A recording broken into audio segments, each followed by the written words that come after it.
My parents had finally decided to have a date night after weeks of non-stop work. As a teenager, I was thrilled to have the house to myself for the evening. I had grand plans for a night of binge watching my favorite TV shows and indulging in all the snacks I could find in the kitchen. The house felt eerily quiet as I settled in for the evening. I turned on all the lights to dispel any shadows that might play tricks on my imagination. It was just me, my dog Max, and a bag of potato chips. The sound of rain outside added to the cozy atmosphere, and I felt safe and snug on the couch. Hours passed as I watched episode after episode, and my parents' absence was almost forgotten. That was until I heard the faint sound of creaking from upstairs. Max, my usually fearless and boisterous German shepherd, had perked up, his ears alert. I muted the TV and strained to listen. It was quiet for a moment, and I thought maybe I had imagined it. But then, unmistakable footsteps echoed from above. My heart began to race. My parents had left me alone, and I was on edge. Is someone there? I called out, trying to sound confident. There was no response, just the sound of the rain drumming on the windows. I considered calling my parents, but I didn't want to worry them on their date night. It was probably just my imagination playing tricks on me, I thought. I reluctantly resumed my show, but my unease lingered. Max remained vigilant, his eyes fixed on the staircase. That's when I heard a door creaking open upstairs. Panic seized me. There was no denying it now. Someone was in the house. I grabbed my phone and texted my parents, hoping they would see my message without being disturbed on their date. "I think someone's in the house," I typed, my fingers trembling. I waited, watching the screen, praying for a response. Minutes passed like hours, and still no reply. I couldn't wait any longer. I decided to call 911. As I spoke to the dispatcher, my voice trembled as I described the situation. They assured me that police were on their way and to stay on the line. With Max by my side, I crept to the hallway and glanced up the stairs. The faint glow of the upstairs hallway light revealed a dark figure standing at the top of the stairs. My blood ran cold. It was a man, a stranger, and he was just standing there, watching me. Tears welled up in my eyes, and I stifled a scream as I retreated back to the living room, clutching my phone. I whispered to the dispatcher that there was someone in the house, and they urged me to lock myself in a room. I dashed to the nearest bedroom, slammed the door shut, and barricaded it with whatever furniture I could find. Max was with me, barking furiously. My parents still hadn't replied to my messages, and my fear grew with each passing second. The sound of sirens approaching outside was a lifeline. The police had arrived. I explained my location to the dispatcher and told them I could hear the intruder moving around upstairs. Minutes later, I heard the unmistakable sound of heavy boots coming down the stairs. The intruder was heading my way. My heart pounded, and I was ready to defend myself and Max with anything I could find. But then, I heard the voices of the police officers. They were shouting for the intruder to drop to the ground. There was a struggle, followed by the sound of handcuffs clicking into place. It was over. The police burst into the room, their guns drawn, ensuring the intruder was apprehended. I felt a rush of relief, but my hands were still trembling. The man was arrested and taken away in the back of a police car. As the officers took my statement, my parents finally arrived home, shocked and horrified by what had occurred. It turned out that the intruder had broken in, thinking the house was empty, but had been startled by Max and my presence. I shuddered to think of what might have happened if I hadn't locked myself in the room and called the police. That night, I learned a valuable lesson about the importance of staying vigilant, even when you think you're safe at home.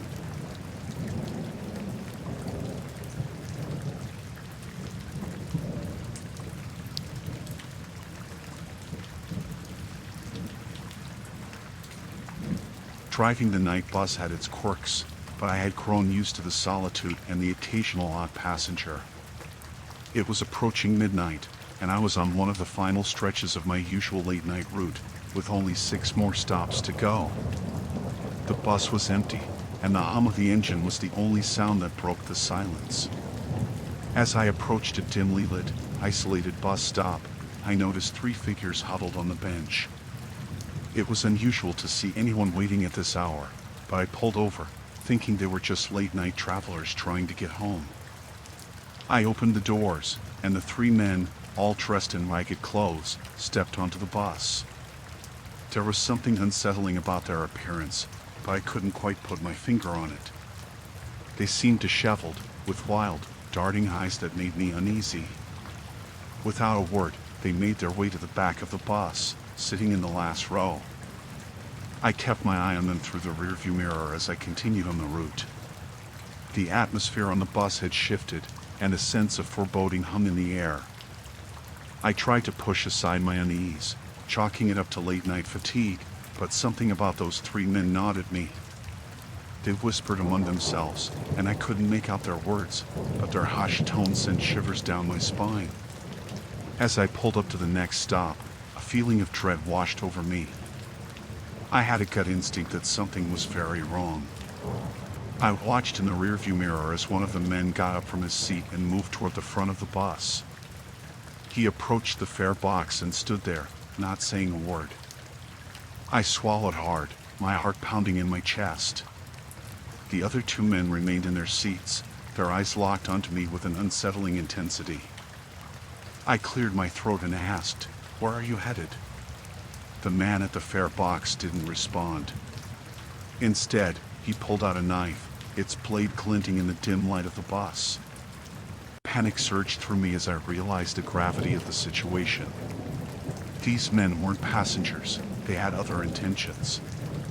I knew I had to act fast.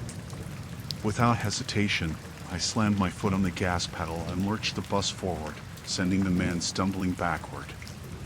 His 2 companions shouted in anger as the bus roared to life, but I didn't stop. The road ahead stretched out in darkness, and I sped toward the next stop, praying that someone would be waiting there. My hands were trembling on the steering wheel as I tried to maintain control of the bus. As I pulled up to the next stop, I saw a lone figure waiting. I slammed on the brakes, and the bus screeched to a halt.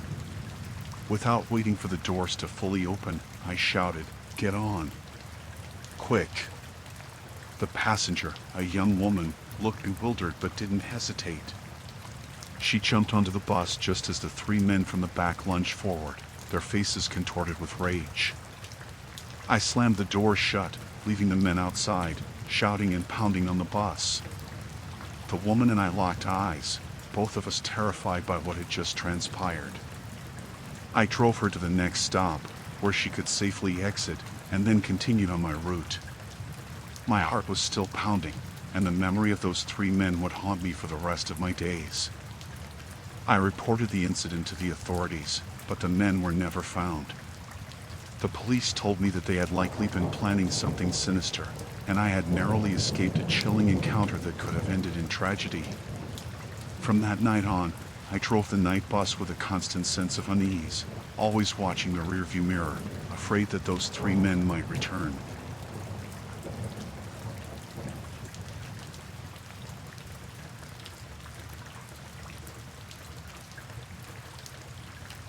I was used to late-night shifts as a room service attendant at the Grand Plaza Hotel. The place had its quirks, but it paid the bills. It was an ordinary evening, and I had an order for room 312, a standard guest room on the 3rd floor. I gathered the tray with a covered plate and a bottle of wine and headed up in the dimly lit elevator. As I approached room 312, I could hear muffled sounds from behind the door. Soft, yet unnerving, like someone whispering. I knocked politely, announcing myself as room service. After a brief pause, the door creaked open, revealing a dimly lit room with heavy curtains drawn to block any outside light. The guest who opened the door was a man, middle-aged, with a haggard expression and disheveled hair. He was wearing a wrinkled suit, and it was evident that he had seen better days. I greeted him with a polite smile and began setting the tray down on the table, my eyes briefly scanning the room. It was filled with a pungent smell of stale cigarette smoke. The man's gaze was fixed on me with an unsettling intensity. I could feel his eyes, cold and piercing, boring into me. There was an awkward silence as I uncovered the plate and presented his meal. The room was eerily quiet, and the only sound was my own breathing. As I offered the wine, he reached out to take it, his hand trembling slightly. He spoke in a low, almost conspiratorial tone. "You know, I'm not usually one for small talk, but you seem different from the others." I forced a polite chuckle, trying to maintain a professional demeanor. "Different? How so?" I asked, though I had a feeling I didn't want to know his answer.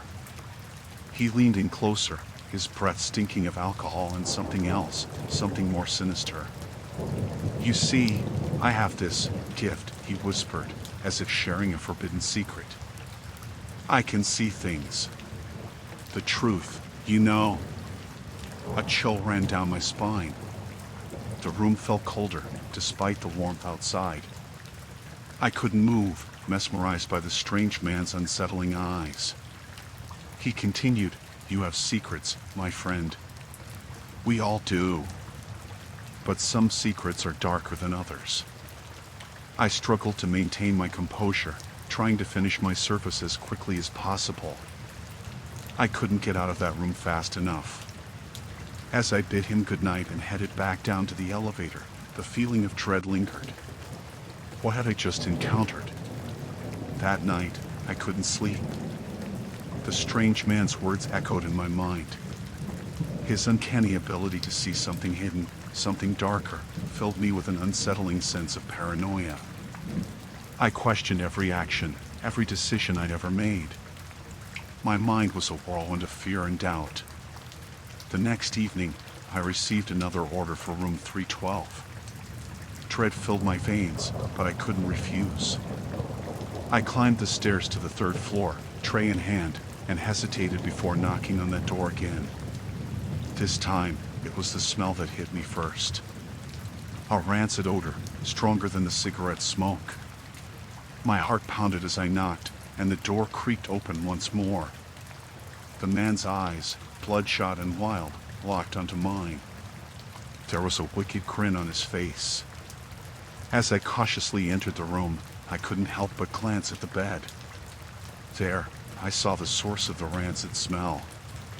A pool of dark, crimson liquid had soaked through the sheets and dripped onto the floor. A sense of horror washed over me. The man gestured to the tray, but I couldn't focus on it. I couldn't ignore the sinister tableau before me. My instincts told me that I needed to leave, that I needed to get out of there as fast as I could. But the man leaned closer, his voice a sinister whisper. "You know what I see, don't you? The truth, my friend." I managed to mutter something about needing to check on another guest and fled the room. Once I was safely out of the hotel, I called the police. The authorities arrived and discovered a gruesome scene in room 312. It turned out that the man had a history of violent crimes and had been on the run. He'd been using the hotel as a hiding place, and I had unwittingly walked into his terrifying world. That chilling encounter haunted me for years. It was a nightmare I couldn't escape. The Grand Plaza Hotel, once a place of mundane late-night work, had transformed into a house of horrors. It reminded me that darkness often lurked where you least expected it, hidden behind the veneer of ordinary life.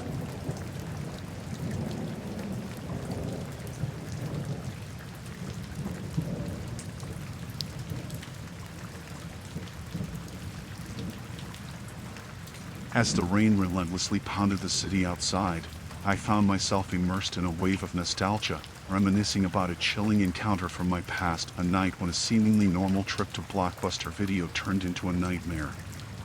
The memories had faded over the years, but that night remained etched in my mind. It was a rainy night, much like the one outside my window now. I was in my late teens, seeking refuge from the downpour, and the local Blockbuster store seemed like the perfect hideaway. The familiar scent of popcorn and the hum of fluorescent lights welcomed me as I stepped inside, the rain-soaked wind still fresh on my skin. I strolled through the narrow aisles, my sneakers squeaking on the linoleum floor. The flickering light from the ceiling cast eerie shadows on the rows of DVD cases. It was a trip down memory lane, and I was lost in a world of cinematic possibilities. That's when I saw him, an enigmatic figure standing by the horror section. His silhouette was barely discernible in the dim light, but something about his presence sent shivers down my spine. He seemed out of place, as if he didn't belong in the aisles of Blockbuster. I tried to dismiss my unease, assuming he was just another customer, but the way he stared at the horror movie covers with an intensity that bordered on obsession was unsettling. I moved on to the new releases section, trying to shake off the feeling of being watched. The rain outside had intensified, and the distant sound of thunder echoed through the store, adding to the eerie atmosphere. As I browsed the DVDs, I couldn't help but glance back at the strange man. He was still there, his eyes locked onto the horror section. It was as if he was in a trance, his mind lost in the world of gory films and macabre tales. Curiosity got the better of me, and I decided to approach him, partially to break the awkward silence that had fallen over the store. I walked slowly, my footsteps echoing in the emptiness. "Hey," I said, trying to sound friendly. "Looks like you're a fan of horror, huh?" The man turned to me, his face hidden in the shadows of his hood. His eyes met mine, and they were piercing, a deep shade of gray that seemed to see right through me. "Yes," he replied, his voice a soft whisper. "Horror is my life." I forced a smile, though his response sent a chill down my spine. There was something off about him, something that didn't quite fit the setting. We struck up a conversation, and he seemed knowledgeable about horror movies, discussing obscure titles and directors I had never heard of. But the more he spoke, the more my unease grew. There was a sinister edge to his words, a darkness that couldn't be ignored. He spoke of gruesome scenes and gore with a disturbing enthusiasm, his eyes gleaming with an unsettling light. It was as if he reveled in the darkest aspects of the genre, finding a twisted joy in the macabre. As the conversation continued, I couldn't help but feel trapped. The man's intensity had a suffocating effect, and I found it increasingly difficult to break away. It was as if his words held me captive, and the distant rumble of thunder seemed to underscore the growing tension. Eventually, I managed to extricate myself from the conversation, offering a feeble excuse about needing to pick out a movie and make my way to the counter.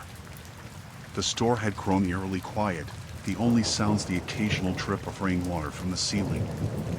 But as I made my way to the counter, I couldn't shake the feeling that I was being followed. I glanced over my shoulder, and there he was, the man from the horror section. He trailed behind me, his eyes never leaving my back. Panic surged through me, and I quickened my pace, my heart racing as I approached the store's entrance. The rain outside had intensified, and the downpour masked the sound of my hurried footsteps. I burst through the door and into the deluge, my clothes instantly soaked by the relentless rain. But I didn't care. I needed to escape from the man who had haunted the aisles of Blockbuster. As I rushed down the sidewalk, I couldn't help but glance back at the store. The man stood in the doorway, his hood now removed, revealing a face etched with madness. His eyes locked onto mine, and the sinister smile on his lips sent a shiver down my spine. I ran through the rain-soaked streets, my heart pounding, the chilling encounter at Blockbuster forever etched in my memory. The rain that had once been a source of comfort had become a torrential downpour, as if the elements themselves conspired to mirror the terror I had felt inside the store.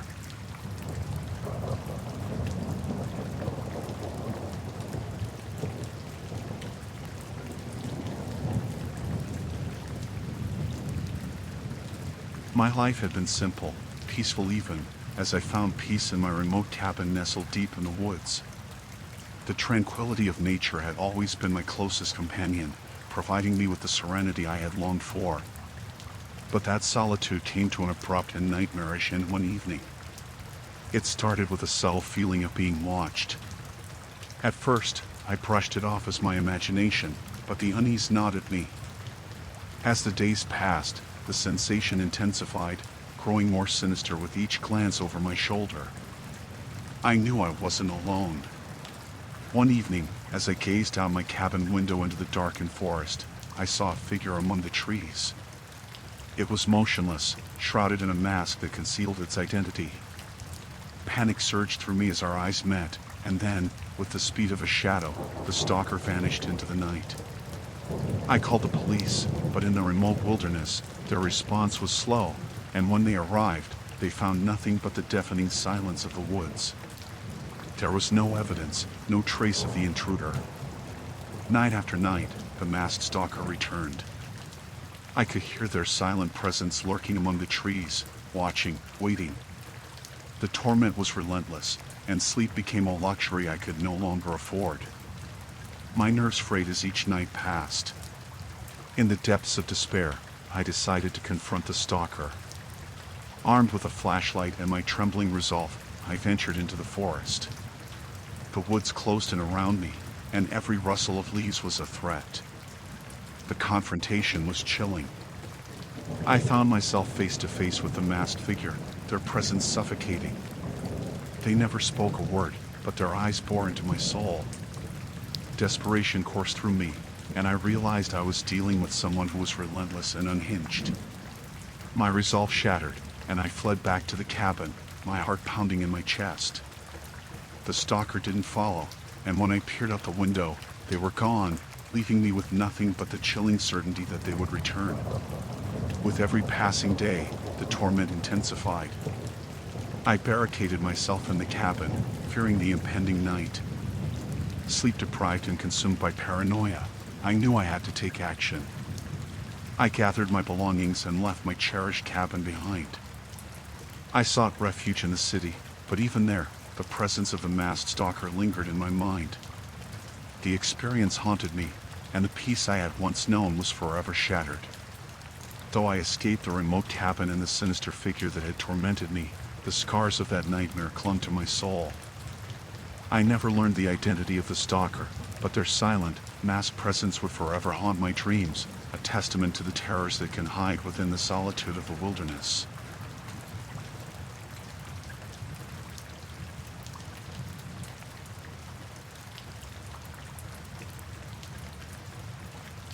The day began like any other hiking trip with my group of friends, a bright sun overhead, the scent of pine trees in the crisp mountain air, and our backpacks filled with sandwiches and water bottles.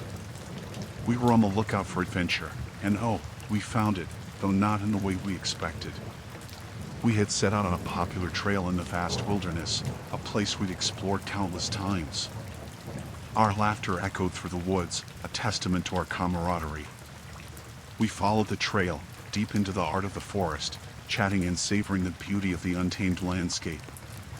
As the sun started its descent, casting long shadows over the trees, we realized we had ventured farther than ever before. We were in uncharted territory, but curiosity propelled us forward. That's when we stumbled upon it. An eerie silence enveloped us as we came upon a gruesome discovery that sent shivers down our spines. A corpse suspended high in a tree, swaying gently in the breeze. The sight was jarring, to say the least. The lifeless body, still fresh enough to display the signs of a violent end, dangled from a rope. The branches above seemed impossibly sturdy, raising more questions than they answered. How had the body been hoisted so high? It was a scene that defied explanation. We approached with a mixture of dread and disbelief, our voices hushed, as if speaking any louder might awaken the horrors that surrounded us.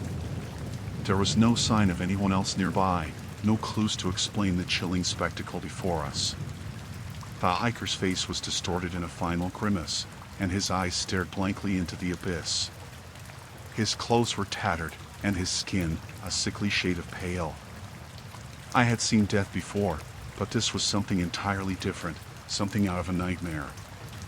One of our group, A paramedic examined the body, searching for any signs of life or an attempt to stage the scene. But there were no wounds, no signs of foul play, just the horrific reality of a man suspended in a tree, his life extinguished. We made the difficult decision to cut the body down, to give this poor soul a proper burial. The process was a macabre and somber one, marked by the silent weight of what we had witnessed. It was a task none of us could have anticipated, nor would we ever forget. As night fell, we set up camp nearby, our campfire's glow casting eerie shadows across the surrounding trees. None of us could shake the unease that had settled in our hearts. Our conversations were hushed, and the forest around us felt different now, more alive with secrets. We notified the police, who arrived at the scene. The investigation that followed only deepened the mystery. There were no missing person reports that matched the description of the hiker, no evidence of how he had met such a gruesome end. As we made our way back to civilization, the memories of that haunting discovery lingered. We couldn't explain what we had encountered, and it haunted our thoughts for years to come. We had gone in search of adventure and found a nightmare.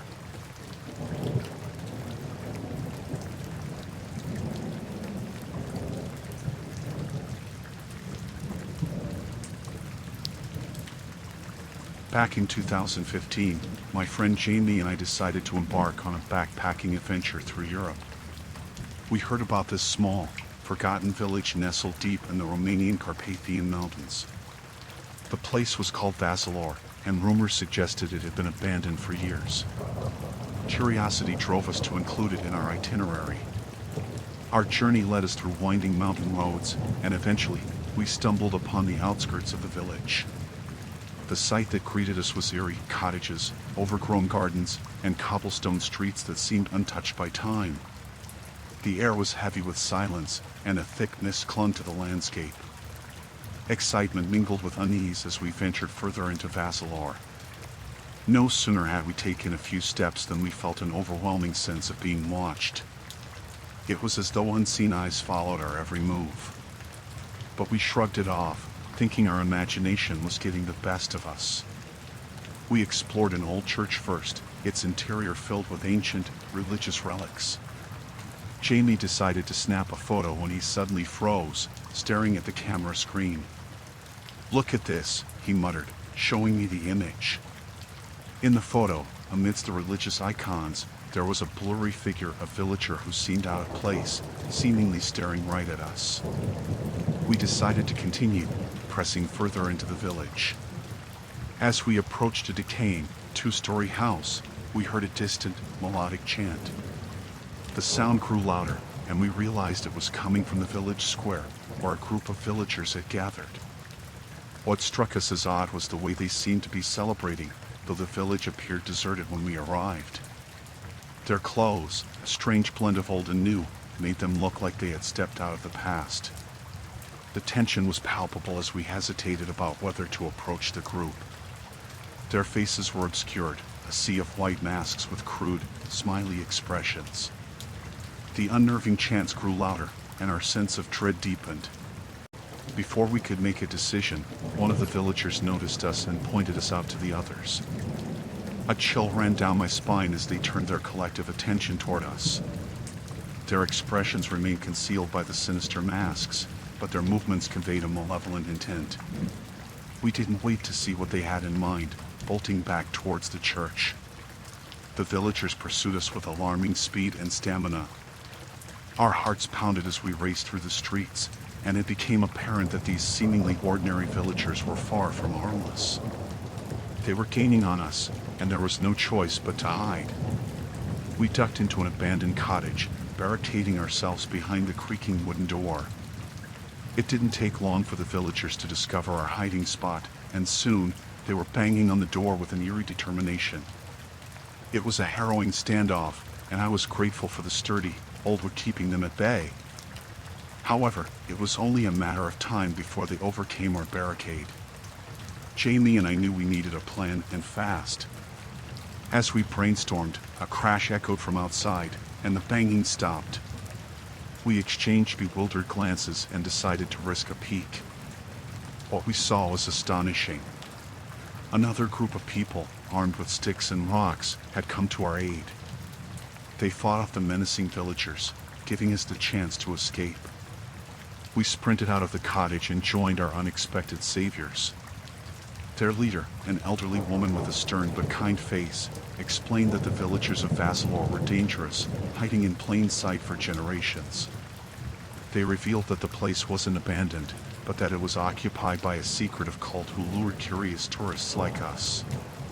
With the help of our new allies, we managed to escape the clutches of the villagers and find our way back to safety. It was a heart-pounding ordeal that haunted our memories long after we left Vassalor. The experience in that supposedly abandoned village had shaken us to our core, teaching us the true meaning of fear. It was a nightmare come to life, and it made us appreciate the safety of the world outside its sinister cobblestone streets. Jamie and I never stopped wondering about the secrets of Vassalor, but one thing was certain: we had no intention of ever returning to those haunted mountains. Our adventure had changed us, leaving an indelible mark on our souls and a chilling story to share.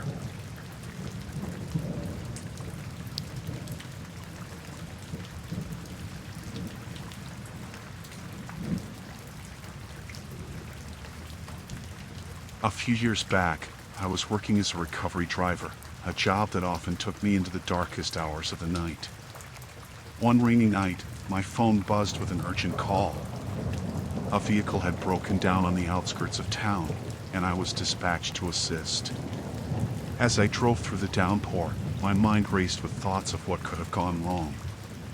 Little did I know, this would be a night I would never forget. Arriving at the scene, I found a group of 5 men huddled around the disabled vehicle. Their behavior was strange, to say the least. They looked jittery, their eyes darting around as though they were on the brink of a secret. I couldn't help but sense something was amiss. The vehicle had a flat tire, a mundane issue that shouldn't have warranted such unease. I decided to get to work, determined to change the tire and get these men back on the road. As I knelt down, the rain pouring down on me, the men remained oddly silent, observing my every move with intensity. I pulled the spare tire from the trunk and began to assess the situation. But as I opened the trunk, I was met with a sight that sent a bolt of terror down my spine. There, before me, lay a lifeless body, wrapped in a tarp. The men had a corpse in their trunk. Shock and fear consumed me as I stumbled back, my heart racing. The men maintained their eerie silence, their expressions devoid of emotion. I knew I had to act quickly, that my life was in danger. I pretended to have not seen the body, trying to maintain a sense of normalcy. I continued to work on the tire, my hands trembling. The rain continued to fall, a symphony of dread that seemed to mock my predicament. My mind raced with questions. Who was the deceased person in the trunk? Why were these men traveling with a body? And what were their intentions? With the new tire in place, I finished the job and informed the men they were ready to go. Their silence remained unbroken, but the weight of their secret bore down on me like a suffocating fog. As they departed into the rainy night, I was left alone with my thoughts and the chilling memory of what I had discovered. I couldn't help but wonder what sinister events had led to this night. The rain washed away any evidence of their presence, but the nightmare was etched into my memory. I reported the incident to the authorities, who launched an investigation into the mysterious travelers. The truth behind the body in the trunk would eventually come to light, but the horror of that night would forever haunt my dreams. The rain that had fallen relentlessly that night served as a symbol of the darkness that can lurk in the most ordinary of situations. My job as a recovery driver had taken me to the edge of a real-life nightmare, and the memory of that chilling encounter would stay with me for the rest of my days.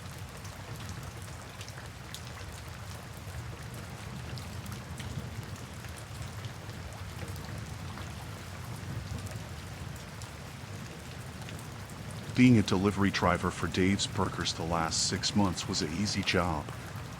The routine of taking orders, loading up the car, and dropping off meals to hungry customers rarely involved anything beyond navigating city streets. That all changed on a chilly Friday night. I noticed the first inkling of trouble during a delivery to a quiet suburban neighborhood. As I stepped out of the car, I caught sight of a shadowy figure standing beneath a street lamp, their features obscured by the darkness. A shiver ran down my spine, but I brushed it off, attributing it to the usual jitters of working after dark. The feeling of unease intensified with each subsequent delivery. It wasn't just a single figure anymore. It seemed like a different person was watching me at each stop. Their distant gazes and furtive movements set my nerves on edge, but I reasoned that it could be a coincidence, a string of curious onlookers. As the night wore on, the atmosphere grew increasingly tense. I became acutely aware of the headlights trailing me, switching lanes when I did, maintaining a steady distance. Paranoia gnawed at my thoughts, and the lines between coincidence and something more sinister blurred. By the time I reached the last delivery on my list, a palpable sense of dread hung in the air. The address led me to an isolated house at the edge of town, surrounded by dense woods. The headlights behind me lingered at the entrance, their occupants hidden in the shadows. I approached the house cautiously, the crunch of gravel beneath my shoes echoing in the silence. As I handed the bag to the customer, a sense of urgency overcame me.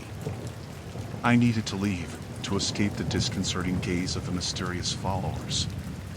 As I retraced my steps to the car, a rustle in the woods caught my attention. The shadows seemed to come alive, figures emerging from the darkness.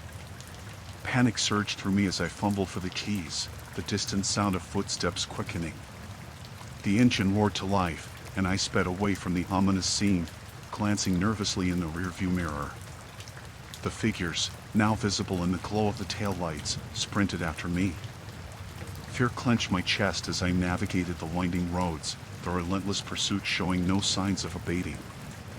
I contemplated calling the police, but uncertainty held me back. What would I tell them? A group of people was following me? It sounded absurd, even to my own ears. Instead, I focused on getting home, on losing the unnerving pursuers. The chase led me through deserted streets and darkened alleys, the relentless pursuit never faltering. Thoughts of the unknown assailants and their motives raced through my mind. Were they after me personally, or was I just an unwitting target? I dared not lead them to my home, opting instead to take convoluted routes through the city. The adrenaline-fueled chase felt like a nightmare, the line between reality and terror blurred in the rearview mirror. My phone buzzed with messages from the unknown numbers, each one more cryptic than the last. It became clear that this was more than a random encounter. Someone had orchestrated this pursuit with intent, and I was the unwitting protagonist in a twisted game. Fear and paranoia gripped me, my imagination conjuring sinister scenarios that defied rational explanation. Desperation set in as I contemplated seeking refuge in a crowded public place. The chase continued, my pursuers seemingly undeterred by the bustling city streets. I couldn't shake the feeling that their relentless pursuit was a prelude to something far more sinister. With a surge of adrenaline, I decided to confront them directly. I pulled into an empty parking lot, the headlights behind me slowing to a stop. As the figures emerged from their vehicles, my heart pounded in my ears. Their faces, once shrouded in darkness, were now illuminated by the harsh glow of the streetlights. To my astonishment, they weren't strangers but people from my past, former colleagues, acquaintances, and even distant relatives. Their expressions ranged from stern determination to twisted grins. A wave of confusion washed over me as they revealed a shared motive: revenge for perceived wrongs, imagined slights, and ancient grievances. I realized then that this wasn't a random act but a calculated vendetta. The pursuit was a manifestation of their collective anger, a nightmarish retaliation that left me shaken to the core. As they closed in, I understood that the real horror was not in the pursuit itself, but in the darkness that lurked within the hearts of those I had unwittingly wronged. The nightmare ended with their menacing presence and the eerie stillness that followed.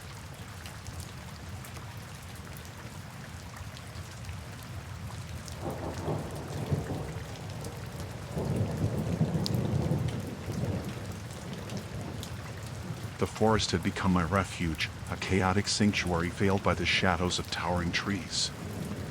I was on the run, a fugitive, my every step weighted by the fear of pursuit.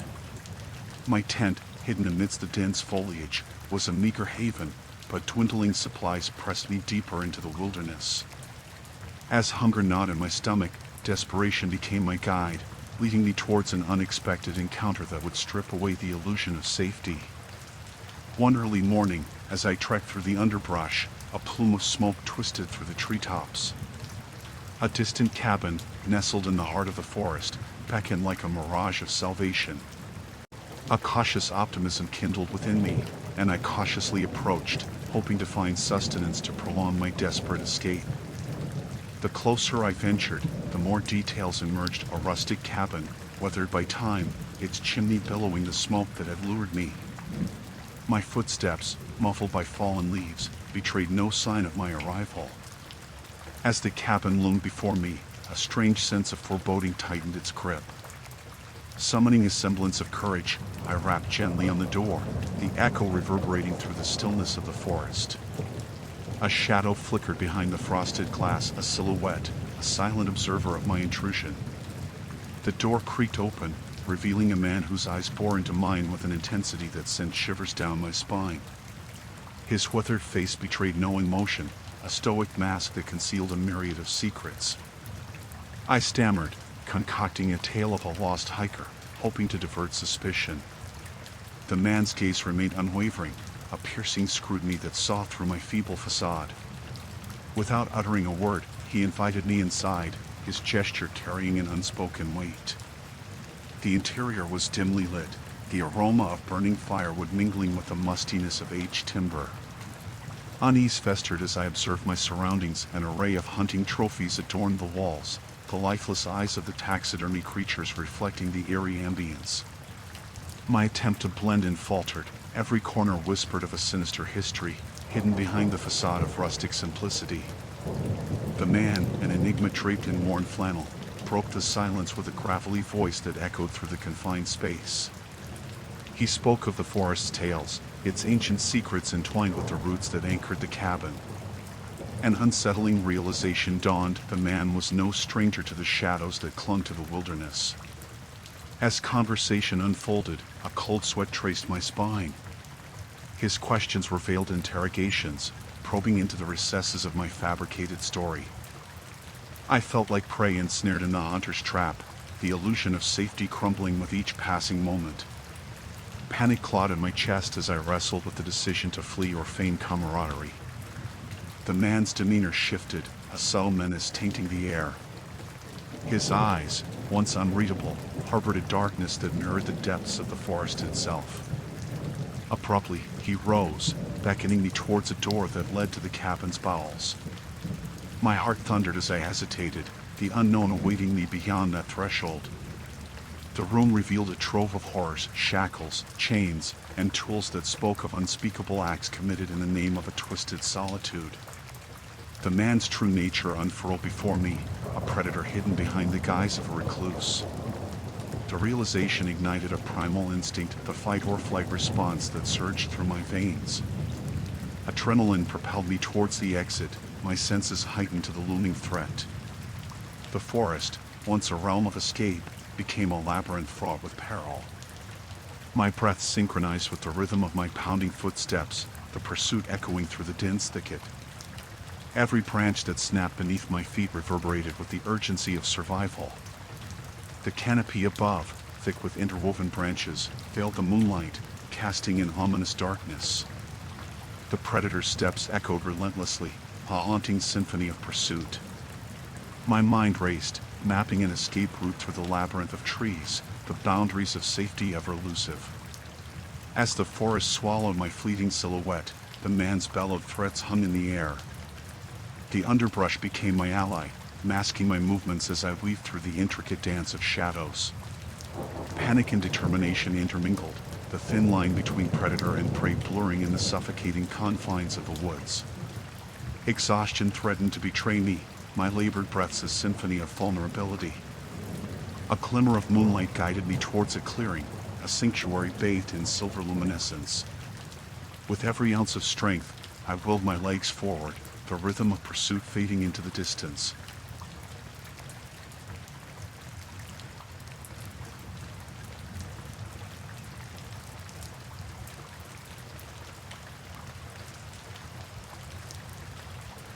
The evening was settling in, and the house was quiet, just me, alone, in the comfort of my home. It felt peaceful at first, the familiar silence wrapping around me like a blanket. But as darkness draped over the neighborhood, a sense of unease began to creep in. That unease wasn't unfounded. The doorbell echoed through the house, shattering the quietude. I hesitated before peering through the peephole, and my heart skipped a beat. There she stood, Miss Thompson, the former babysitter from years ago. Her sudden appearance sent a jolt of unease through me. I remembered her from my childhood, a reliable babysitter, but there was something off about her now. She looked anxious, her eyes darting around as if expecting trouble. Reluctantly, I opened the door, hoping to alleviate whatever emergency she claimed to have. She appeared distressed, fumbling with her words, explaining that her car had broken down nearby, and she needed to use the phone urgently. A dubious excuse, but I let her in, feeling a pang of guilt leaving her stranded outside. As she entered, her nervous energy seemed to fill the room, infusing the air with a palpable tension. I offered her the phone, but she declined, insisting she needed to use the restroom. Her behavior was erratic, and a sense of discomfort lingered as I led her down the hall. Minutes ticked by, and a creeping feeling of anxiety gnawed at me. I started to question her motives. Why was she really here? Her emergency story didn't add up, and her presence felt suffocating. I debated calling for help but couldn't shake the feeling that something was very wrong. When she emerged from the restroom, her demeanor had shifted. She appeared calmer but had a strange intensity in her eyes that sent a chill down my spine. I tried to make small talk, but the conversation felt forced and strained. Her eyes darted around the room as if searching for something, her gaze lingering on the family photos with an unsettling fixation. The atmosphere grew increasingly tense, the air thick with unspoken apprehension. I was on edge, a growing sense of dread seeping into every fiber of my being. The longer she stayed, the more uncomfortable I felt in my own home. I attempted to gently hint that it was getting late, hoping she would take the cue to leave, but she didn't budge. Instead, she lingered, making me feel more uneasy with every passing moment.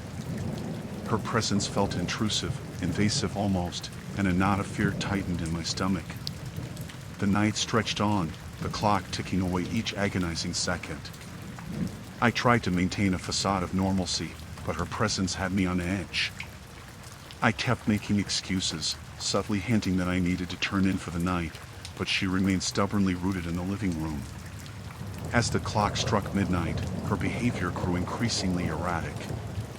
She started pacing, muttering to herself in hushed tones that sent shivers down my spine. I felt trapped, the walls of my own home closing in on me, suffocating me with fear and anxiety. Suddenly, she turned to me, her gaze piercing, and started speaking in a frantic, almost manic tone.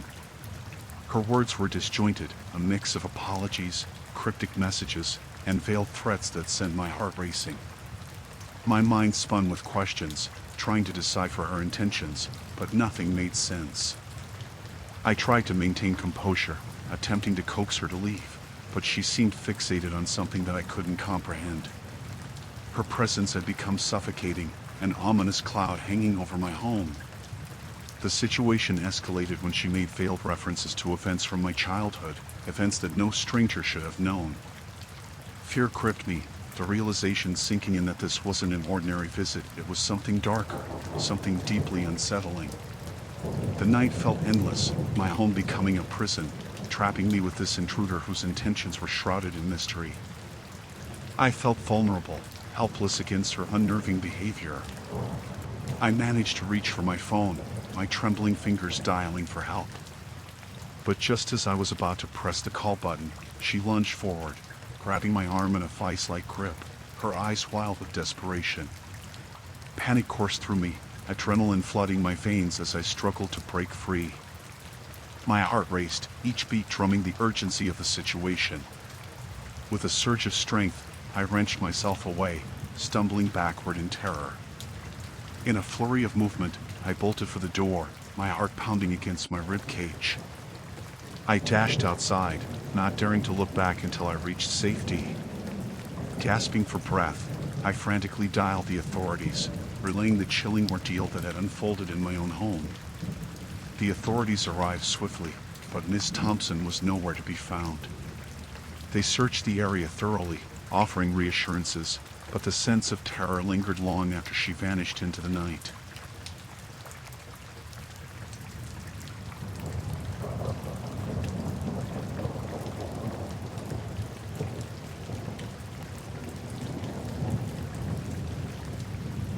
I've been driving trucks for ages, long, lonely stretches of road, nothing unusual.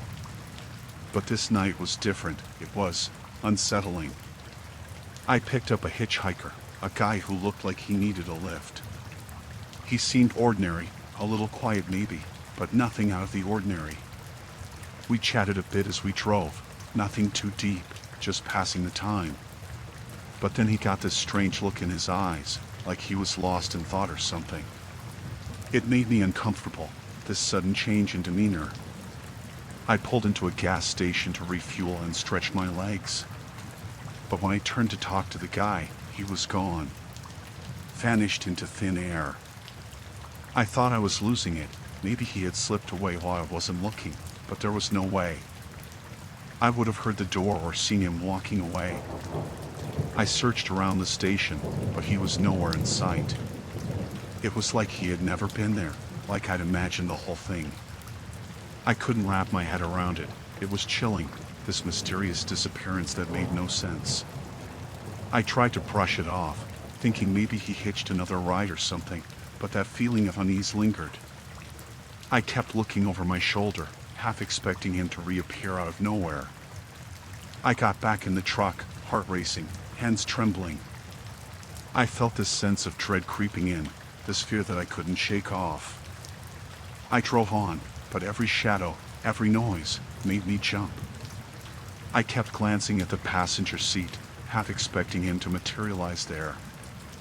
I stopped at another gas station further down the road, trying to calm my nerves. But that's when things took a turn for the worse. I saw him, or at least I thought I did, standing in the distance, watching me.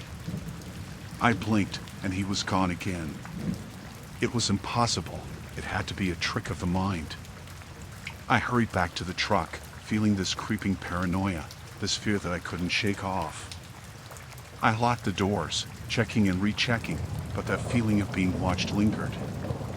I drove faster, trying to put distance between me and whatever was haunting me. But then, I saw him again, in my rearview mirror, standing on the side of the road, just watching. I couldn't take it anymore. My heart was racing, and I felt this panic rising inside me. I drove and drove, not stopping until I reached a crowded rest area. I tried to explain what happened to the authorities, but it sounded crazy, like I'd lost my mind. They searched the area, but there was no sign of the hitchhiker. It was as if he had vanished into thin air. I couldn't sleep that night, haunted by that eerie encounter, that hitchhiker who appeared and disappeared like a ghost. I kept thinking I was being watched, that he was still out there, lurking in the shadows. Even now, I can't shake off the fear, the uncertainty of what happened that night. That hitchhiker, his mysterious disappearance, and the lingering feeling that something wasn't right, something beyond explanation, still terrifies me.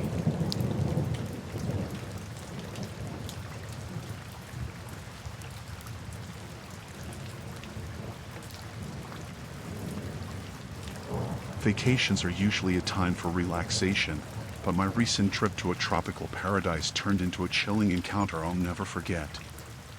I'd always been fascinated by shipwrecks, so when I saw the opportunity to book a diving experience to explore one off the coast, I jumped at the chance. Little did I know that this adventure would become a nightmarish descent into the depths of human greed. As I arrived at the dive center, I was greeted by our diving instructor, Sarah, who seemed friendly and experienced. A small group of us had signed up for the dive, and we were all excited about the prospect of uncovering hidden treasures from the ocean's depths. The shipwreck was said to be a rich source of historical artifacts, and rumors had it that it might even contain a lost chest of gold. The dive began like any other, with breathtaking coral reefs and colorful marine life to explore. We descended deeper, and as the shipwreck came into view, I couldn't help but feel a rush of excitement. The old vessel lay in eerie silence, its masts tangled with seaweed, a haunting relic of the past. Our group carefully explored the ship's interior, discovering rusted cannons, pottery, and other remnants of its cargo. It was as thrilling as I'd hoped, and I couldn't have been happier. That is until we stumbled upon a cache of artifacts unlike anything I'd ever seen. The rumors of gold suddenly seemed all too real as we found a chest filled with ornate, glistening trinkets. Before we could react, a series of lights emerged from the gloom. Our flashlights revealed a rival group of divers, led by a menacing figure named Marco. He was a tall, menacing man with a dangerous glint in his eyes. Marco and his team claimed ownership of the shipwreck and accused us of trespassing. Panic set in as we realized we were caught in a deadly game. Marco was driven by an obsession to claim the treasure for himself, and he'd stop at nothing to achieve his goal. We tried to reason with him, explaining that we were there for a legitimate dive, but he was unyielding, his threats growing more chilling by the minute. As tensions escalated, I felt the cold, oppressive water closing in around us. Marco's group had us outnumbered, and it was clear that they were willing to use force to take the treasure. We were trapped in a life and death struggle, miles below the surface, with no one to hear our cries for help. The atmosphere grew increasingly suffocating as we fought to protect the treasure we'd found. Our dive had transformed into a nightmare, a desperate fight to survive. Sarah, our diving instructor, displayed incredible courage as she helped us defend ourselves against the ruthless rival treasure hunters. But the odds were against us, and I couldn't help but wonder if we'd ever see the surface again. As time passed, the stalemate continued. Marco's group was determined, but we were equally resolute. A sinister dance of threats and counter-threats unfolded in the eerie silence of the deep ocean. We knew that one wrong move could cost us our lives. Hours felt like days as we clung to our discovery, desperate to escape the clutches of our adversaries. The reality of our situation was inescapable. We were stranded in a life and death struggle, with darkness and danger lurking in the watery depths. Our dive had turned into a chilling game of survival, and the weight of the ocean above pressed down on us with relentless menace. With the situation growing increasingly dire, our group began to contemplate an escape plan. We realized that our best chance was to make a break for it, ascending toward the surface while Marco and his team remained focused on the treasure. It was a dangerous gambit, and we had to act quickly. When the moment came, we made our move. Sarah led us in a dash for the surface, our hearts pounding with a mix of fear and hope. The ascent was fraught with danger, and we knew that we were leaving the treasure behind, but our lives were more precious. Gasping for air, we broke the surface, leaving the haunting shipwreck and the chilling depths behind. Our escape had been a desperate gamble, but we had emerged with our lives intact. Our dive had transformed from a dream of adventure into a nightmarish struggle for survival. In the end, we reported our encounter to the authorities, but Marco and his crew managed to elude capture. They disappeared back into the depths, leaving us with the chilling memory of our deadly game in the deep blue sea.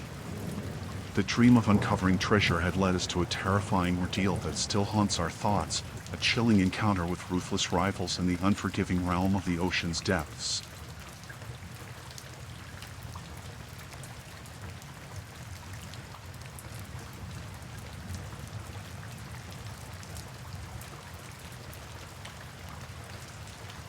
Rainy nights have always given me an eerie feeling.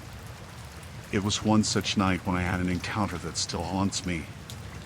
The relentless downpour was like a constant drumming on the roof, creating an atmosphere of solitude that I usually found comforting. But this night, it was different. I had just finished a long day at work and was heading home, my windshield wipers swaying back and forth, battling the heavy rain.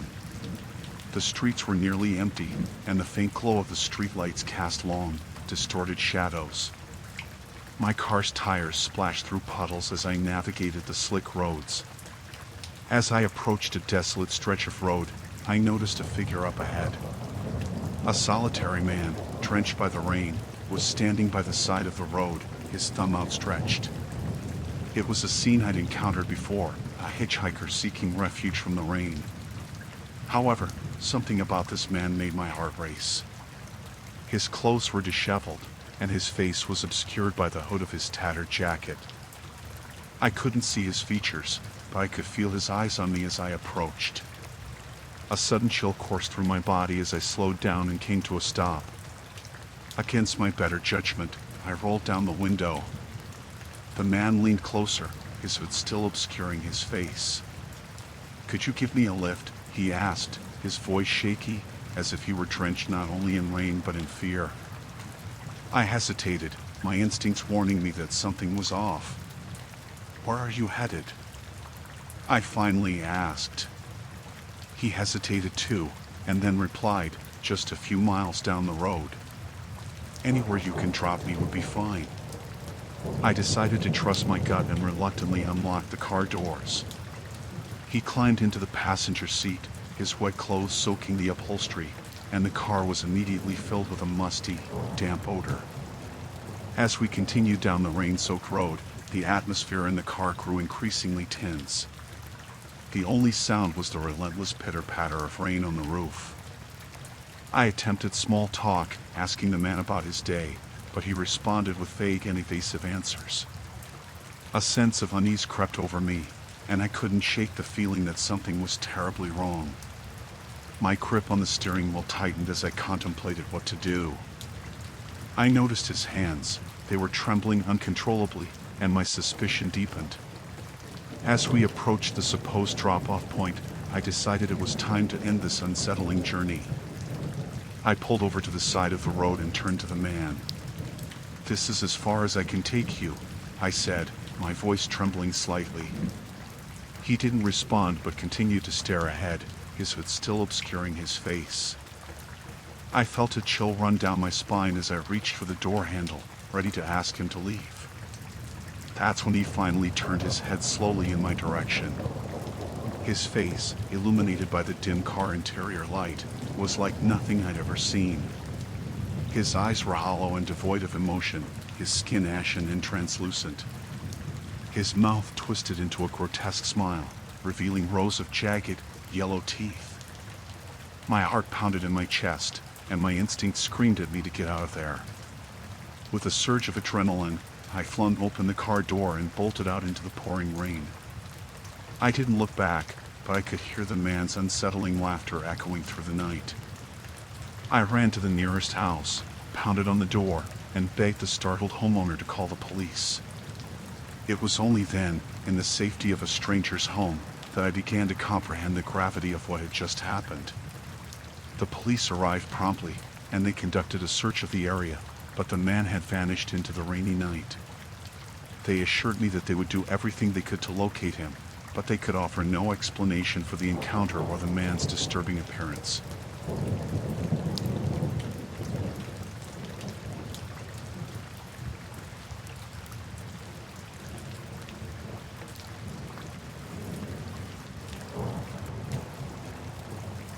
This happened to me around 4 years ago now. I was driving alone in my old beat-up sedan. I had received an urgent call from my dad, who needed a ride from a nearby town. It was past midnight, and the road was dark and eerily quiet. As I sped along the deserted highway, my mind drifted to my dad's situation. He rarely asked for help, so it must have been something serious. The tension built up inside me as I contemplated the unknown. Suddenly, a pair of headlights appeared in my rearview mirror, rapidly approaching. The car behind me was tailgating dangerously, and I couldn't make out its make or model. Anxiety surged through me as I glanced at my speedometer. I was already driving above the limit. I switched lanes, hoping the aggressive driver would pass me, but they followed suit. Panic gnawed at me as I realized this wasn't just a careless tailgater, it was someone with malicious intent. My heart raced, and I gripped the steering wheel, my knuckles turning white. As the menacing vehicle continued to shadow me, my mind raced through possible explanations. Maybe it was a road rage incident, or perhaps they were trying to carjack me. Regardless of the reason, I knew I had to act. I attempted to put some distance between us by accelerating, but the driver behind me matched my speed, inching closer with every second. Fear coursed through my veins as I considered my next move. Up ahead, I spotted a well-lit gas station, a beacon of hope in the inky darkness. I made the split-second decision to make a run for it. As I approached the entrance, I prayed that someone would be there to witness what was happening. I swung into the gas station, tires screeching, and rushed out of my car. My heart pounded in my chest as I sprinted toward the store, frantically searching for anyone who could help. The gas station attendant was outside, taking a break. I yelled, "Call the police. Someone's chasing me." Without hesitation, the attendant grabbed his phone and dialed 911. I explained the situation, my voice trembling, and he assured me that help was on the way. As we waited for the police, I watched the menacing car slow down and circle the gas station, its headlights illuminating my desperate face. The driver's intent was clear. They weren't going to let me escape so easily. When the police arrived, they quickly surrounded the aggressor's vehicle, guns drawn. The driver was apprehended, and I breathed a sigh of relief. As it turned out, the person behind the wheel was a complete stranger, their motive still a mystery. They were arrested and taken into custody, but I couldn't shake the feeling of dread that clung to me. I finally picked up my dad, who was equally baffled by the chilling encounter. We drove home together, our conversation filled with questions and unease. That night, as I lay in bed, my mind kept replaying the events on that desolate highway. I had narrowly escaped a terrifying encounter with a stranger whose intentions I would never fully understand.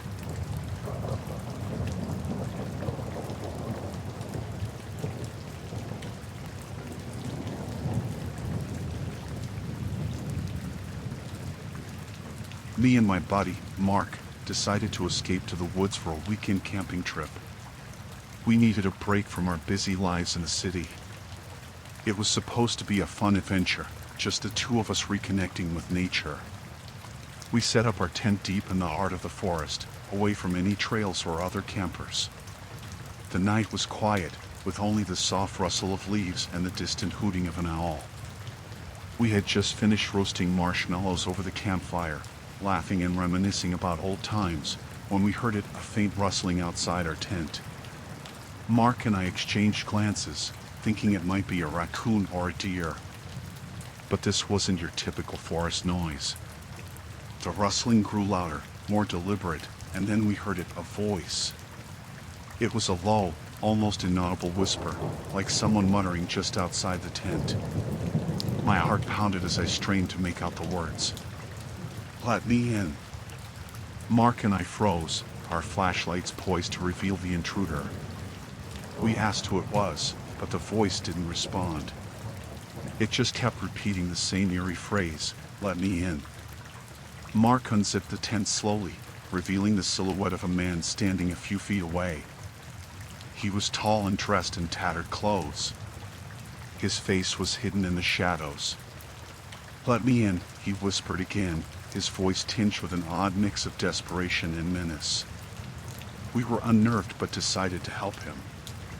Maybe he was lost or in trouble. Mark unzipped the tent further, and the stranger stepped inside. His appearance was unsettling. His clothes were filthy, and his eyes darted around nervously. We asked him if he was okay, but he didn't respond. Instead, he just stood there, staring at us with an unnerving intensity. The atmosphere grew tense, and Mark and I exchanged uneasy glances. Suddenly, the stranger's gaze fixated on me. He leaned in close, his breath hot on my neck. "Let me in," he hissed, and I recoiled in fear. That's when I noticed it, the knife clutched tightly in his hand. It gleamed ominously in the dim light, and I knew we were in grave danger. Mark and I exchanged a look of sheer terror. Without a word, we lunged at the tent flap, pushing our way past the intruder. We sprinted through the woods, not daring to look back, our hearts pounding as we left the campsite behind. As we finally reached our car, the memory of that eerie whisper and the glint of that knife continued to haunt us. We didn't know what the stranger's intentions were, and we had no desire to find out. The camping trip had taken a dark turn, and it was a chilling encounter we would never forget.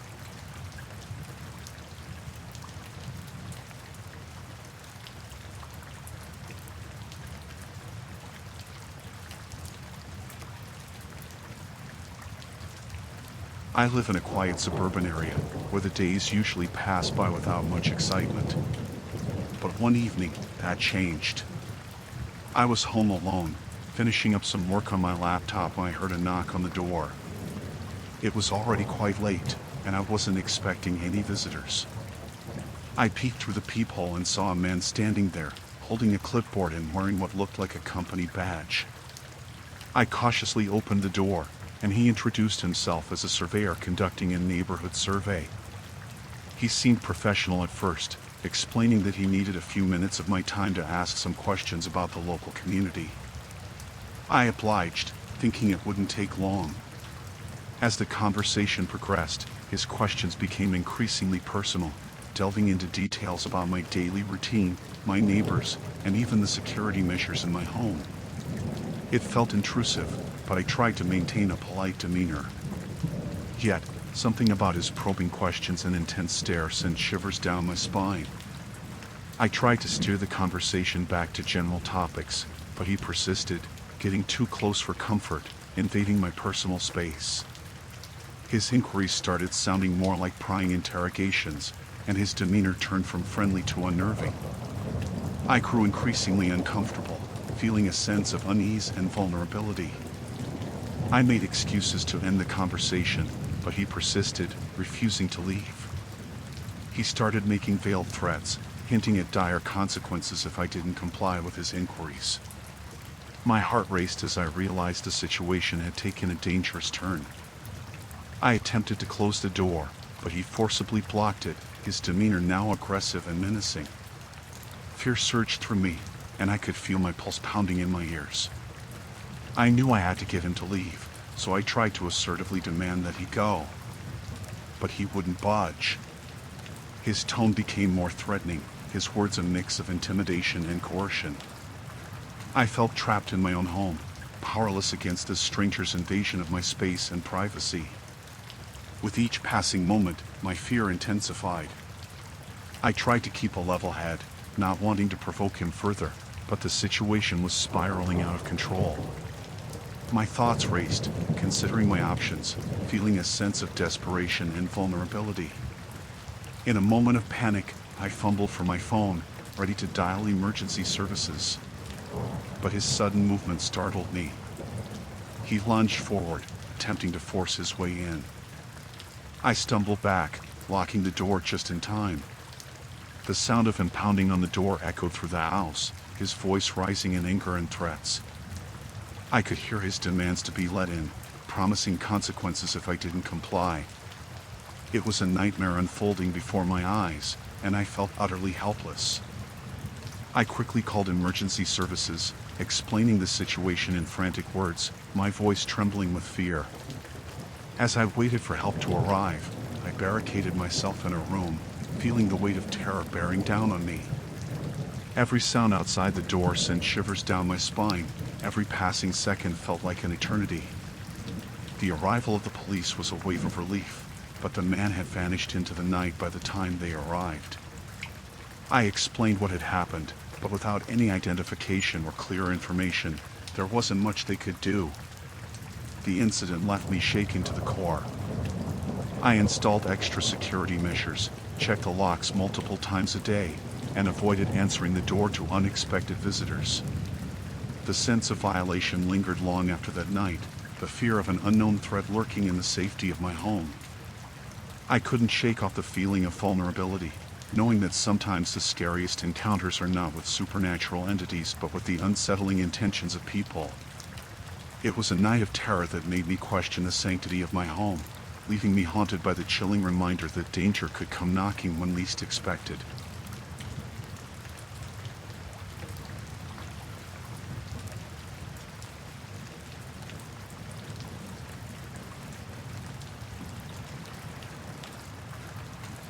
The night was unusually dark, and my friends and I were driving back from a long road trip.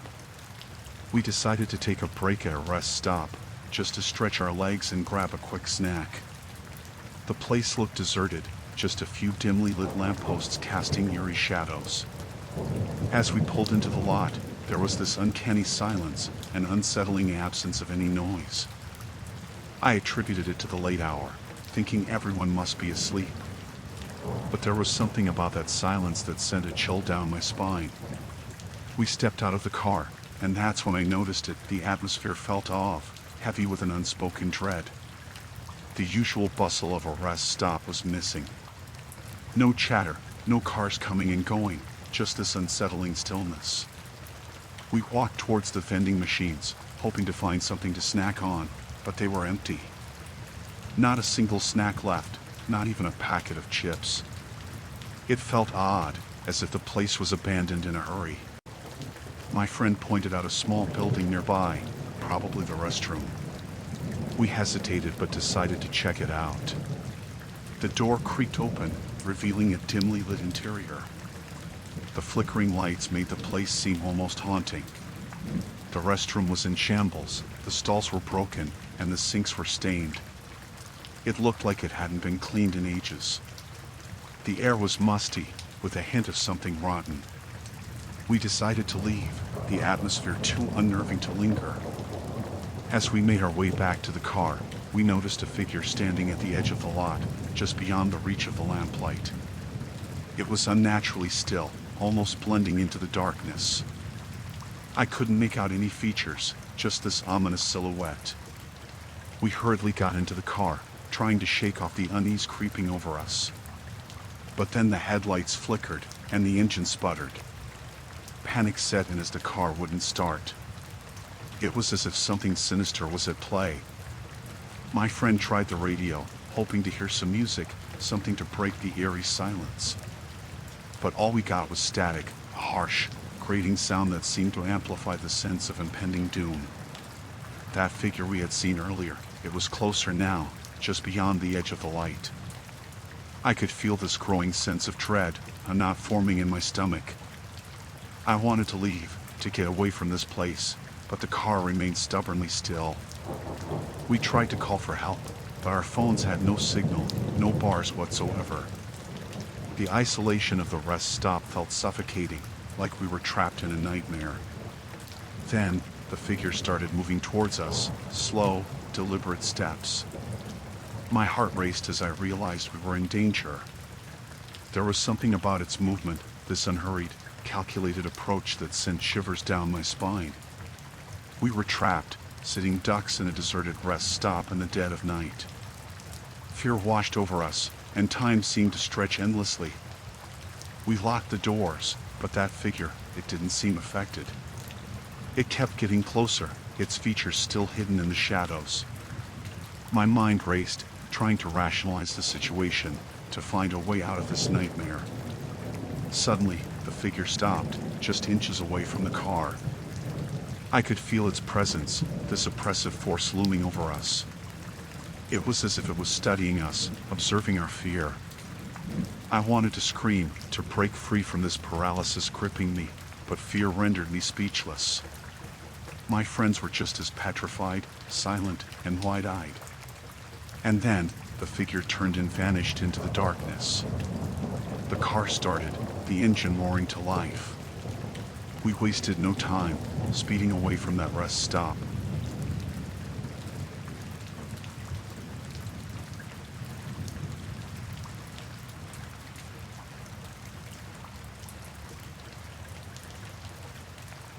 I was working the night shift, monitoring security cameras in this remote facility. It was one of those places that felt desolate even during the day, and at night, it seemed to become a different world altogether.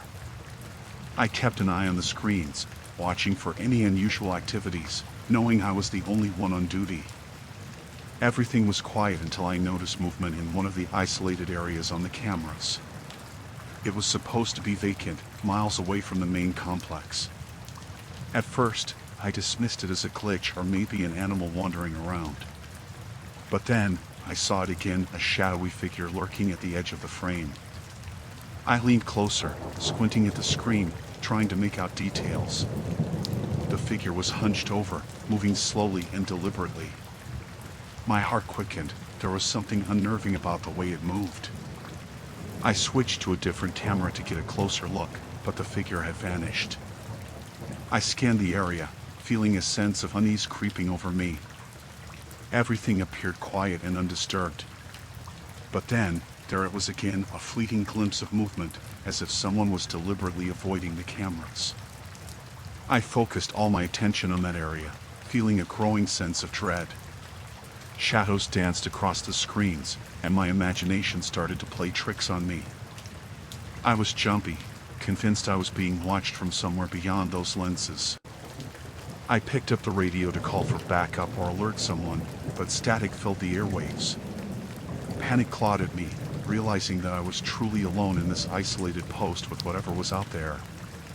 The figure appeared again on one of the screens, closer this time, lingering just at the edge of the camera's range. My heart hammered in my chest as I decided to take action. I grabbed a flashlight and a baton, trying to quell my rising fear. I knew I had to investigate, despite every instinct screaming at me to stay put.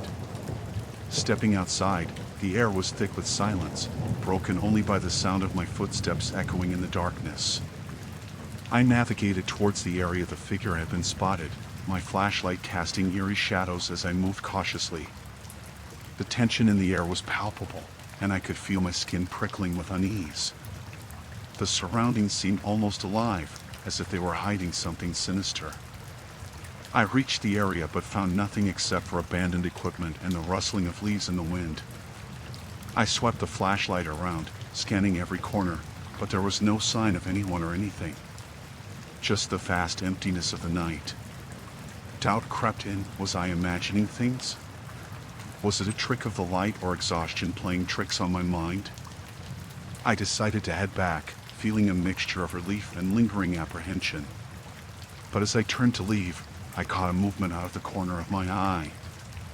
I swung the flashlight towards it, illuminating a dark figure standing just a few feet away. My breath caught in my throat as I faced the figure, feeling a cold chill run down my spine. The person, or whatever it was, stood completely still, staring at me with piercing eyes that seemed to glint in the light. I stumbled backward, my heart racing in terror. I tried to call out, but words failed me. There was something off about this figure, a sense of otherness that sent shivers down my spine. Before I could react or make sense of the situation, the figure turned and vanished into the darkness. I stood there, trembling, my mind racing with 1,000 questions and a primal fear that gnawed at my core. I hurried back to the security office, locking the door behind me, and I reached for the radio again, desperate for any connection. But the static persisted, refusing to yield to my pleas for help. I stayed in that room, watching the monitors, expecting the figure to reappear, but there was nothing. No signs of movement, no hint of the unsettling presence I had witnessed. As the night wore on, I tried to shake off the fear, rationalizing it as fatigue or perhaps a mind playing tricks. But deep down, I couldn't shake the feeling that something inexplicable had occurred. When morning finally broke, I was exhausted and on edge, but I was also relieved to see the light of day. I reported what had happened to my supervisor, but the reaction was dismissive, a suggestion that it was likely an animal or my imagination. But I knew what I had seen. It wasn't a trick of the light or a mere illusion. There was something out there, something unexplainable and chilling, lurking in the darkness of that remote area. And that experience would haunt me for a long time to come, leaving me with an unshakable fear of what could exist beyond our understanding.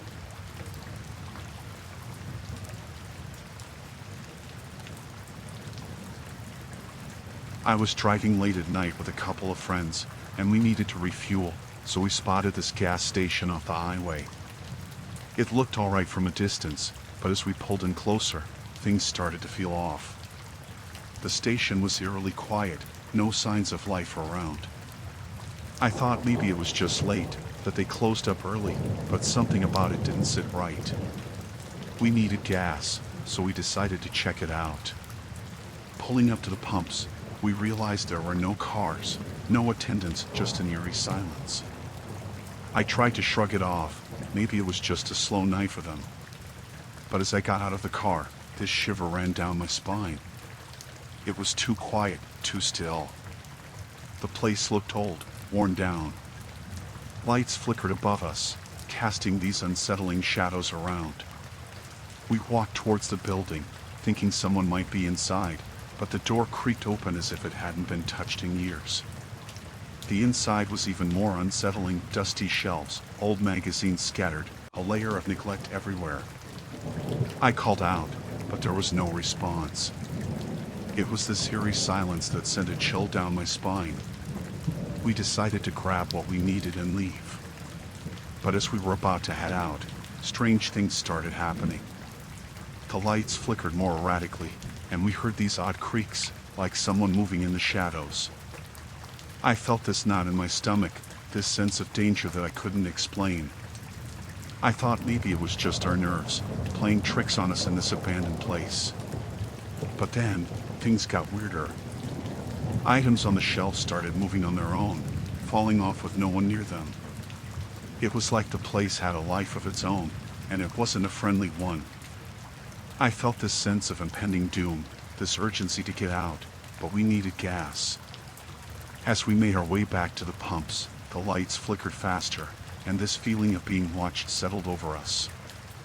We hurried, trying to fuel up, but the pump didn't seem to be working, no gas flowing. That's when we heard it, the sound of footsteps, slow and deliberate, coming from inside the station. We froze, exchanging terrified looks. We were alone, or so we thought. I called out, asking if anyone was there, but there was no response. The footsteps continued, getting closer. Panic started to set in. We needed to leave, now. We ran to the car, this sense of urgency driving us. I fumbled with the keys, trying to start the engine, but it wouldn't turn over. My heart raced as I kept trying, the sound of those footsteps getting louder. Finally, the car roared to life, and we peeled out of there, leaving that eerie gas station behind us. As we drove away, I glanced in the rearview mirror, and I saw figures standing in the shadows of the station, watching us leave. It was this inexplicable encounter at that supposedly functional gas station that left us shaken, with this lingering fear that something sinister lurked within those abandoned walls.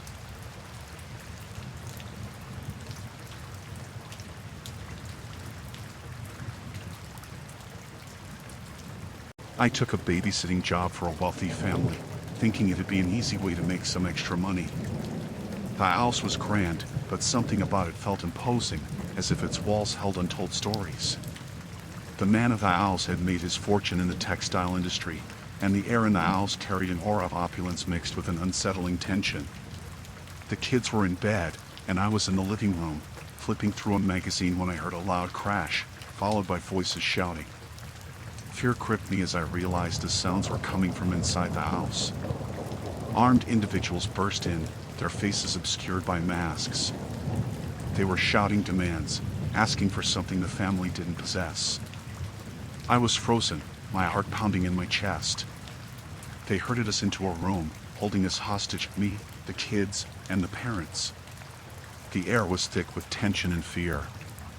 The parents tried to reason with the intruders, pleading for our safety, but the masked individuals seemed driven by something beyond reason. They were aggressive, threatening violence if their demands weren't met. The parents insisted they didn't have what the intruders were looking for, but the armed individuals didn't believe them. I felt powerless, helpless, as if the walls of the room were closing in on us. The children were terrified, clinging to their parents, and I tried my best to keep them calm, to reassure them that everything would be okay. But deep down, I was terrified too. The desperation in the intruders' voices, their menacing demeanor, it was clear they were willing to do anything to get what they wanted. Hours dragged by, the tension in the room escalating with each passing moment. I could hear the kids whimpering softly, their fear palpable. The intruders grew impatient, their threats turning more severe. They demanded immediate compliance or else they would take drastic measures. I felt a surge of fear, knowing that our lives were hanging by a thread. The parents were frantic, trying to negotiate, but it seemed futile. The intruders were unrelenting. Suddenly, a commotion outside drew the intruders' attention. There were sirens, flashing lights, a police presence outside the house. The intruders panicked, realizing they were surrounded. In the chaos, they grabbed what they could and fled, leaving us shaken and terrified. The sound of their hurried footsteps fading away felt like a lifeline.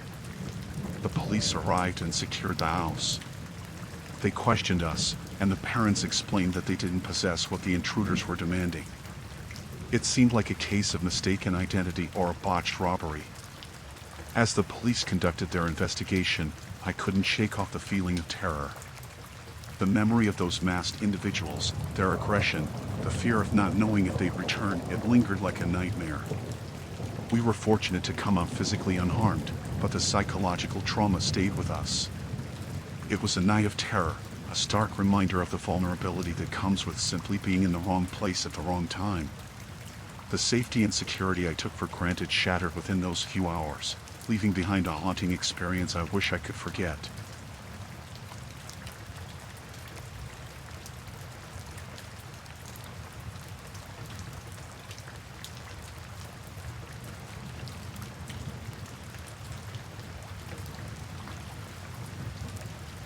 It was getting late, and fatigue was creeping in as I navigated through the dimly lit streets. Then, I saw this figure at the side of the road, a hitchhiker with their thumb out. I felt this pang of sympathy, this desire to help someone in need. So, I pulled over, thinking I could offer a ride and some assistance. The hitchhiker seemed harmless enough, this weary-looking person with a backpack. I thought maybe they were just down on their luck, needing a lift to the next town. I felt this urge to help, this sense of doing a good deed. They got in, thanking me for stopping. We exchanged a few pleasantries, but as the ride went on, I noticed something was off. There was this uneasiness in their demeanor, this shifting glance that made me uneasy. I tried to engage in small talk, to ease the tension, but they seemed distant, almost evasive. I felt this growing sense of discomfort, this realization that I might have made a mistake. They asked if I could drop them off at a remote location, far from the main road. I hesitated, but I didn't want to leave them stranded. I felt this tug of war inside, this conflict between wanting to help and this feeling that something wasn't right. As we got closer to the spot they mentioned, this sense of dread washed over me. It was this desolate area, no signs of life around. I felt this overwhelming fear, this realization that I might be in danger. They asked me to pull over, and as I did, they suddenly turned towards me, this menacing look in their eyes. I felt this rush of panic, this fear gripping me. They demanded my belongings, this threatening tone that sent chills down my spine. I tried to reason with them, to talk them out of it, but they were insistent.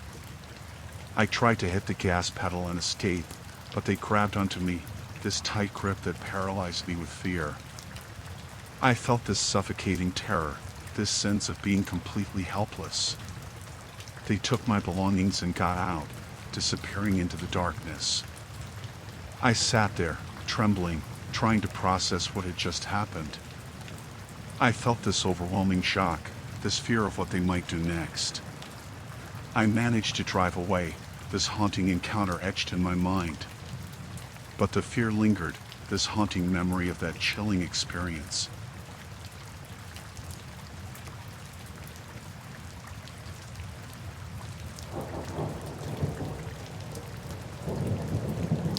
Back when I was a teenager, I joined the cadets, and one summer, we had this camping trip planned. It was supposed to be a fun adventure, a chance to bond and learn survival skills. But things took a chilling turn that I'll never forget. We set up camp in a remote area, surrounded by thick woods. The air was crisp, the sky clear. It felt like the perfect setting for a camping trip. As night fell, we gathered around the fire, sharing stories and roasting marshmallows. But then, we heard a strange sound in the distance, like branches snapping. At first, we dismissed it as some animal, but the sound grew louder, closer. It sent shivers down our spines.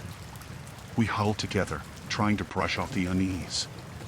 But then, one of us saw something moving in the darkness, silhouettes lurking beyond the trees. Fear gripped us. We weren't alone. There were figures out there, watching us. We debated whether to investigate or stay put. Some were curious, wanting to check it out, while others were terrified, fearing it could be dangerous. A group of us, eager to know what was out there, ventured cautiously into the woods. The night was eerily silent, the only sound our footsteps crunching on leaves. But then, we saw them, figures standing in a circle, their faces hidden in the darkness. They didn't move or make a sound, just stood there, staring at us. Panic surged within us. We didn't know who or what they were. It was unsettling, the way they stood there, unmoving. We tried to call out, ask if they needed help, but they remained silent. The tension in the air was suffocating. Suddenly, they started chanting, low and haunting, in a language we couldn't understand. It felt sinister, sending chills down our spines. Fear consumed us. We turned and fled back to camp, not looking back, hearts pounding with terror. The night felt endless, the fear keeping us wide awake. Every sound made us jump, every rustle sending us into a panic. Morning couldn't come soon enough. We packed up swiftly, eager to leave that place behind. As we hiked out, the memory of those figures in the woods haunted us. It was a chilling encounter that stayed etched in our minds, leaving an unsettling feeling that we couldn't shake off. That camping trip, meant for camaraderie and learning, turned into a nightmarish experience.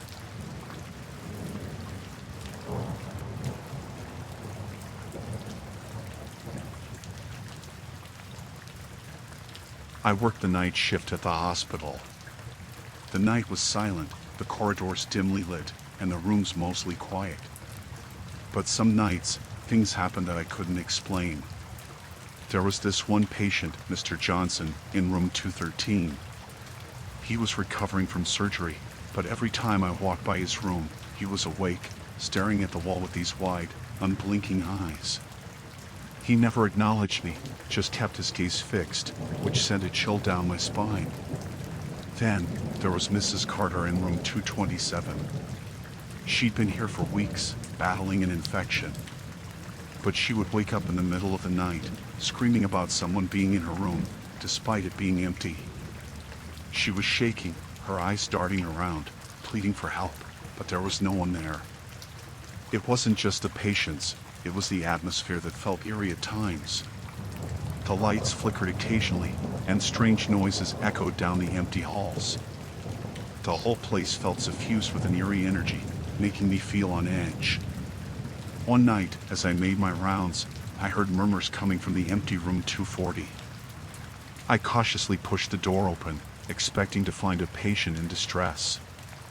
But the room was empty, just an empty bed and a stillness that made my skin crawl. I shrugged it off, telling myself it was probably just the air conditioning.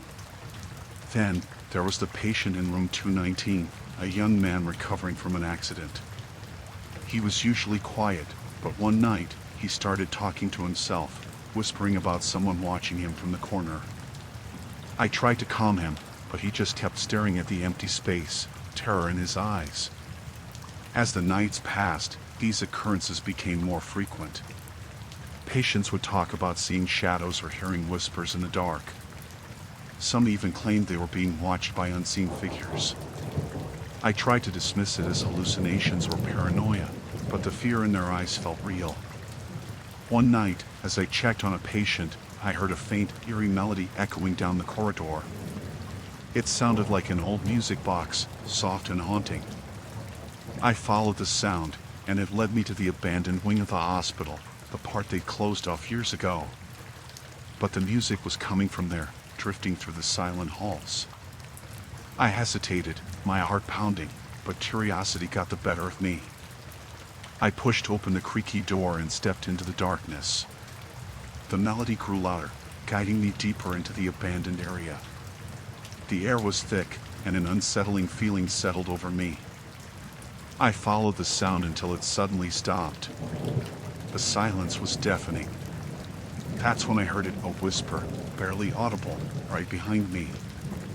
I spun around, but there was nothing there, just the empty corridor, the dim light casting eerie shadows. I raced back to the main wing, shaken. I tried to convince myself it was a figment of my imagination, but that feeling of dread lingered. Something about that place felt wrong, like it held secrets I didn't want to uncover. The next night, I was attending to my duties when I heard footsteps coming from the closed-off area again. I froze, my heart pounding in my chest. I stood there, listening intently, trying to make sense of it. But then, I saw shadows moving along the walls, shapes that shouldn't have been there.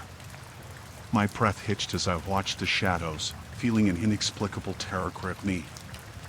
I wanted to leave, to run, but my feet were rooted to the ground. The footsteps drew closer, echoing louder with each passing moment. Suddenly, the lights flickered, and in that brief moment of darkness, I saw figures, silhouettes of people, standing at the edge of the abandoned wing. Their presence felt wrong, sending a shiver down my spine. I stumbled backward, my heart racing, and I turned and fled, not looking back until I was back in the main corridor. I felt an overwhelming sense of dread, my mind racing with questions and fear. What were those figures? Who or what was making those noises? I tried to tell myself it was just my imagination, but the fear that I felt was too real. I wanted to leave, to quit my job, but I needed it. So, I forced myself to carry on, to keep my eyes straight, and to ignore the unsettling occurrences. But the fear lingered, making every sound, every whisper, seem like a haunting presence. I couldn't shake off the feeling that something was off about that hospital, about those empty corridors and the patients' whispers. I worked my shifts, keeping my head down, but the fear never left me, making every night shift a dreadful experience.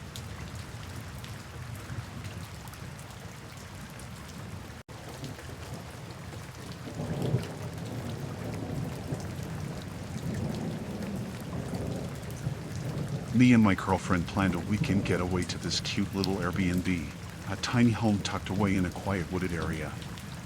The pictures online were inviting, showcasing a cozy place surrounded by nature. The host, Evelyn, seemed nice from our online interactions. She had positive reviews, so we were looking forward to our stay. When we arrived, Evelyn greeted us warmly, but something about her felt a bit off. She was overly attentive, almost too interested in our plans and itinerary for the weekend. She'd mentioned knowing our schedule for the next day, which struck me as strange, but I brushed it off. As the day rolled on, things started getting weirder. She would show up unannounced, claiming she wanted to ensure everything was all right. It felt like she was constantly watching us, our every move. At one point, she mentioned something that she could have only known if she was eavesdropping on us. Inside the tiny home, there were strange things. Some of our belongings seemed slightly rearranged, as if someone had been going through them. I tried to keep my composure, but my girlfriend was getting increasingly anxious. That night, I couldn't shake the feeling of being watched. The silence was too heavy, and the darkness outside felt suffocating. We heard footsteps around the house, but whenever we checked, there was no one. I thought I saw a shadow lurking outside our window, but when I looked again, it was gone. The next day, Evelyn asked questions about our personal lives that seemed way too probing. She seemed overly invested in our relationship, our jobs, and even our future plans. It was uncomfortable. The climax came when she entered the tiny home without knocking, claiming she needed to fix something, but everything seemed fine. We felt invaded, trapped in this space with someone who was becoming more than just an overly attentive host. Her interest turned into an unnerving obsession with us.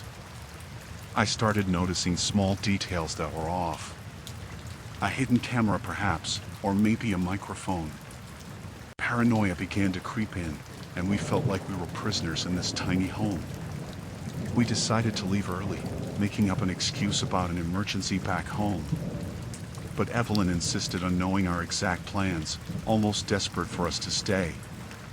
Her insistence was frightening, and we hurriedly packed our things, feeling like we were escaping something ominous. Once we left, the relief was palpable. But the feeling of being watched lingered.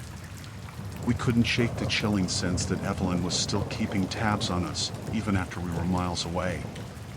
It took a while for the eerie feeling to fade, but even now, the memory of that weekend remains etched in our minds. The unsettling realization that we were at the mercy of a host who crossed the line between hospitality and an unnerving obsession still sends shivers down my spine.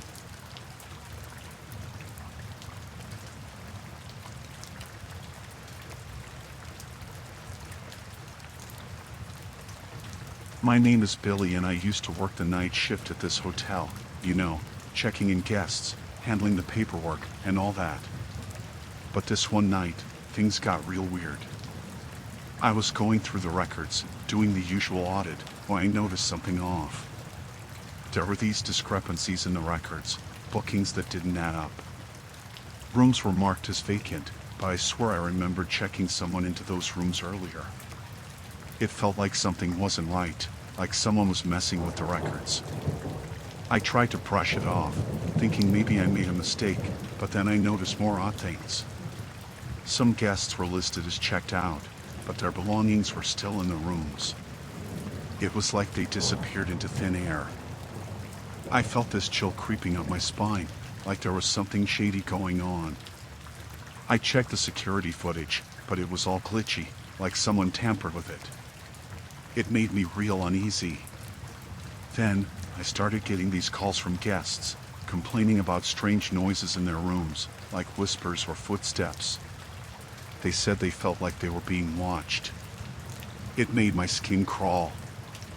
I tried to reassure them, saying it was probably just the old building settling or something, but I couldn't shake off the feeling that something wasn't right. It was like the hotel had this eerie vibe, like there was something lurking in the shadows. As I went through the records, I found bookings for rooms that didn't exist. I mean, I checked the floor plans, and there was no such room number. It made no sense. I thought maybe it was a mistake, but the more I looked, the more these strange entries popped up. I tried to reach out to my manager, but I couldn't get through. It felt like I was on my own, dealing with this bizarre situation. I wanted to leave, but I couldn't abandon my shift, and there was this feeling like I had to figure out what was going on. I went up to the floors, checking the rooms myself. Some doors were locked from the inside, and when I knocked, there was no answer. It gave me this unsettling feeling, like someone was hiding in there. Then I stumbled upon this room, but one that wasn't supposed to exist. It was like a blank space on the floor plan, but there it was, a door where no door should be. I felt this dread sinking in. I tried the handle, and it was unlocked. The room was freezing cold, even though the air conditioning was off. There was this stale smell, like something rotten. It made my stomach turn. I stepped inside, and it was dark, pitch black. I felt my way around, trying to find a light switch. When I finally did, what I saw, I can't even explain. The room was empty, but it felt wrong. It was like the air was heavy with something sinister. I heard this whispering, real faint at first, like distant voices. It made the hairs on my neck stand up. I called out, asking if anyone was there, but there was no response. Just this eerie silence. I wanted to get out of there, but I felt glued to the spot. It was like something was holding me back. The whispers grew louder, and I felt this overwhelming sense of fear, like I was in danger. I stumbled back, trying to leave, but the door wouldn't budge. It was like it was stuck, like it didn't want to open. Panic started setting in, and I pounded on the door, calling for help, but no one came. I don't know how, but suddenly, the door swung open, and I bolted out of there. I ran down to the lobby, trying to make sense of what happened. But when I checked the records again, that room wasn't there, like it never existed. I wanted to leave, get away from that place, but something kept pulling me back. I felt this lingering sense of dread, like whatever was in that room followed me. I quit that job soon after, but the fear, it stayed with me, haunting me like a nightmare that wouldn't end.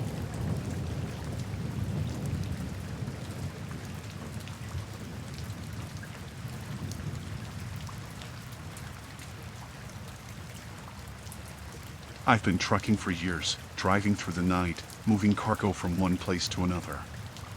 One evening, I was making good time, driving along a deserted stretch of highway when I saw something in the distance, a blockade across the road. I slowed down, trying to figure out what was going on. That's when a group of masked individuals emerged from the shadows, surrounding my truck. My heart pounded. This was trouble. They forced me to stop, banging on the doors, yelling commands. They were armed, menacing, and I knew resisting would only make things worse. They ordered me out of the truck, threatening me with weapons. I complied, trying to stay calm, trying to figure out what they wanted. But they were aggressive, forceful, not giving any explanation. They blindfolded me, tied my hands behind my back, and shoved me into their vehicle. I didn't know what was happening, why they were doing this. Fear clenched my chest. I was at their mercy. We drove for what felt like hours, the sound of their whispered conversations unsettling. I couldn't make out their plans, their intentions, just the sense of impending danger. They finally stopped, pulled me out of the vehicle, and dragged me into this abandoned building. It was dark, damp, a sense of dread lingering in the air.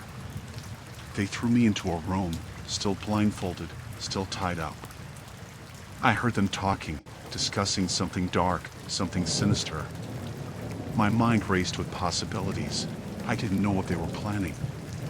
Hours passed, and I was alone in that room, blindfolded, bound, the uncertainty and fear gnawing at me. I couldn't escape, couldn't understand why they targeted me. Then, they returned, their voices hushed but filled with a chilling determination. They forced me to stand, to follow their orders, threatening dire consequences if I resisted. They made me do unspeakable things, things that still haunt me to this day. I felt this sense of helplessness, this terror at the mercy of these assailants with their dark agenda. They seemed to relish in the fear they instilled, in the control they had over me. I tried to reason with them, to plead for my life, but they were ruthless, heartless. As the night dragged on, their intentions became clearer. They wanted to send a message, to create chaos, and I was just a pawn in their game. Eventually, they left me alone again, still bound, still blindfolded, the sounds of their movements echoing through the empty building. I didn't know if I'd ever see daylight again. Hours turned into an eternity, and just when I thought it couldn't get worse, they returned, their demands becoming more threatening, more sinister. But then, as abruptly as it started, they released me. They left me in that desolate place, battered, terrified, but alive. They vanished into the night, leaving me to wonder why they chose me, what their twisted agenda truly was.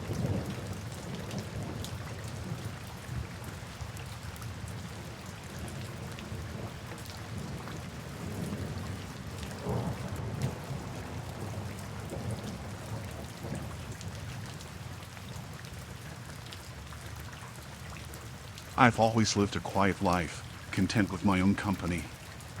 But lately, things took a strange turn. It started a few weeks ago when the community leader, Mr. Wilson, started showing an unusual interest in my affairs. He'd drop by unannounced, offering help with odd jobs around the house. At first, I thought it was just neighborly concern, but as the visits became more frequent, I grew uneasy. Last night, it was different. It was darker outside, the usual tranquility of the night disrupted by an odd stillness. There was a knock on the door, and I hesitated before answering. It was Mr. Wilson, but there was something off about his demeanor. He seemed agitated, his eyes darting around, and his usual genial smile replaced by an unsettling grin. He started asking peculiar questions, probing into personal matters that were none of his business. His tone grew increasingly insistent, almost demanding. I tried to politely excuse myself, but he persisted, stepping closer until I could feel his breath on my face. It was uncomfortable, and I started feeling a sense of unease creeping in. The atmosphere grew tense, and I realized something was terribly wrong. His demeanor was no longer friendly, it was menacing. I could sense an underlying threat in his words, and a knot of fear formed in my stomach. My instinct screamed at me to get away, to protect myself from whatever was brewing beneath his unnerving facade. I tried to reason with him, to calm him down, but my efforts were futile. His behavior became more erratic, almost predatory. It felt like he was cornering me, closing the gap between us until I was backed against the wall. I didn't know what he wanted or why he was acting this way, but every fiber of my being screamed danger. I managed to slip past him, the adrenaline fueling my escape. I locked myself in a room, heart racing, trying to make sense of the situation. Fear pulsed through my veins as I heard him pacing outside, muttering incomprehensible words. The night dragged on, and I could hear him lurking around the house. I was terrified to call the authorities, afraid of what he might do if he realized I was trying to seek help. I felt trapped, isolated, and utterly vulnerable in my own home. My mind raced, trying to find a way out of this nightmare. I considered making a run for it, but the thought of facing him in the dark sent shivers down my spine. The hours ticked by, each minute feeling like an eternity, and the night seemed to stretch on endlessly. I couldn't sleep, couldn't relax, couldn't shake off the overwhelming fear that had taken root in my mind. I listened intently, every sound amplified, each creak or rustle sending a jolt of terror through me. I felt like a prey being hunted by a predator. Eventually, the first light of dawn peeked through the curtains, and the owls fell silent. I cautiously ventured out of the room, relieved to find no sign of Mr. Wilson. But the horror of that night lingered, a constant reminder of the chilling encounter that had turned my safe haven into a place of terror. I couldn't shake off the feeling of being watched, of being targeted by someone I had once trusted. It was unsettling, knowing that the community leader, a person of authority, had turned into a menacing figure lurking in the shadows. In the following days, I kept my doors locked, constantly looking over my shoulder. I avoided any encounters with Mr. Wilson, and his sudden absence from the neighborhood only heightened my unease. I couldn't help but wonder what might have happened if I hadn't managed to evade his disturbing intentions that fateful night. The incident left me shaken, robbed me of the sense of security I once felt in my own home. It was a chilling reminder that danger could lurk where you least expect it, even within the supposedly safe confines of a quiet neighborhood. The fear that had gripped me that night refused to dissipate, a haunting memory of a chilling encounter that had turned my world upside down.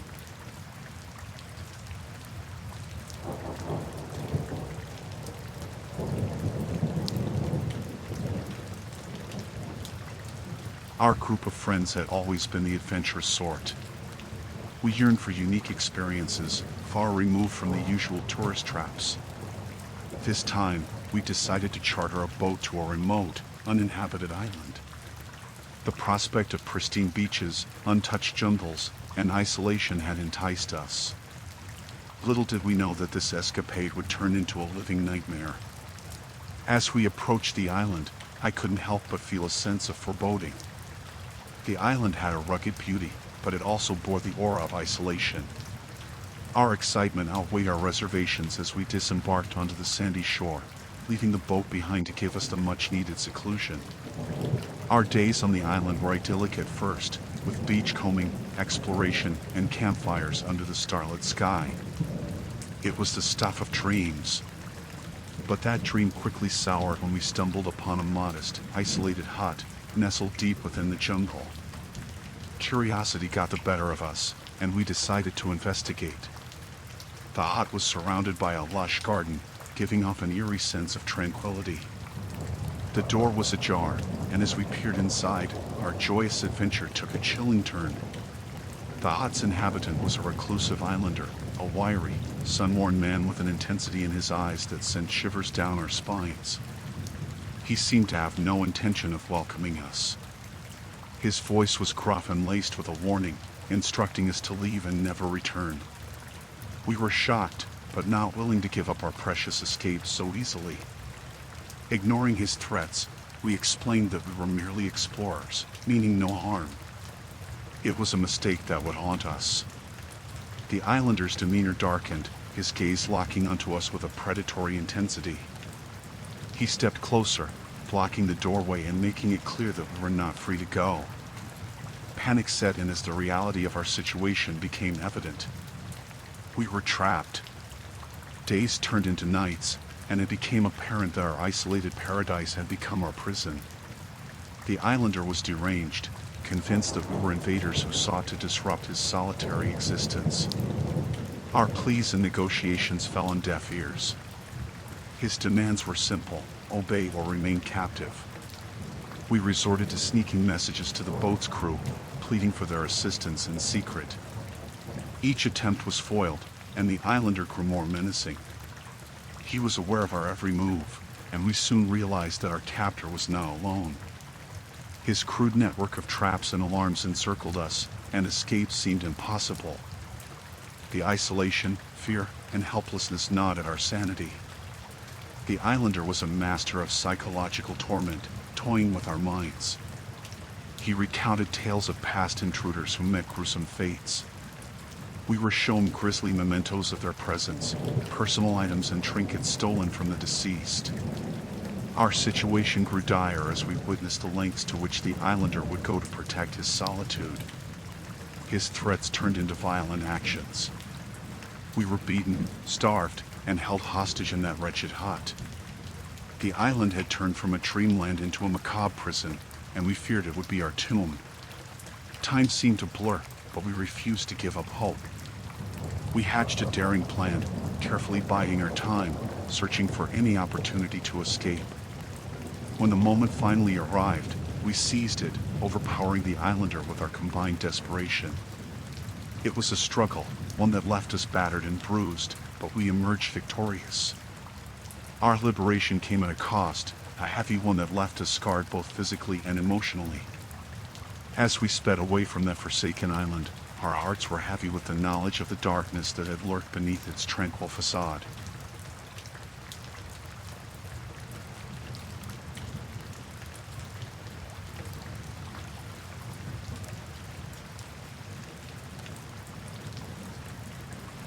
It was a typical gloomy night, and I found myself alone at the local convenience store, working the dreaded graveyard shift. Usually, there were two of us manning the store during these late hours, but tonight, the other worker Toby had called in sick. I couldn't help but feel a shiver of unease as I gazed out at the deserted streets. The minutes dragged by, and the store was eerily quiet. I tried to stay occupied, tidying up the shelves and counting inventory, but the isolation weighed heavily on me. The dim, flickering fluorescent lights did little to dispel the gloom that settled around me. Around 1 a.m, just when I was beginning to feel the full weight of loneliness, the doorbell chimed, signaling the arrival of a group of men. They were rugged, with unkempt appearances and a collective air of menace. My heart quickened, but I greeted them with the practiced smile I had perfected over countless late-night shifts. The men paid me no mind as they wandered the aisles, their eyes shifting furtively. I couldn't help but notice their hushed conversations and lingering glances in my direction. Anxiety coursed through me, but I couldn't put my finger on why they had me on edge. As they approached the counter with their chosen items, a sense of dread washed over me. They seemed agitated, their movements jerky and unpredictable. I swallowed hard, trying to appear calm and composed, but I knew something wasn't right. One of the men leaned in closer, his voice a low, menacing growl. "You're alone here, aren't you?"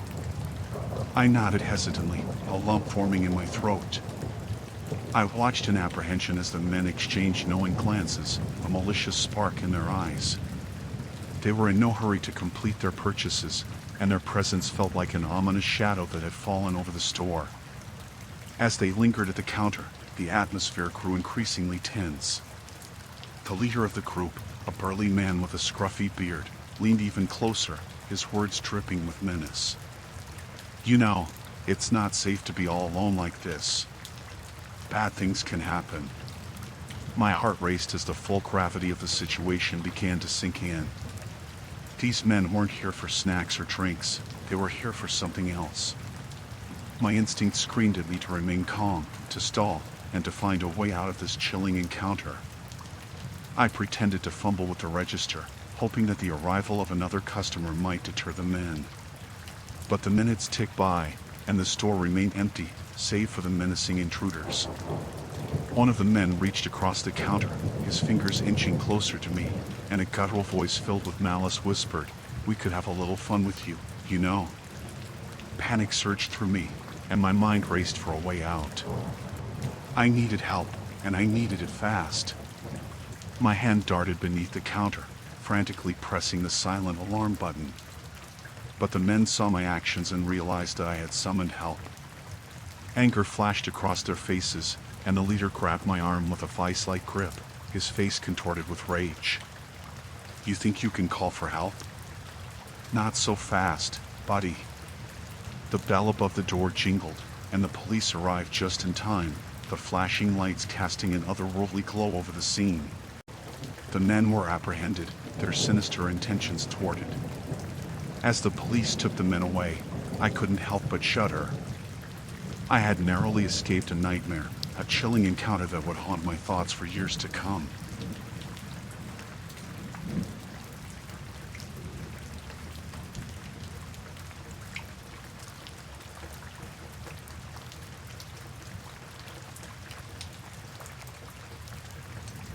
My family and I cruised down the long, desolate stretch of highway during our summer road trip.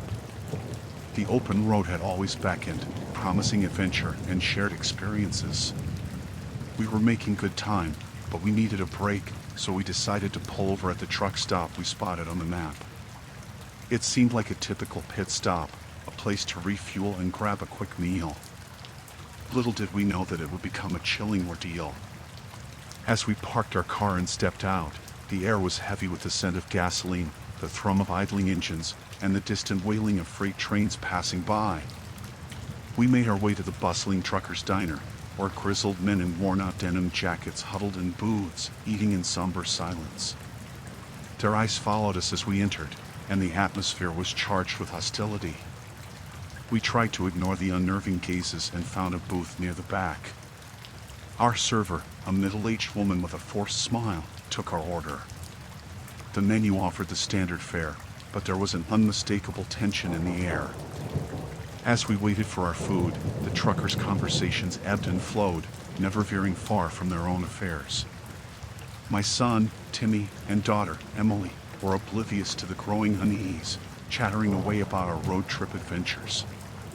But my wife, Sarah, and I couldn't shake the feeling that we were unwelcome visitors in this dimly lit enclave. The situation escalated when a group of truckers at a nearby table began whispering and casting dark glances in our direction. Their hushed conversations and occasional laughter, laced with malicious intent, sent shivers down my spine. Our food arrived, but none of us had much of an appetite. The truckers' stares became more intense, their eyes drilling into us as if we were trespassers in their secret world. The tension in the diner was palpable, and I knew we had to leave, but we had already paid for our meal, and we didn't want to draw attention to ourselves. As the minutes ticked by, the atmosphere grew increasingly hostile. The truckers were no longer content with just watching. They began making derogatory comments and crude remarks about our presence. It was as though they had marked us as interlopers who needed to be driven away.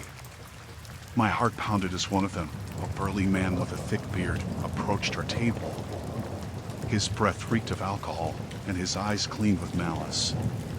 He leaned in, his face uncomfortably close to mine, and issued a thinly veiled threat.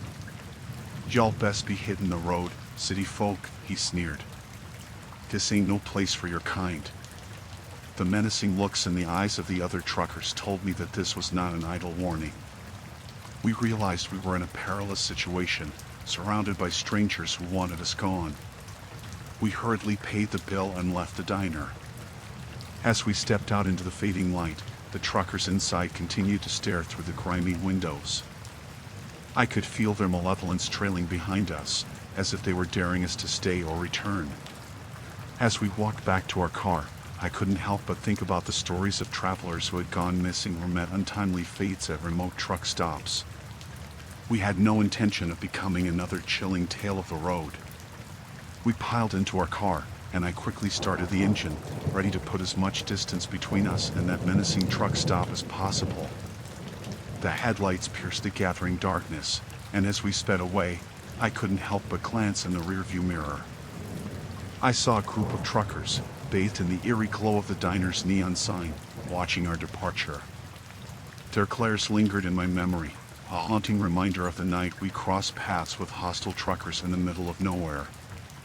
It was a road trip we would never forget, one filled with the kind of fear and paranoia that lingers long after the miles have passed.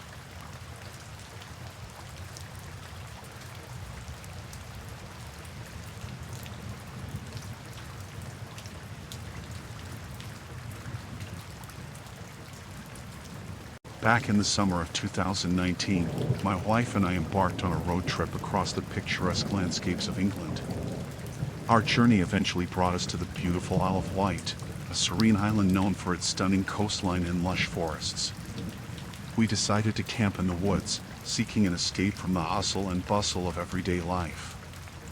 As we set up our modest campsite, the sun dipped below the horizon, casting long shadows through the trees. A warm breeze rustled the leaves, and the world around us seemed to settle into a tranquil stillness. We felt a sense of peace envelop us as we nestled in our sleeping bags, the flickering campfire providing a comforting glow. The night was serene until an eerie noise broke the silence, a distant chant echoing through the forest.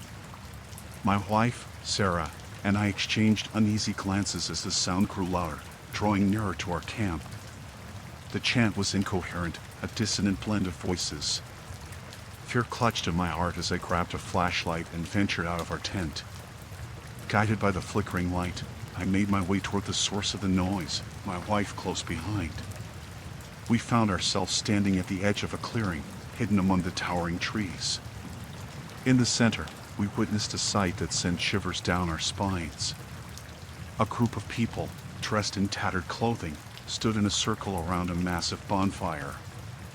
They chanted in a language we couldn't comprehend, raising their hands and swaying as if entranced by the flames.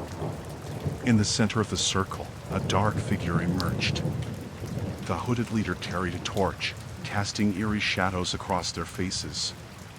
The forest seemed to come alive with their otherworldly incantations. We were paralyzed by fear, hiding in the shadows, as we watched the ritual unfold. The cult members chanted and danced with fervor, and in the flickering firelight, we noticed strange symbols etched into their arms and foreheads. It was a chilling sight, and we couldn't comprehend what we were witnessing. As the ritual reached its climax, we couldn't bear to watch any longer. Fear overcame curiosity, and we realized we needed to leave. But as we turned to retreat, a twig snapped beneath my foot, and the cult members' heads snapped in our direction. Panic surged through us, and we sprinted back to our campsite. Our hearts pounded in our chests as we heard their footsteps close behind. There was no time to pack up our belongings. We grabbed our backpacks and ran deeper into the woods, guided only by our flashlight's trembling beam. The cult members pursued us, their eerie chants echoing through the trees, growing louder and more menacing. We zigzagged through the forest, trying to lose them, but their determination was unrelenting. Fear propelled us forward, our breaths coming in ragged gasps. As the night wore on, we finally managed to put some distance between us and the cult, but we dared not stop. Our flashlights grew dim, and exhaustion weighed us down. We had no choice but to keep moving, hoping that the trees would shield us from the sinister group that pursued us. Hours passed, and the sky began to lighten as dawn approached. The eerie chanting faded into the distance, and we finally allowed ourselves to rest beneath the sheltering canopy. We huddled together, listening to the birdsong and the rustling leaves, the forest reclaiming its peaceful serenity. We had witnessed something terrifying that night, an unspeakable ritual in the depths of the Isle of Wight's woods.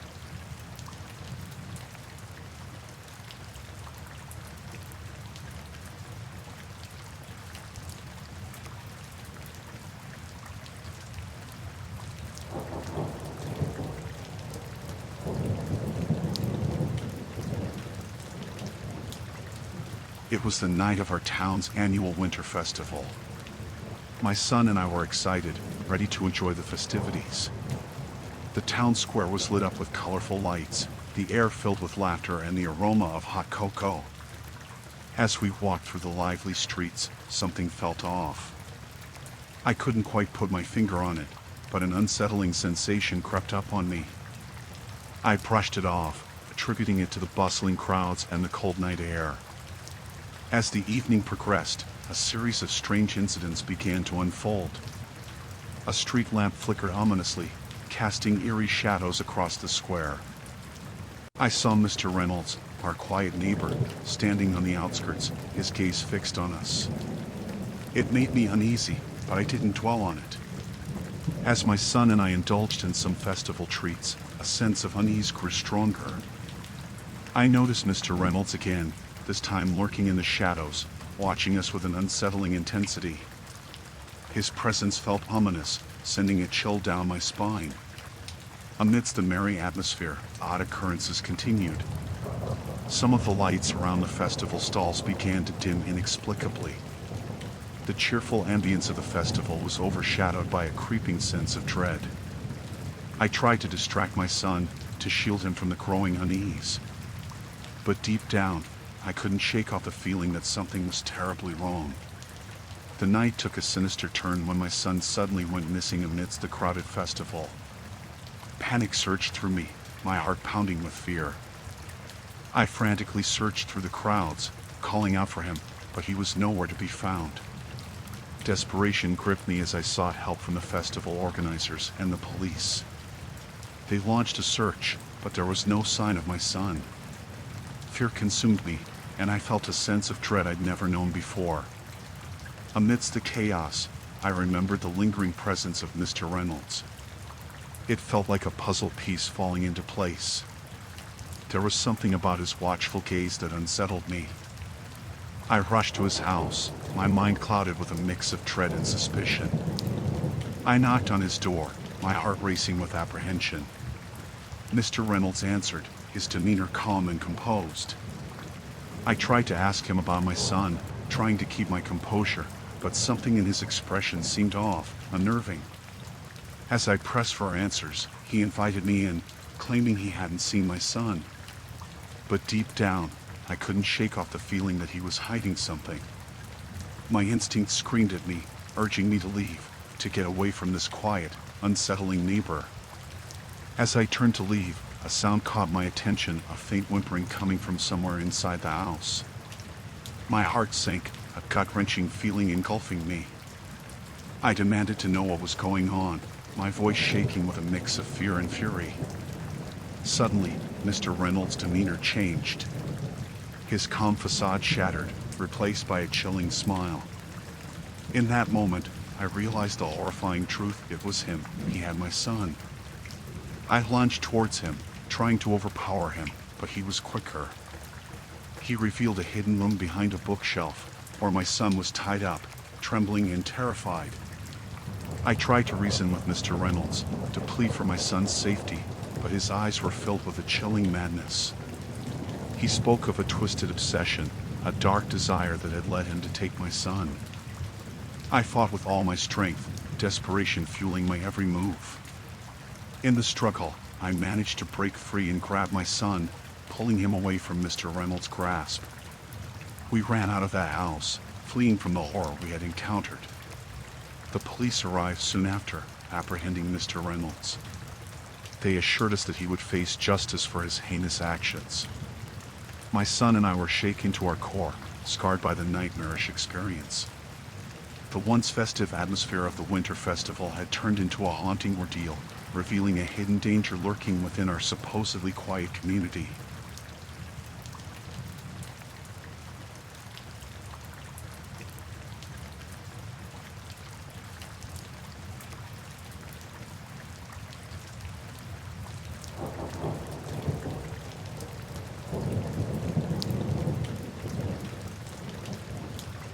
I was on a road trip with a couple of friends, taking a scenic route through the countryside. We were enjoying the drive, laughing, and listening to music. Then we saw it, a road sign that seemed off. It pointed to a shortcut, promising to save us time. We debated for a bit but decided to take the route. After all, who doesn't love a good shortcut? The road started off fine, but as we drove deeper, things changed. The surroundings turned desolate, barren, like we'd stepped into an abandoned world. Unease settled in as we passed empty houses, boarded-up windows, and rusted-out cars. It felt like we'd stumbled into a forgotten place. I started to regret our decision, but turning back seemed like an even worse idea. We saw a gas station up ahead, a flickering light barely visible. Relieved, we pulled in, hoping to get directions back to the main road. The place was run down, dust-covered shelves, flickering lights, and an unsettling silence. We spotted a figure behind the counter, an old man, staring at us with vacant eyes. We approached cautiously, asking for directions, but he didn't respond, just kept staring. His gaze was chilling, unsettling. There was something off about the atmosphere, this lingering feeling of dread that seemed to hang in the air. We decided to leave, but as we turned, the old man spoke, his voice raspy and distant. He warned us about the road ahead, telling us to turn back, but his words were cryptic, almost nonsensical. We thanked him and left, shaken by the encounter. Back in the car, the atmosphere felt tense, a thick silence hanging over us. The road ahead was pitch black, no other cars in sight. We tried to lighten the mood with jokes, but there was this underlying tension, this feeling of being watched. Then, the car started acting up, sputtering and jerking. Panic set in as we realized we were stuck in the middle of nowhere, with no help in sight. We tried calling for help, but there was no signal, just dead silence on our phones. It was getting late, and the darkness seemed to swallow us whole. We decided to walk back to the gas station for help. The air was heavy, an oppressive silence engulfing us. As we approached the gas station, everything felt different. The lights were out, and there was no sign of the old man. The place looked deserted, abandoned, like it had been for years. We felt this growing sense of unease, this feeling that something wasn't right. We were about to turn back when we heard it, faint whispers, barely audible, but chilling. They seemed to come from everywhere and nowhere at once. We looked around, but there was no one there. Fear started to grip us, our hearts pounding in our chests. Then, a sudden gust of wind, but it carried a sinister whisper, words we couldn't understand, echoing through the night. We bolted back to the car, panic taking over. The whispers seemed to follow us, growing louder and more menacing. We tried to start the car, but it wouldn't budge. It was like the world had turned against us. The whispers became more intense, almost deafening. We felt this overwhelming terror, this feeling of being surrounded by something sinister, something malevolent. Then, as suddenly as it started, it stopped. The silence was suffocating, deafening. We looked at each other, breathless, our hearts racing. After what felt like an eternity, the car started. We didn't waste a second and sped away, leaving that forsaken place behind. The road led us back to familiar surroundings, and the tension in the car started to ease. We didn't speak about what happened, but the memory lingered, haunting us. It was an encounter that left us shaken, a nightmarish experience etched into our minds, a chilling warning about roads that promise shortcuts but lead to places better left unexplored.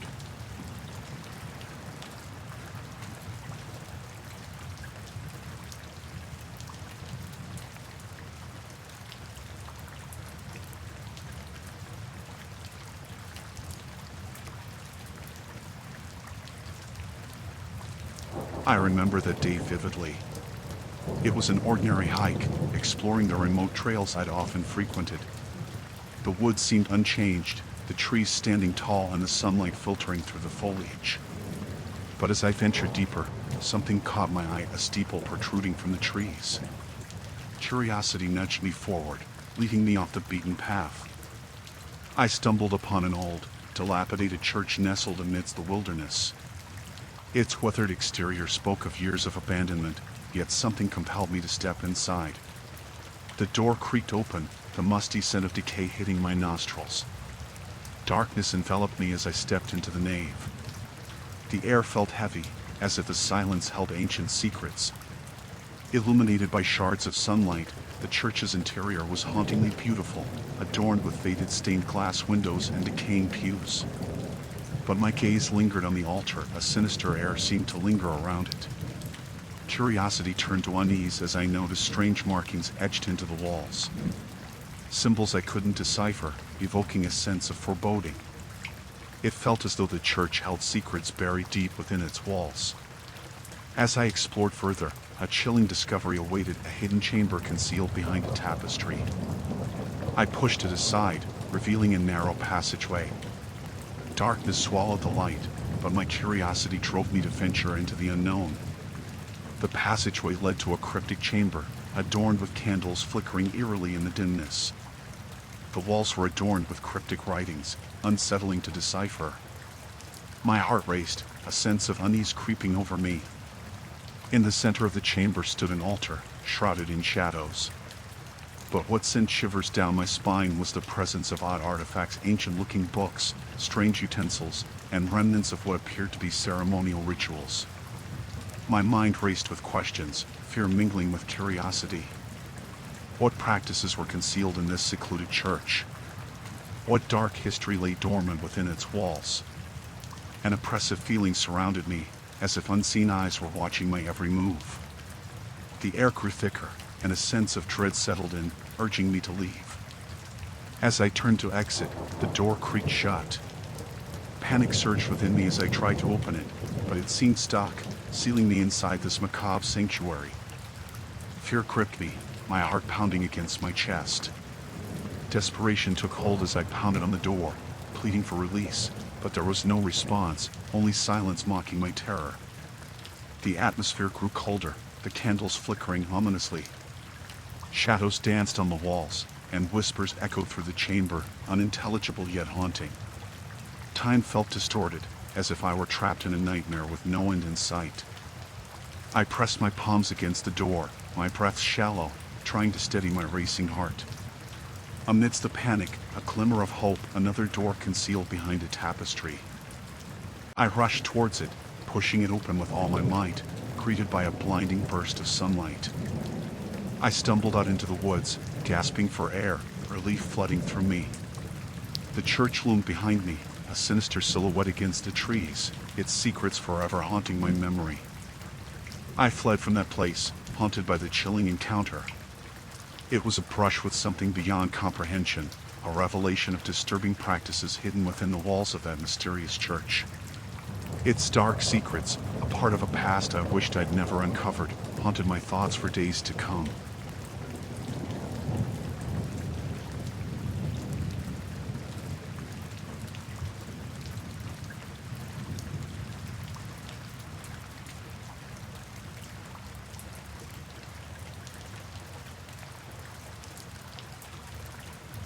It was late, well past midnight, and I needed to refuel. I pulled into the gas station, a small, rundown place on the outskirts of town. The station was eerily quiet, and I noticed just one car parked at the pump. A man was standing there, hunched over his vehicle, which seemed like it had been in a wreck. I hesitated for a moment, but I needed gas, so I parked a few pumps away from him. As I got out of my car, I saw the man staggering, blood trickling down his forehead. He looked disoriented, like he was lost in his own world. His eyes met mine, and I felt a chill run down my spine. I asked if he was okay, but he just mumbled something incoherent and turned away. I grabbed the pump, trying to keep an eye on him as I fueled up. Something felt off about the situation. There were no other cars around, no sign of anyone else at the station. The man was pacing now, muttering to himself, and his movements were erratic, like he was fighting against something. I finished fueling and went inside to pay. The cashier, an older woman, looked worried. She told me that the man had shown up a few minutes ago, his car smashed up like it had been in a wreck. But here was the strangest part, there wasn't a scratch on him. No injuries, no sign of trauma, nothing. I paid quickly, feeling uneasy. As I walked out, I glanced at the man again. He was staring at his car, an odd grin on his face. And then, to my horror, he began hitting his head against the car door, over and over again, without flinching, without any signs of pain. I froze, my heart pounding in my chest. It was like he was trying to hurt himself, testing his limits. It didn't make sense. I wanted to help, but I was scared. Scared of what might happen if I got involved. I hurried back to my car, trying to ignore the pounding in my chest. That's when I heard the screams. They were coming from the man at the pump. His screams were piercing, filled with agony. I turned around, and I wish I hadn't. The man was convulsing, his body contorting in ways that were impossible. It was like he was possessed by something. His limbs twisted unnaturally, and his face, it was contorted in agony, but there was something else, something dark in his eyes. I was frozen in terror, watching this horror unfold. It was like his body was fighting against some unseen force. The screams echoed in the stillness of the night, a nightmarish symphony of pain. And then, abruptly, it stopped. The man collapsed, lying motionless on the ground, his eyes wide open, staring into nothingness. I was petrified, unsure of what to do. My mind screamed to get help, to call someone, but my body wouldn't move. I fumbled for my phone, hands shaking uncontrollably. But before I could dial, the man twitched. His body jerked, and then he slowly got up, that same eerie grin on his face. There was blood all over him, but he looked calm. I locked the car doors, my heart pounding in my ears. He started walking towards me, his gait slow, deliberate. I felt sheer terror grip me, the kind that makes you forget how to breathe. I started the car, ready to drive away, but as I looked up, he was right at my window, staring in with those empty eyes. I hit the gas pedal, the tires screeching as I sped away from the gas station. I didn't look back, my hands shaking as I drove, desperate to get away from whatever had just happened. The image of his contorted body and that haunting stare haunted me, replaying over and over in my mind. I didn't stop until I reached the safety of my home. I locked every door and window, my mind racing with questions. What was that? What had I just witnessed? Was it some sort of drug-induced psychosis, or something far more sinister? That night, sleep evaded me. The image of that man haunted my dreams, his contorted body and that eerie smile etched in my mind. It felt like a waking nightmare, one that I couldn't shake off. I never heard about it on the news, never found out what had happened at that gas station. It was like it never occurred, but I knew what I saw was real. It felt like a brush with something beyond comprehension, something that lurked in the shadows, waiting for its next victim.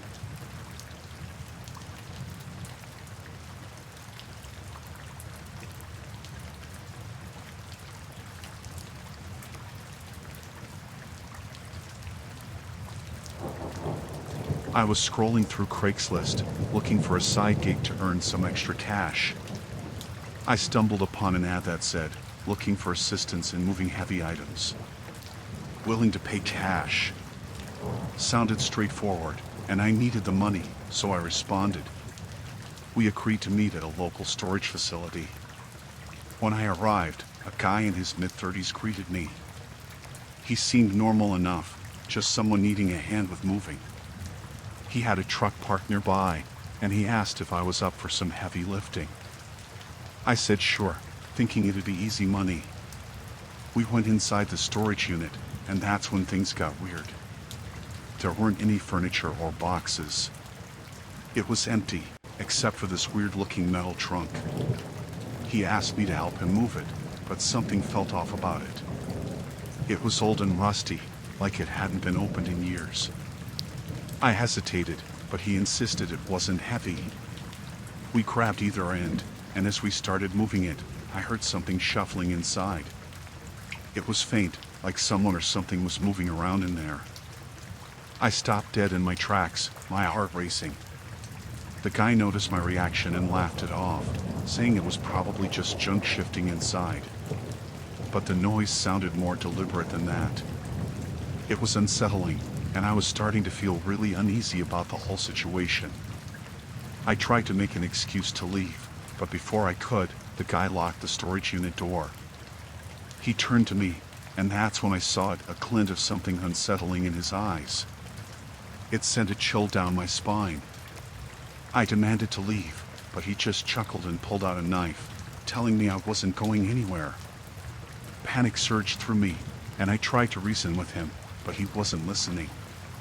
His eyes were fixed on the trunk. He muttered something about needing my help to open it, claiming there was something valuable inside. I didn't want any part of it. I tried to run, but he grabbed me and dragged me towards the trunk. I was terrified. I didn't know what was in there or what he planned to do with me. I struggled, but he was stronger. Just as he was about to open the trunk, a security guard passing by heard the commotion. The guy panicked and ran off, leaving the trunk behind. The security guard helped me out and called the police. When they opened the trunk, they found something horrifying: a person, gagged and bound, barely conscious. The guy had kidnapped someone and was about to do who knows what. I was in shock, shaking uncontrollably. I didn't stick around for much longer after the police arrived. It was a close call, and I felt lucky to get out of there alive. I later learned that the guy had a history of criminal activity, and the person in the trunk had been reported missing. It was a nightmare, something I never thought I'd experience. Meeting a stranger from an online net turned into a life-threatening situation. It made me realize how dangerous it can be to trust strangers, especially in situations like that. I've become more cautious since then, always double-checking before meeting someone from the internet. It's not something I'll forget anytime soon.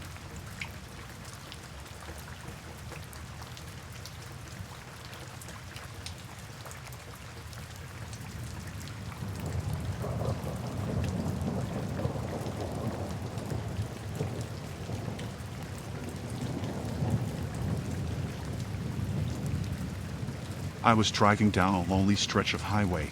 I saw a convoy of trucks up ahead.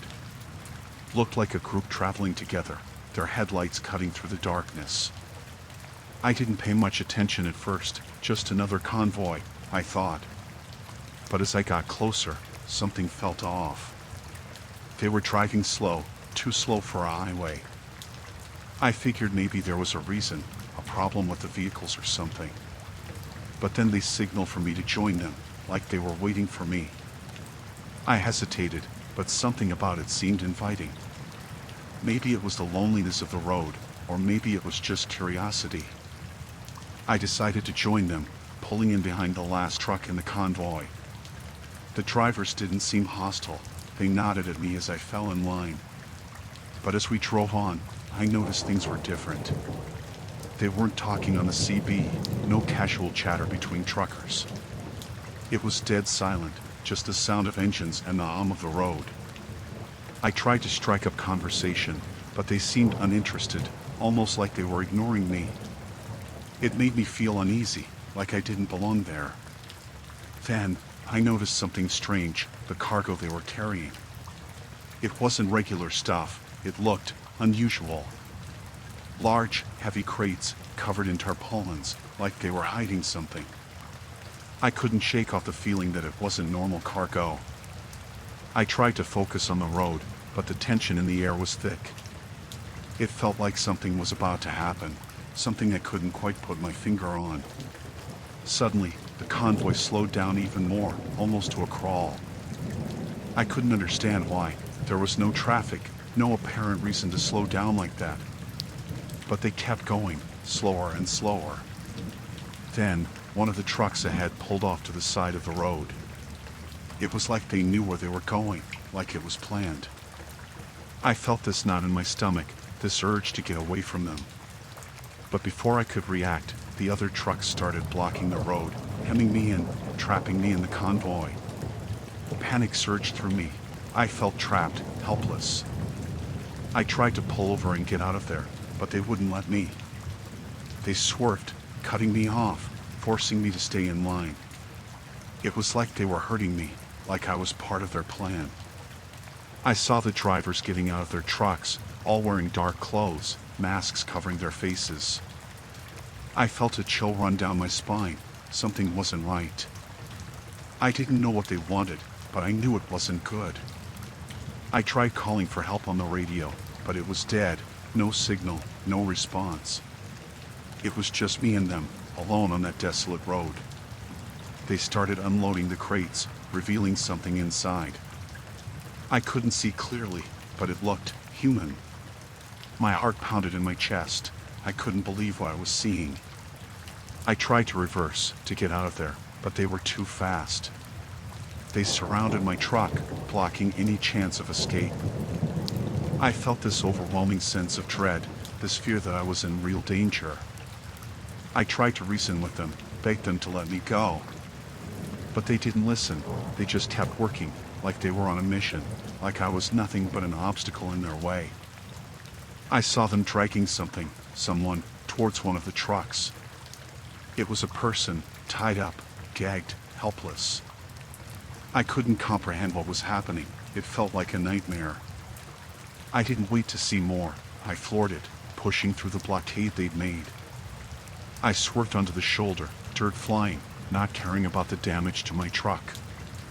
I had to get away, had to escape from whatever horror they were planning. I drove for what felt like hours, not stopping until I reached a populated area, somewhere safe. I reported what I saw to the authorities, but I don't know if they believed me. Who'd believe such a crazy story?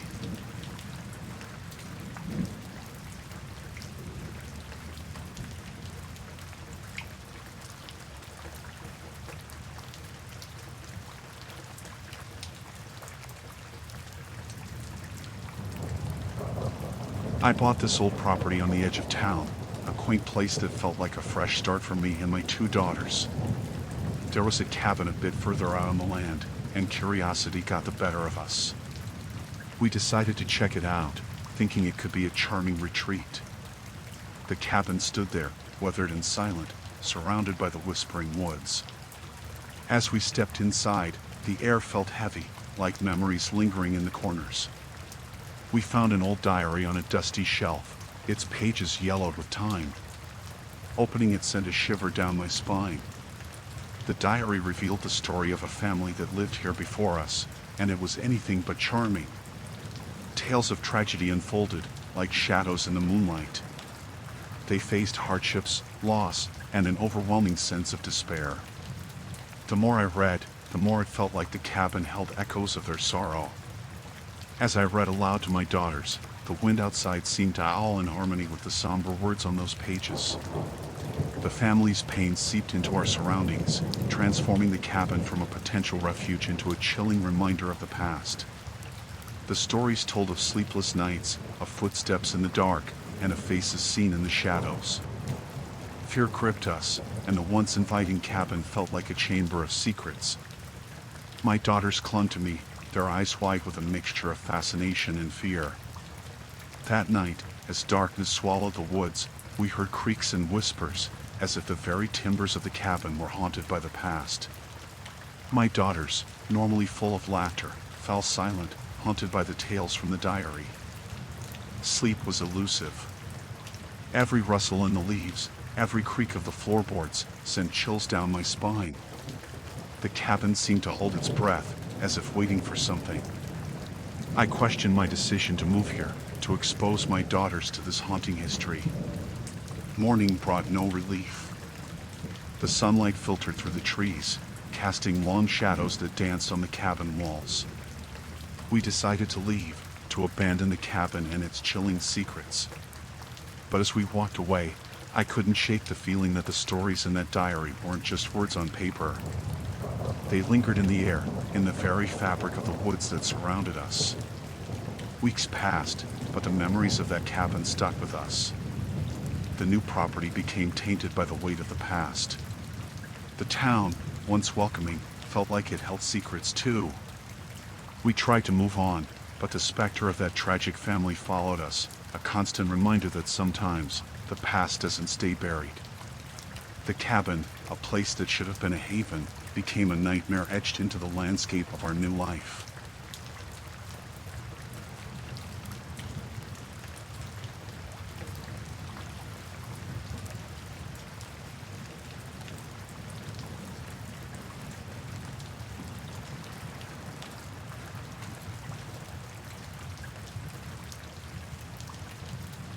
I was just your average guy working a dead-end job, delivering fast food to make ends meet. It was a boring cycle, driving around the city, dropping off burgers and fries to people who couldn't be bothered to leave their homes. Little did I know, my next delivery would thrust me into a nightmare I couldn't escape. It all started innocently enough. An order popped up on the app, a burger, fries, and a shake. Standard fare, or so I thought. The delivery location was a bit sketchy, but hey, tips are tips.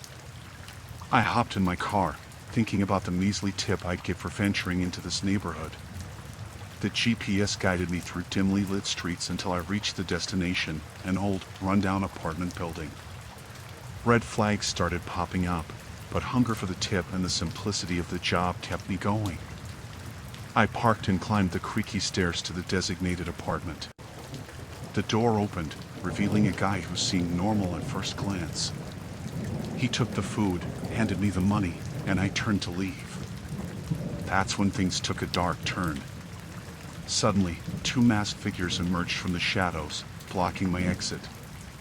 My pulse quickened as I realized I'd walked into a trap. One of them held a knife, the glint of the blade sending shivers down my spine. They demanded my car keys, my phone, everything. Panic set in, and I stammered, trying to negotiate, but these guys weren't interested in words. I handed over my belongings, praying they'd let me go. Instead, they forced me into the apartment. It smelled of stale air and desperation. The masked figures interrogated me, demanding information about my life, my job, anything they could use against me.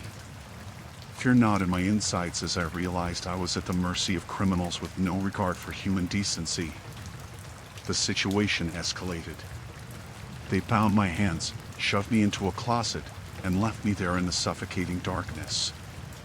Hours crawled by, my mind racing through scenarios of escape. I could hear them discussing their next move, planning to use my car for a getaway. The closet felt like a coffin, my breath shallow and labored. Desperation set in as I strained against my restraints, hoping for a miracle. Hours turned into an eternity, and just when I thought I couldn't endure it any longer, they returned. They dragged me out, their laughter echoing through the apartment. My heart pounded as they tossed me back into my car, shoving me into the back seat. It became a surreal nightmare, speeding through the city as an unwilling participant in their criminal escapade. My mind raced with thoughts of escape, but my limbs remained bound, rendering me powerless. The tension in the car thickened as we approached an unknown destination. My fate hung in the balance, a cruel game orchestrated by these faceless criminals. The car came to a stop in an abandoned alley, surrounded by looming buildings. Panic surged as they yanked me out, throwing me onto the cold pavement. I braced for the worst, my mind conjuring images of violence and pain. But instead, they simply left, disappearing into the shadows without a word. I lay there, disheveled and broken, watching their figures vanish into the night. The nightmare was over, but the trauma lingered, a haunting reminder of how quickly a routine delivery could morph into a life-altering horror. I stumbled to my feet, shaking off the shock. The city lights flickered overhead, indifferent to the terror I'd just endured. I found my way back to my car, battered and bruised, but alive.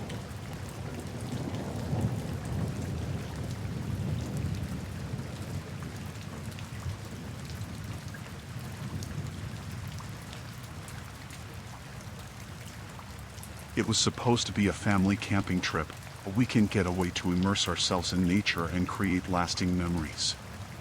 My husband, our 2 children, and I had pitched our tent near a serene, secluded cabin deep in the woods. The thought of disconnecting from our busy lives and spending quality time together was what led us to this remote location. As the evening sun dipped below the horizon, we gathered around the campfire, roasting marshmallows and sharing stories. Laughter echoed through the forest, and the kids, their faces aglow in the flickering firelight, had never been happier. It felt like a perfect family bonding experience. Eventually, our children grew tired, and we decided it was time for bed. We had planned to sleep in our tent, but the allure of the nearby cabin was too strong to resist. It was rustic and inviting, and we thought it might make the experience more comfortable for the kids. We settled in, the 4 of us on a mattress in the cabin, and soon, the sounds of the forest serenaded us to sleep. But my dreams turned into a nightmare. I awoke to the creaking of the cabin door, my heart pounding as I realized my husband and children were still sleeping soundly beside me. Panic set in when I saw a stranger's silhouette in the dim moonlight. His presence was sinister, and he moved with deliberate purpose. I tried to wake my husband, but fear silenced me. The stranger loomed closer, and I realized we were trapped. He must have locked us inside while we slept. My heart raced as I weighed my options. I couldn't risk waking my husband and children. I needed to protect them. Gathering my courage, I confronted the intruder. I whispered, demanding to know what he wanted. He turned to me, his eyes empty of any humanity. He explained, in a chillingly calm voice, that he wanted something from us, something sinister. The details he divulged left me horrified, and it was clear that he had sinister intentions, not only towards me but my entire family. I had to act fast. While maintaining a facade of compliance, I discreetly reached for my husband's pocket knife, praying he kept it there. To my relief, my fingers grazed the cold metal of the blade, and I slowly slipped it into my hand. When the intruder momentarily turned away, I seized the opportunity. I lunged at him, the knife blade gleaming in the moonlight as it caught him by surprise. Desperation gave me strength, and the ensuing struggle was a blur of terror and adrenaline. My husband and children awoke to my screams and joined the chaos, and together we managed to overpower the intruder. Disoriented and injured, he fled into the darkness, leaving us shaken but alive. With trembling hands, we unlocked the cabin door, not knowing if he would return. The rest of the night was a sleepless ordeal, and at first light, we decided to abandon our idyllic camping trip. We packed our things and left, the tranquility of the forest forever tainted by the nightmarish encounter. I later learned that the stranger had targeted other campers in the area, and it sent a shiver down my spine to think of what might have happened if we hadn't fought back. The trauma of that night stayed with us, a stark reminder that even in the most serene settings, darkness can lurk just beyond the firelight, waiting to consume the unwary.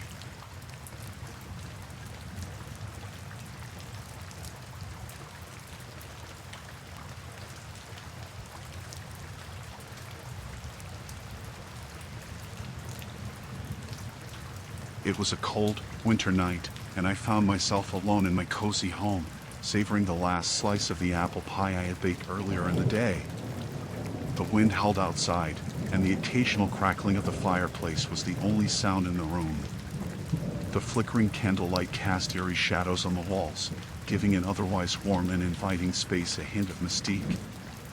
As I savored the warm, cinnamon-infused pie, a sudden knock at the door sent shivers down my spine. I glanced at the clock. It was past 9. Who could be visiting at this hour? My first instinct was to ignore it, hoping that whoever it was would give up and go away. But the knocking continued, persistent and demanding. I sighed, wondering if a neighbor needed assistance or had urgent news to deliver. I reluctantly made my way to the door and peered through the peephole. Two men stood on my doorstep, both wearing dark coats and hats pulled low. They looked like law enforcement officers, or at least they had the appearance of it. It was not uncommon for the police to make inquiries in the area, and their demeanor seemed serious. As I opened the door, they introduced themselves as detectives, explaining that they were investigating a series of incidents in the neighborhood. They flashed badges quickly, and my unease began to ebb away as they appeared legitimate. They asked politely if they could come inside and ask me a few questions. Feeling a bit flustered by the late-night encounter, I stepped aside and allowed them entry. It seemed like the right thing to do, especially if it would assist in solving whatever was happening in the area. Little did I know how wrong I was. Once inside, the atmosphere grew heavy with tension. Their questioning took on an unsettling intensity, their inquiries becoming more probing than I had anticipated. They asked about my neighbors, their schedules, my daily routine, and if I had seen anything unusual. My sense of unease returned, amplified by their persistent inquiries. The warmth of the fireplace no longer offered comfort. It was as if the flames had dimmed in response to the growing tension in the room. Then, the questions took an even more disconcerting turn. They inquired about my security measures and if I lived alone. I felt a chill crawl down my spine as their eyes bored into me, and it became clear that something was very wrong. As I began to doubt the authenticity of the detectives, I noticed subtle discrepancies in their behavior. Their badges looked a little too polished, and they never seemed to relax, their faces etched with an unyielding seriousness. My unease reached its peak when one of the men, standing uncomfortably close, suggested that I go to the basement to check if everything was secure. Alarm bells rang in my head. Why would they want me to leave the safety of the living room? I managed to muster a weak excuse, stating that I wasn't comfortable leaving my kitchen unattended. Their reaction was chilling, a momentary, angry glint in their eyes before they hastily explained that it was essential for my safety. With my heart pounding, I knew I had to get them out of my home. I insisted on calling the police station to verify their identity. Panic flared in their eyes, and they exchanged a rapid, almost imperceptible signal. It was then that I knew I had to act fast. In a swift move, I grabbed the phone and dialed 911. The operator's voice was a lifeline as I explained the strange situation. The two men, realizing they were exposed, lunged for the phone, trying to disconnect the call. A struggle ensued, and the room filled with chaos, my screams mixing with their threats. Thankfully, the police arrived just in time to apprehend the two imposters. It turned out that they were not law enforcement officers at all, but criminals attempting to gain entry into my home, with sinister intentions that I could only imagine. The horror of that night stayed with me long after the imposters were taken away in handcuffs. My warm, inviting home had turned into a nightmarish battleground, a reminder that trust should never be granted too easily, even in the most ordinary of moments. The apple pie, which had once been a source of comfort, lay untouched, growing cold on the kitchen table, a silent witness to the chilling encounter that had unfolded in my home that fateful winter night.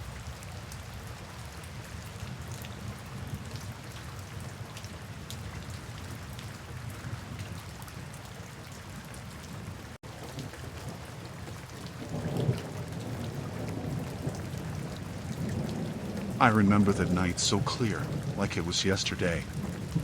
I was driving my rig down that lonesome highway, just me and the road. The only thing on my mind was getting that load to its destination on time. But things took a turn when I pulled into a rest stop to grab a bite and stretch my legs. There was this guy, seemed normal at first, asked for a light for his smoke. We got talking, and he mentioned he knew a shortcut that could save me some time.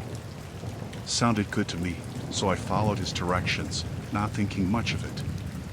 The road got narrower, darker, and I had this feeling like something wasn't right. But I kept going, trying to shake off the unease. Then, out of nowhere, I see flashing lights behind me. Cops. My heart's pounding, and they start questioning me about the cargo. I didn't know what they were talking about at first. Stolen goods? No way. But they had proof, papers and all, showing that the stuff in my truck wasn't legit. I felt sick to my stomach, trapped in a mess I didn't even know was there. They said I was involved, that I knew what I was hauling. But I didn't. I swear, I didn't. They kept grilling me, and I couldn't prove a thing. My whole world was crashing down, and I was stuck in some kind of nightmare. They took me to this small, rundown station. Cold, dimly lit, with these officers giving me the stare like I was some criminal mastermind. I'm just a guy driving a truck, trying to make a living. Hours passed. Questions after questions. I felt like I was drowning, caught up in something way bigger than me. I pleaded, tried to explain, but they weren't buying it. And then, they let slip something about the people I was hauling for. Big shots. Dangerous folks.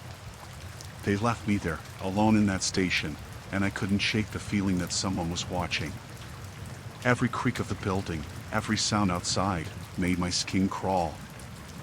I wanted to run, to get out of there, but where could I go? Then came this guy, a real shifty-looking character. He wasn't an officer, but he had this air about him, like he owned the place. Said he could get me out of this mess, for a price. I didn't have a choice. I was desperate. He led me out, into the dark, whispering threats, telling me to keep quiet or else. I was shaking, thinking about my family, not knowing what was happening to me. He made me drive, guiding me through back roads, away from anyone who could help.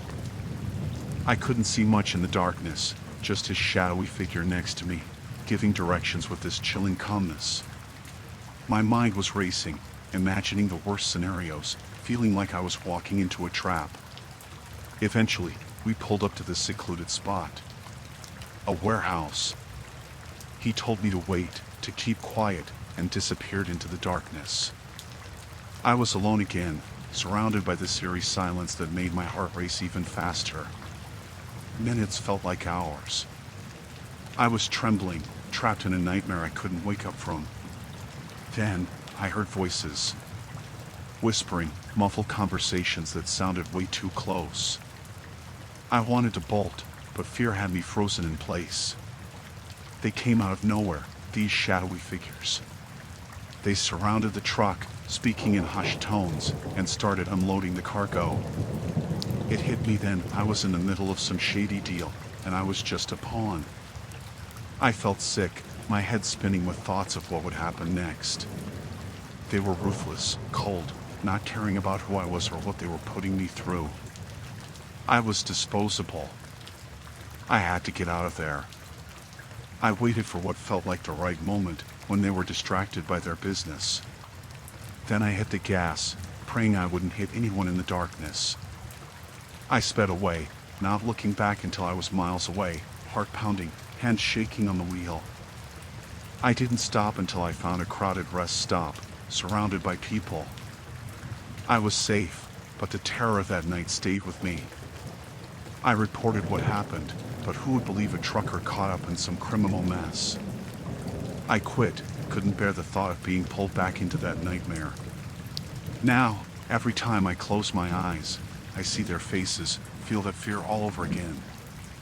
I'm haunted by the realization that in the world I thought I knew, danger lurks in every corner, even in the places I thought were safe.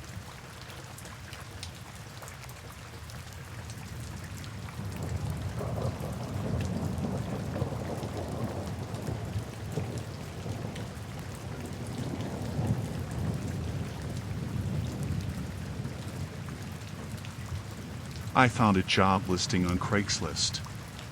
It was a good gig, so I applied. They called me for an interview at a cafe downtown. When I got there, everything seemed normal. The interviewer was nice, asked basic questions about my skills and experience. They said they'd let me know soon. A few days later, I got an email saying I got the job. I was happy. It was a decent paying gig. But then, things took a weird turn. I got an email from an unknown address. They knew personal stuff about me, stuff that I hadn't shared with anyone. They wanted money, threatening to expose my personal info if I didn't pay up. I was freaked out. How did they get my info? I ignored the first few emails, hoping they'd just stop. But they didn't. They kept sending more, getting more aggressive each time. I blocked the email, but they found ways to contact me through different addresses. They even sent letters to my house. I felt like I was being watched, like they were always right behind me. I didn't tell anyone. I was too scared and embarrassed. I couldn't focus on work, constantly looking over my shoulder, feeling like someone was watching my every move. One night, I heard a knock at my door. It was late, past midnight. I peeked out the window and saw a shadowy figure standing there. My heart raced, and fear gripped me. I didn't dare open the door. The person started yelling, threatening to expose everything if I didn't come out. I stayed quiet, hoping they'd go away. But they didn't. They kept shouting, banging on the door. I called the cops, but by the time they arrived, the person was gone. The officers said they couldn't do much without evidence. The harassment continued. They sent more threatening messages, saying they knew where I lived and that they'd come back. I couldn't sleep, couldn't eat. I felt like a prisoner in my own home. Every little noise made me jump, thinking it was them. Days turned into weeks, and I was on edge all the time. I tried changing my number, my email, but they always found a way to contact me. Then, one night, I woke up to the sound of glass breaking. My heart raced, and I grabbed a baseball bat and slowly made my way downstairs. I saw a shadowy figure in my living room, going through my stuff. Panic flooded me, and I froze. They turned around, and for a moment, our eyes met. I swung the bat, hitting them square in the chest. They fell, and I ran for the phone, calling the cops again. When the police arrived, they found the person lying on the floor, unconscious. Turns out, it was the same person behind the threats, trying to rob me. They arrested the intruder, but I couldn't shake off the fear and the feeling of violation. My safe space was shattered. It took me a long time to feel secure again, but the fear of someone watching me, lurking in the shadows, still lingers.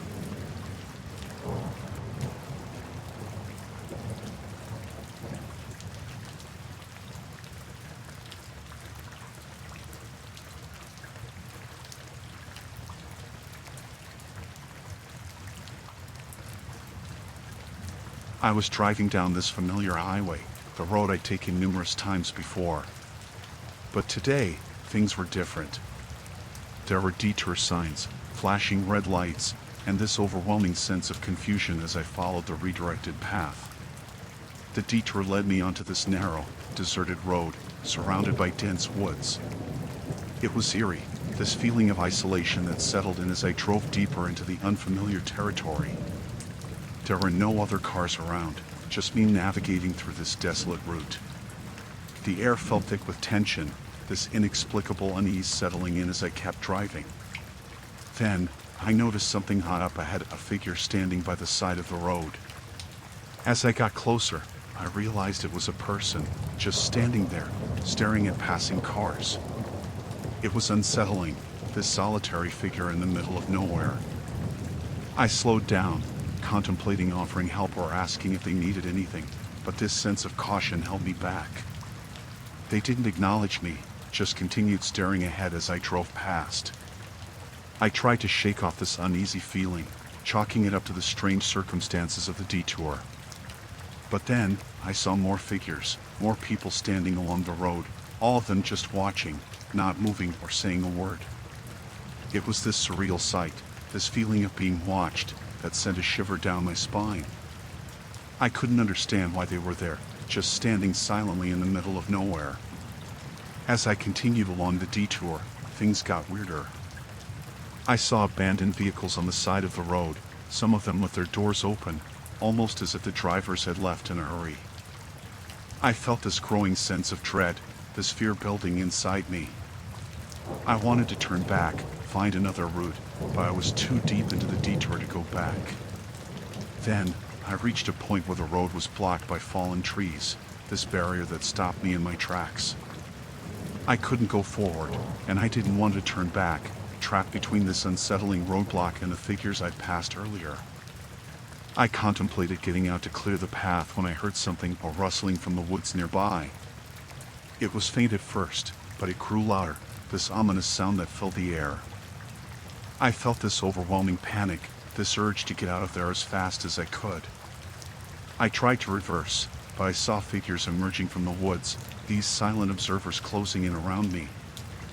I was trapped, this feeling of being surrounded by these unsettling strangers, this realization that I was in a dangerous situation. I didn't know what they wanted or why they were there, but I knew I had to get out.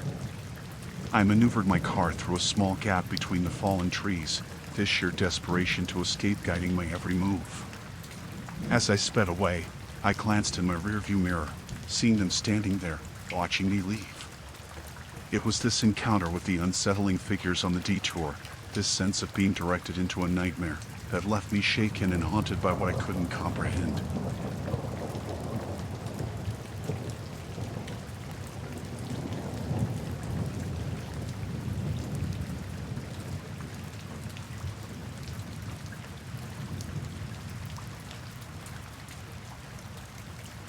The day started like any other, a solo hike through the remote trails. Nature's beauty surrounded me, the rustling leaves and chirping birds offering a symphony of tranquility. But as dusk approached, I took a turn that changed everything. The woods grew denser, the trees towering above me. That's when I stumbled upon an encampment, tents nestled among the trees. I thought nothing of it, assuming it was just another group of hikers. Curiosity piqued, I ventured closer, but as I approached, an unease settled in. The people in the camp seemed wary, their gazes shifting towards me with suspicion. I attempted a friendly greeting, but their responses were guarded, their eyes betraying a deep distrust. I sensed that I had unknowingly crossed an invisible boundary, and their discomfort was palpable. Trying to ease the tension, I continued walking, hoping to find a different path. But it seemed every turn led me deeper into their territory. As night fell, I realized I was lost. Panic started to claw at me as I retraced my steps, only to find myself circling back to their encampment. The people there watched me closely, their expressions hardened. I tried to convey that I meant no harm, but their suspicion only grew. I attempted to strike up conversation, but their responses were curt, their body language defensive. It became clear they had a deep distrust of outsiders, and I was an unwanted intruder. I sought refuge in my tent, hoping the night would pass without incident. But shadows danced on the walls, and the silence of the woods was suffocating. Then came the sounds of whispers in the darkness, footsteps around my tent. I peeked outside, but I couldn't see anyone. Fear clutched at my chest, the realization sinking in that I was being watched. I tried to ignore it, to convince myself it was my imagination playing tricks, but the sense of being unwelcome persisted. Every rustle of leaves, every snap of a twig felt like a threat. As the night wore on, I heard murmurs from the nearby camp. Their voices carried a menacing tone, their words muffled but laced with hostility. I dared not confront them, fearing what might transpire. I huddled inside my tent, heart racing, listening intently for any movement outside. Suddenly, a flashlight beam pierced through the tent fabric. Panic surged within me as I heard footsteps closing in, heavy and purposeful. I held my breath, hoping they would pass by, but the footsteps stopped right outside my tent. A voice, cold and assertive, spoke a warning, a demand to leave immediately. I stayed frozen, my mind racing for a way out of this nightmare. The tension in the air was palpable, thick with the threat of something sinister. I heard them moving away eventually, but the fear lingered. I remained wide awake, waiting for first light, praying for a chance to escape. With the break of dawn, I packed up in haste, my heart pounding with every movement. I didn't dare look back, fearing what I might see. I walked for what felt like an eternity, relief washing over me as I finally reached a familiar trail. It was only then that I felt safe enough to breathe. It was a night of terror, encountering survivalists with a deep distrust of outsiders. Their hostility and intimidation turned a simple hike into a harrowing ordeal.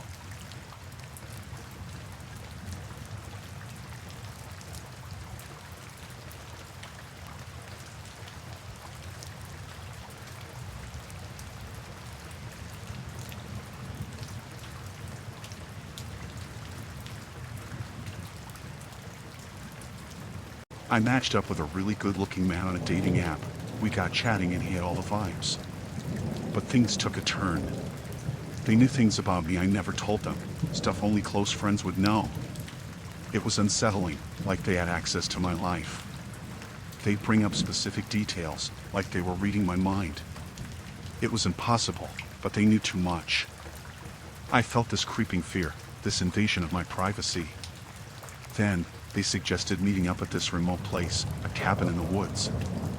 I was hesitant, but they insisted, saying it'd be private and cozy. When I arrived, the cabin looked nice, but something felt off.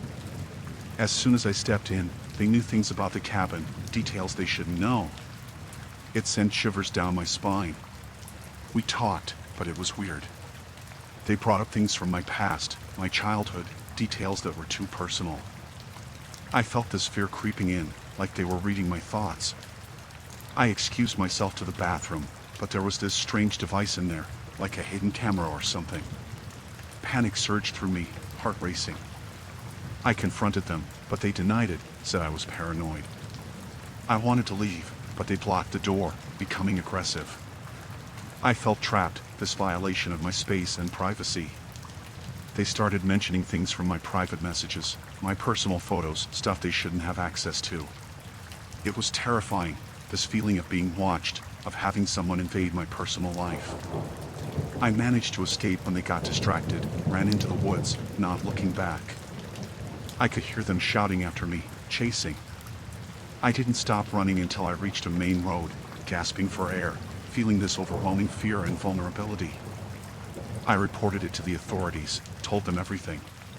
But when they checked the cabin, there was nothing. No cameras, no signs of anyone. It was like I was in a nightmare, alone in this terrifying experience.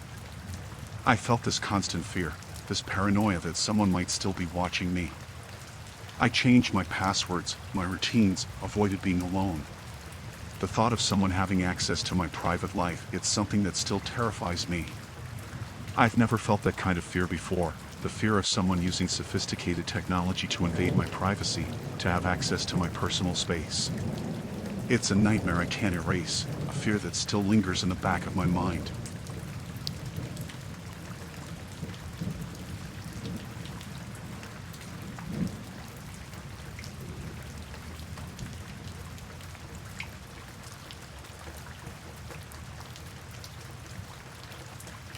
I was away with my wife for a peaceful weekend at a quaint hotel. The room had a warm ambience, the kind that makes you forget the world outside. We were cozied up, basking in the serenity of the moment when an unsettling feeling crept in. At first, it was a small thing, just a flicker in the corner of my eye. I brushed it off as tiredness, but the unease grew. The door creaked slightly, and I knew, with a sinking heart, that it wasn't the wind. We hadn't locked it. The pause before pushing the door open felt like an eternity. My wife's eyes whitened, mirroring the fear reflected in mine. A silhouette stood in the doorway, a stranger, an intruder in our space. We were paralyzed, caught in a nightmare. The man was haggard, disheveled, his eyes void of emotion. He muttered fragmented sentences, something about needing help. But his presence oozed danger, an instinctual warning that chilled us to the bone. I stepped in front of my wife, shielding her, trying to reason with him. He was jittery, erratic, and my words seemed to bounce off him. He didn't want help, he wanted something else. Something sinister. In a flash, his demeanor shifted. His plea turned into a demand, his eyes locking onto my wife. I saw the danger in that gaze, a threat that screamed louder than words ever could. Panic surged within me, a primal urge to protect her at all costs. I tried to steer him away, to buy us time, but he was unrelenting. He lunged forward, and a frenzied struggle ensued. My wife screamed, the sound cutting through the chaos. I fought with all my might, desperation lending me strength. The hotel room became a battleground, a whirlwind of fear and adrenaline. We grappled, the struggle intensifying, the air thick with tension. Furniture toppled, the noise echoing through the corridors. But in that frantic struggle, hope felt distant. The fight raged on, the intruder's intentions growing clearer with every passing second. My heart raced, my breaths came in gasps. I had to get him out, had to protect her. But he was unyielding, his strength surprising for someone so disheveled. It felt like an eternity, a desperate tug-of-war between survival and danger. A final surge of energy fueled my push, sending him stumbling out into the hallway. I slammed the door shut, locking it with trembling hands. Adrenaline surged as I checked on my wife, making sure she was unharmed. The relief was overwhelming, but it was short-lived. Sirens blared in the distance, a testament to the chaos that had unfolded. The police arrived swiftly, taking control of the situation. They apprehended him, but the encounter haunted us. The sense of safety we had known was shattered, replaced by a haunting realization of vulnerability. The trauma lingered, leaving scars that ran deeper than the surface. The hotel room, once a sanctuary, now bore the scars of the night, a battleground where we fought against the unthinkable. We left, shaken to the core, forever changed by the chilling encounter.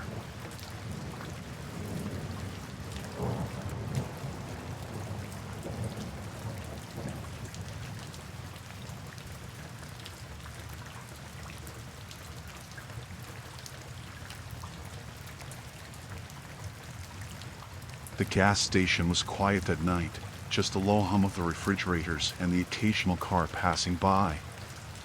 I was alone at the counter, organizing the shelves when I noticed a man, a regular customer named Greg. He was browsing the aisles, nothing seemed off. But then, while he was at the counter, paying for gas, I caught a glimpse of something high on the small monitor that displayed the surveillance footage. I leaned closer, squinting at the screen. Craig was looking directly at the camera, his eyes fixated, and there was this strange smirk on his face. He was doing something with his phone, scrolling through it as if looking for something specific. The way he was acting, it made my skin crawl. It was like he knew the camera was there, like he was performing for it. I clicked through the footage, and my heart sank. There were more instances, not just today.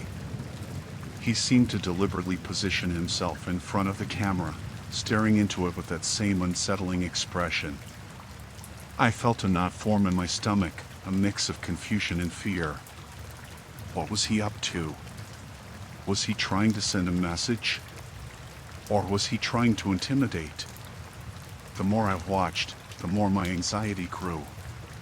Some of the footage showed him lingering near the aisles, watching other customers, but his gaze kept drifting back to the cameras. It was like he had a sick fascination with being watched. The feeling of being observed, like I was part of his game, sent chills down my spine. I knew I had to do something, to confront him, but I was terrified. What if he turned aggressive? What if he denied everything and I was overreacting? But those thoughts were drowned by the feeling that something was very wrong. I couldn't just ignore it. I mustered up the courage to approach him, trying to sound casual, asking if everything was all right with the gas pump. His smile was too wide, too forced. He didn't say much, just muttered something about the pump being slow, and then he left. But as he did, he looked straight at the cameras again, that unsettling smirk lingering on his face. I went back to the footage, trying to figure out what he might have been doing. I saw him taking pictures of the shelves, the aisles, the customers. It was as if he was documenting something, but what? My hands were shaking, and I knew I had to tell someone, to report it. But as I picked up the phone, ready to dial, I heard a sound from outside. A car door slamming shut. I glanced out the window and saw Craig's car parked just outside, his figure lingering in the shadows. My heart raced, and I froze. He was watching, waiting. I could feel the hairs on my neck stand up. I put the phone down, afraid that if I called the cops, it would escalate things. What if he retaliated? What if he came back? I was torn, trapped between a growing sense of danger and the fear of making it worse. But deep down, I knew this was wrong.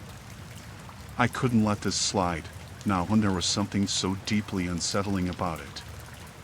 I had to act. I stepped outside, trying to appear nonchalant, but my heart pounded in my chest. Craig was leaning against his car, his eyes meeting mine with a chilling intensity. There was a silence, heavy and menacing. I tried to speak, to confront him about the footage, but before I could, he laughed, a hollow, unsettling laugh that sent shivers down my spine. "I like watching," he said, his voice laced with a sinister tone that made my blood run cold. "You're always being watched, you know?"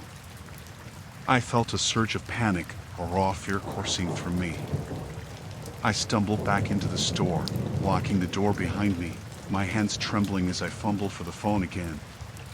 This time, I called the police, not caring about the consequences. I had to protect myself. I had to make sure he couldn't do whatever he was planning. As I waited for the police to arrive, every minute felt like an eternity. I watched Craig through the window, pacing outside, a twisted smile on his face. He knew I had called the cops, and it seemed to amuse him. It was a game to him, a sick, twisted game where I was the helpless pawn. When the police arrived, Craig was gone. They took my statement, promised to investigate, but as I watched them leave, I couldn't shake the feeling of unease. What was he planning?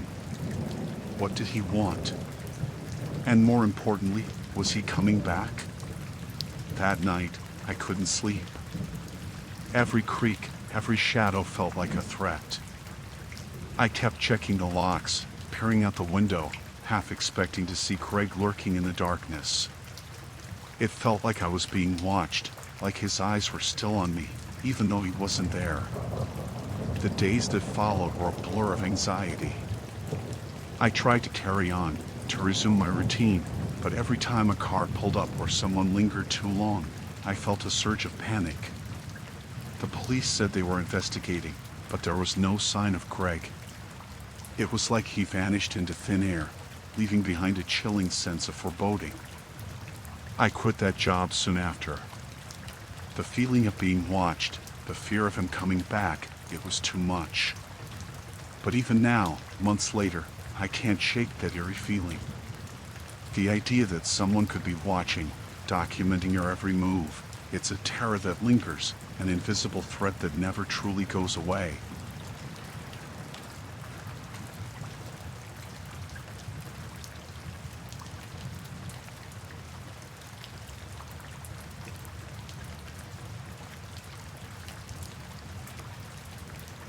I was babysitting for this family, and they had some tradespeople working on their house. The parents said they'd be home late, so it was just me and the kids. At first, everything seemed normal. The workers were fixing stuff, doing their thing. But then, I started noticing things. Little things that didn't sit right. The workers, they acted weird. Whispering to each other, glancing around like they were hiding something. I tried to ignore it, focus on taking care of the kids, but my gut was telling me something was off. One of the workers, he kept going into rooms he didn't need to be in. I caught him once, just standing in the hallway, looking around all suspicious like. When he saw me, he acted all casual, like he was just checking things. But I knew better. I thought maybe I was overreacting. Maybe they were just doing their job weirdly. But then, I found a door.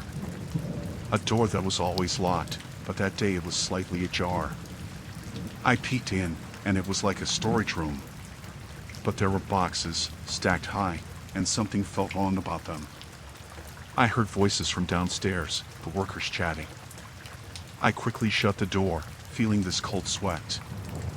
I didn't want to get caught snooping around. But those boxes, they bothered me. I felt like I needed to know what was inside. The kids were in bed, asleep, so I tiptoed back downstairs. The workers were in the kitchen, talking quietly. I crept closer, trying to listen in. They were discussing some kind of plan, something about making sure everything was ready. I couldn't make out all the details, but it sounded serious. My heart was pounding. I needed to find out more, but I didn't want to get caught. I felt like I was in the middle of something dangerous, something I shouldn't be involved in. I went back to that room, the one with the boxes. I found a way to peek inside one without opening it fully. And what I saw, it made my blood run cold. It was like tools, but not the regular kind. Tools that looked menacing. I didn't want to think about what they could be used for. I heard footsteps approaching, so I quickly backed away, heart racing. I didn't want to be caught. I didn't know what these people were up to, but it couldn't be good. I needed to tell someone, but who would believe me? I debated calling the police, but what if I was wrong? What if it was just a misunderstanding? I felt trapped, unsure of what to do. But the more I thought about it, the more I felt like I had to do something. I found a way to discreetly take pictures of those boxes, those tools. I knew it wasn't much, but it was evidence. I needed to show someone, to prove that I wasn't imagining things. I left the house, trying to act normal, but inside I was terrified. I went to a neighbor's house, someone I trusted. I showed them the pictures, told them what I saw and heard. They were shocked, scared too. We called the police together, explaining everything. They took it seriously, said they'd look into it. But I couldn't shake off that fear, that feeling of being in the middle of something dangerous. The parents came home later, and I didn't tell them what happened. I didn't want to worry them, but I couldn't forget what I saw. The workers finished up and left, but I couldn't help but wonder what they were planning. Days passed, and the police investigated. They found something. Those workers, they were part of a bigger thing. Something illegal. I didn't know all the details, but they were involved in some kind of scheme. The parents were shocked when they found out. They thanked me for speaking up, for noticing something wasn't right. But even after it was over, I couldn't shake off that feeling of dread. That moment when I realized I was in the middle of something sinister, something that could have turned out so much worse. It haunted me, that fear of the unknown and what could have happened if I hadn't acted.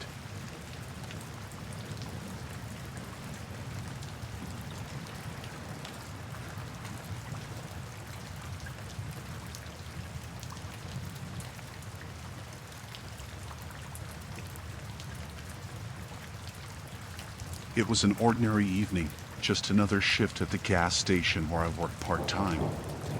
The monotony of the night was only broken by the occasional car pulling in for fuel or snacks. The place was quiet, the buzz of fluorescent lights casting an eerie glow across the deserted aisles. She was one of my coworkers, a young woman named Emily, handling the night shift with me. She was friendly, always cracking jokes to pass the time. But that night, something felt off. Around midnight, she excused herself, saying she needed a break. I didn't think much of it. Everyone needs a moment to stretch their legs or grab a breath of fresh air. But minutes turned into an hour, and there was no sign of her. I called out her name, checked the employee lounge, even the restroom, but she was nowhere to be found.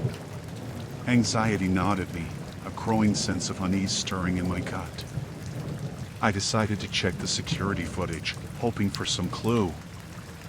I scanned through the recordings, and that's when I noticed it, an odd, blurry figure emerging from the shadows near the back entrance, right around the time Emily had vanished.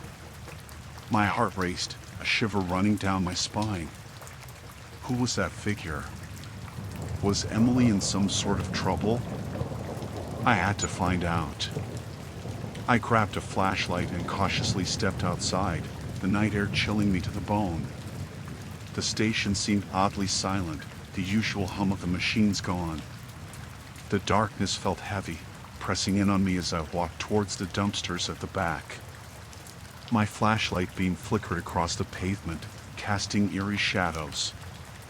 As I rounded the corner, I caught a glimpse of something, a faint trail of what looked like blood droplets leading into the darkness. Fear gripped me, a knot forming in my stomach. I followed the trail cautiously, the adrenaline coursing through me. Each step felt heavier, the night growing colder, darker. The trail led me to the edge of the forest, a dense expanse of trees stretching out into the night. I hesitated, fear clawing at my chest. What if something terrible had happened to Emily? I pushed forward, the flashlight beam piercing the darkness. Every rustle of leaves, every crack of a twig underfoot sent shivers down my spine. I called out her name, hoping for any sign of a response, but the only reply was the haunting echo of my own voice. The forest seemed endless, the silence hauntingly loud. I felt a growing sense of dread, an overwhelming feeling that something was terribly wrong. Then, I saw it, a faint glimmer in the distance. I picked up my pace, the adrenaline fueling my determination. As I drew closer, I realized it was a small clearing ahead, a clearing that seemed out of place in the dense forest. My heart pounded as I stepped into the clearing, my flashlight beam dancing across the scene. There, lying on the ground, was Emily's jacket, torn and stained. Dread washed over me, a cold sweat breaking out on my skin. I scanned the area, my breaths coming in short, panic gasps. And that's when I saw it, a cryptic symbol etched into the tree trunk, illuminated by my flashlight. It was strange, unfamiliar, sending a chill down my spine. Panic surged within me as I realized how lost I was in this unfamiliar, foreboding place. I felt a presence, a sense of being watched, and the hairs on the back of my neck stood on end. I heard something, a distant, muffled sound that sent a chill down my spine. It was a faint whisper, almost inaudible, carrying a haunting quality. I strained my ears, trying to make out any words, any hint of where it came from. As I moved deeper into the forest, the whisper grew louder, more distinct. It was Emily's voice, soft, trembling, pleading for help. My heart raced, adrenaline dragging me forward, my instinct screaming for me to find her. I followed the sound, stumbling through the thick underbrush, my pulse thundering in my ears. The air grew colder, heavier, a sense of foreboding settling around me like a shroud. And then, silence fell like a heavy curtain. The whispering stopped, and I was plunged into an eerie stillness. I stood there, heart pounding, my breaths coming in panic gasps, trying to make sense of what was happening. I felt a presence behind me, a sensation of someone watching, of someone closing in. I spun around, my flashlight casting wild beams of light, but there was nothing, just the impenetrable darkness of the forest. I called out Emily's name, my voice trembling with fear and urgency. There was no response, just the oppressive silence of the night. I felt a knot form in my stomach, a sinking feeling of dread settling in. Then, a sudden gust of wind blew through the trees, a haunting howl that seemed almost otherworldly. I shivered, feeling as though the very forest was alive, watching, waiting. I turned to retrace my steps, to get out of this chilling forest, to seek help, but everything looked unfamiliar.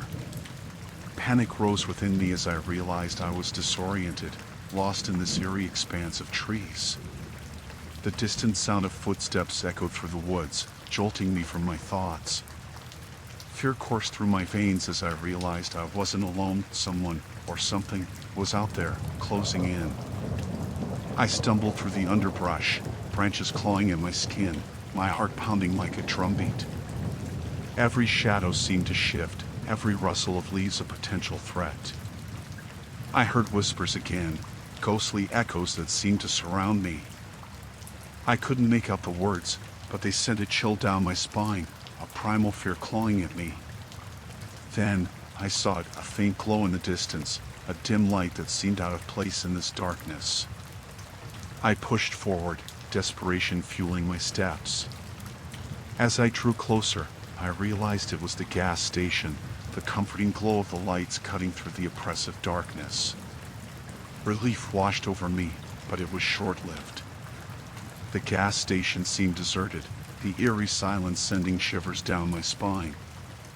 I called out, but my voice echoed into the empty night, unanswered. I stumbled back into the station, adrenaline still coursing through me, the fear lingering like a haunting memory. I grabbed the phone, dialing emergency services, my hands trembling. When the police arrived, they scoured the area, but there was no sign of Emily. They questioned me, and I recounted everything, the strange figure in the security footage, the ominous symbol in the woods, the haunting whispers. Days passed, and there was no trace of Emily. The police conducted searches, interviewed people, but she had vanished without a trace. I couldn't shake the feeling that something malevolent lurked in those woods, something sinister that had swallowed Emily whole. The memory of that night haunted me, the fear of the unknown clawing at my thoughts. Emily's disappearance remained a chilling mystery, an unsolved puzzle that left a haunting sense of dread. The gas station stood as a reminder of that eerie night, a place tinged with an unsettling atmosphere that I could never forget.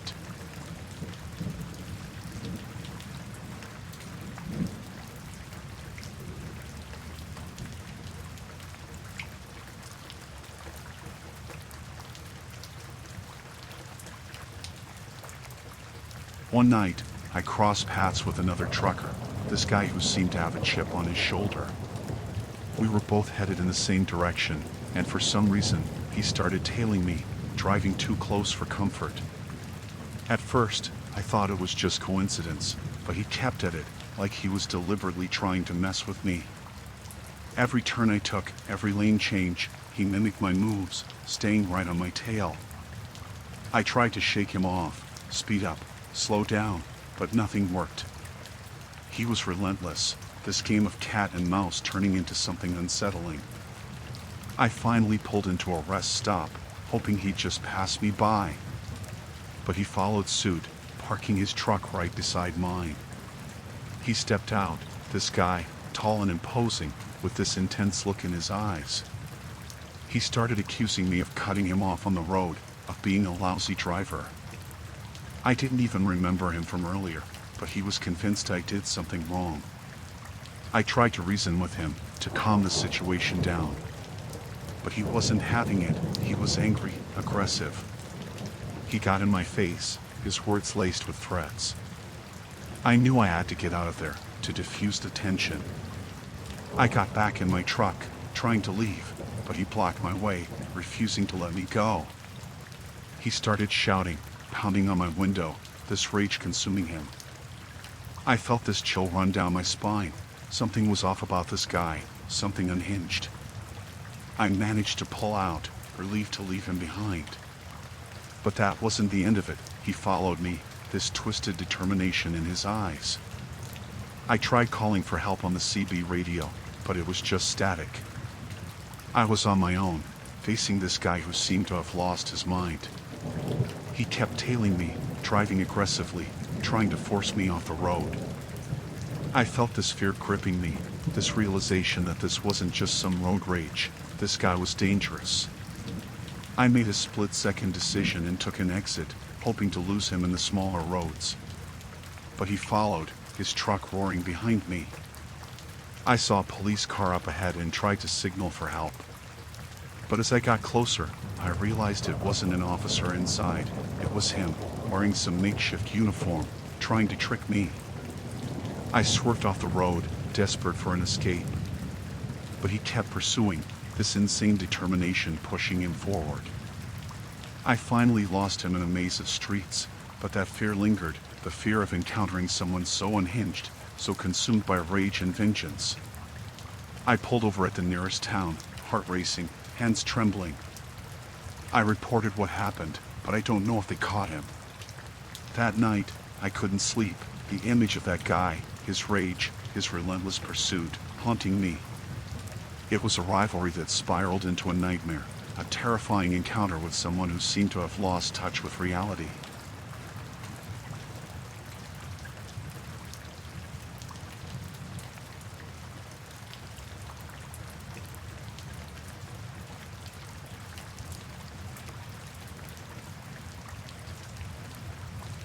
The day started like any other hike.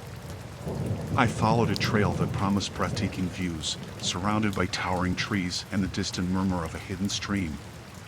But as the sun began its descent, a prickling sensation crawled up my spine, a subtle awareness that I was no longer alone. I dismissed it initially, attributing it to the solitude of the woods. However, the rustling leaves behind me persisted, growing louder and more distinct. A glance over my shoulder revealed nothing but the shadows of the forest. Unease settled in, but I pressed on, hoping to outrun my imagination. As darkness draped the landscape, the sounds intensified. Footsteps, deliberate and echoing, were now unmistakable. Panic gnawed at the edges of my composure. Someone was following me, stalking me through the wilderness. My heart pounded in my chest, each step an eerie echo of my pursuer. With every twist and turn, the hunter stayed just out of sight, a phantom in pursuit. Desperation set in, and the only logical option seemed to be to find refuge. That's when I stumbled upon it, a dilapidated cabin nestled in a clearing. It stood as a sanctuary against the encroaching night. I slipped inside, the creaking door protesting my intrusion. The air within was thick with dust, and the feeble light that filtered through the cracks revealed a space frozen in time. Abandoned, yet eerily intact. The illusion of safety settled over me momentarily, a brief respite from the relentless pursuit outside. Scanning the interior, I saw a rusty radio on a worn-out table. Hope flickered. Maybe I could call for help. My hands fumbled with the dials, the crackling static a disheartening response. I cursed under my breath, realizing that my only lifeline to the outside world was as unreliable as the dilapidated structure around me. As I strained to fix the radio, the sound of footsteps drew near, now amplified in the confined space. Panic set in, and I surveyed the cabin for anything that could be used as a barricade. A heavy wooden plank caught my eye. With trembling hands, I secured it across the door, praying it would hold against the impending threat. My mind raced with thoughts of escape, but the reality of the situation gripped me. Out there, in the impenetrable darkness, was someone intent on doing me harm. The isolated cabin, once a refuge, now felt like a prison. My breath hitched as the realization sank in. The hunter was closing in. I returned to the radio, desperately trying to establish a connection. Static filled the airwaves, punctuated by unsettling whispers that sent shivers down my spine. It was as if the forest itself was conspiring against me. The footsteps outside ceased, replaced by an ominous silence. I strained to hear anything beyond the stifling stillness. Seconds turned into agonizing minutes, each passing moment heightening the sense of dread. A low creak shattered the silence, the cabin door strained against the barricade. My heart pounded in my ears as I stared at the makeshift barrier, praying it would hold. The tension in the air was palpable, and my every instinct screamed for survival. A resounding thud echoed through the cabin as the hunter assaulted the door. I backed away, my eyes fixed on the entrance, my mind racing for a solution. The realization struck I had to fight back. Searching the dimly lit room, my hands settled on an old fireplace poker. It felt reassuring in my grip, a feeble attempt to level the playing field. The door shuddered again under the relentless assault, and I steeled myself for the confrontation that awaited. The final blow came, the door splintering under the force. The hunter stood revealed, a faceless silhouette in the doorway. Fear and determination clashed in the brief exchange of glances. With a primal roar, I lunged forward, the poker a makeshift weapon against the encroaching threat. A frenzied struggle ensued, the confines of the cabin transforming into an arena of survival. Adrenaline surged through me as I fought against the unknown assailant. The struggle was primal, each of us driven by the instinct for self-preservation. In the chaos, I managed to break free, stumbling backward. The hunter, undeterred, advanced once more. With no other recourse, I swung the poker in a desperate arc, connecting with a sickening thud. The silhouette crumpled to the floor, a defeated form left in the wake of the struggle. Exhausted and shaken, I surveyed the motionless figure before me. The encounter had left me scarred, a harrowing testament to the fragility of solitude in the unforgiving embrace of nature. The cabin, once a refuge, now held the remnants of a nightmarish confrontation. I staggered back into the forest, the moonlight casting long shadows on the path ahead. The wilderness, once serene, now bore witness to the terror that unfolded within its depths. Every rustle of leaves, every distant sound, held a haunting echo of the night's ordeal.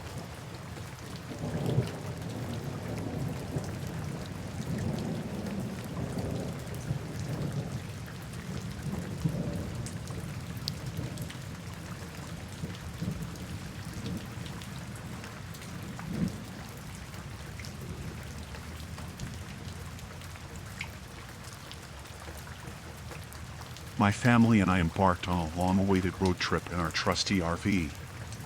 It was supposed to be a fun adventure, a chance to bond and explore the open road together. My wife, Sarah, and our 2 kids, Lily and Ben, were excited about the journey. Little did we know that it would take us to a place of unimaginable horrors. As we traveled along the winding highways, we noticed a strange occurrence. Our RV's radio, which had been playing our favorite tunes moments ago, crackled with static and distorted voices. I tried to adjust the dial, but the eerie signals persisted. A strange voice broke through, repeating cryptic coordinates and phrases that made my skin crawl. Curiosity piqued, I decided to follow the coordinates. My family exchanged worried glances, but they trusted my judgment, so we made our way towards the source of this mysterious signal. The coordinates led us off the main road and onto an overgrown, neglected route that seemed to have been abandoned for years. We eventually reached a place that was marked as the destination. It was an eerie, sprawling facility, hidden in the midst of a dense forest.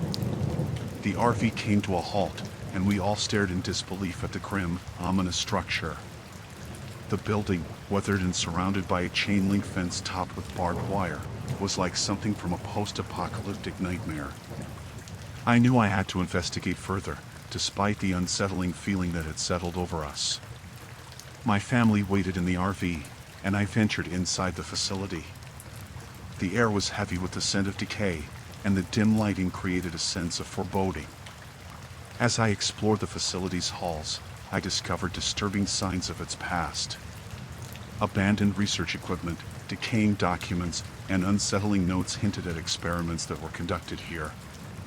The deeper I delved, the clearer it became that this place had once been a hub of sinister activity. My heart raced as I stumbled upon a hidden chamber, and the horrors within left me paralyzed with fear. In the center of the room was an operating table, covered in restraints and sinister-looking instruments. It was surrounded by images and symbols etched into the walls that seemed to depict horrifying experiments on human subjects. I couldn't bear to look any longer, and I rushed back to the RV, where my family waited anxiously. We had to leave this place immediately, but as I turned to start the engine, a loud, metallic thud echoed through the RV. We were trapped. Looking out the window, I saw a group of men approaching, each dressed in tattered, blood-stained clothing. Their eyes were vacant, their faces contorted with a malevolent hunger. I knew we were in grave danger. In a panic, I tried to reverse the RV, but it wouldn't budge. The terrifying figures outside were closing in. With no other choice, I reached for my phone to call for help, but there was no signal. We were trapped, alone in the middle of nowhere, with no one to hear our cries for help. As the hostile group surrounded the RV, their intentions became clear. They were the victims of the gruesome experiments conducted at the facility, and they sought revenge on anyone who ventured into their territory. They had marked us as their next victims. With sheer desperation, I tried to find a way out. As the men outside began pounding on the RV, I realized our lives were hanging by a thread. I made a split-second decision to force my way through the locked gates and back onto the abandoned road. The RV screeched as I barreled through the gates, narrowly escaping our relentless pursuers. We sped away from that nightmare facility, leaving behind a trail of dust and desperation. The road trip we had looked forward to had turned into a living nightmare. We were scarred by the horrors we had witnessed and the close call that could have cost us our lives.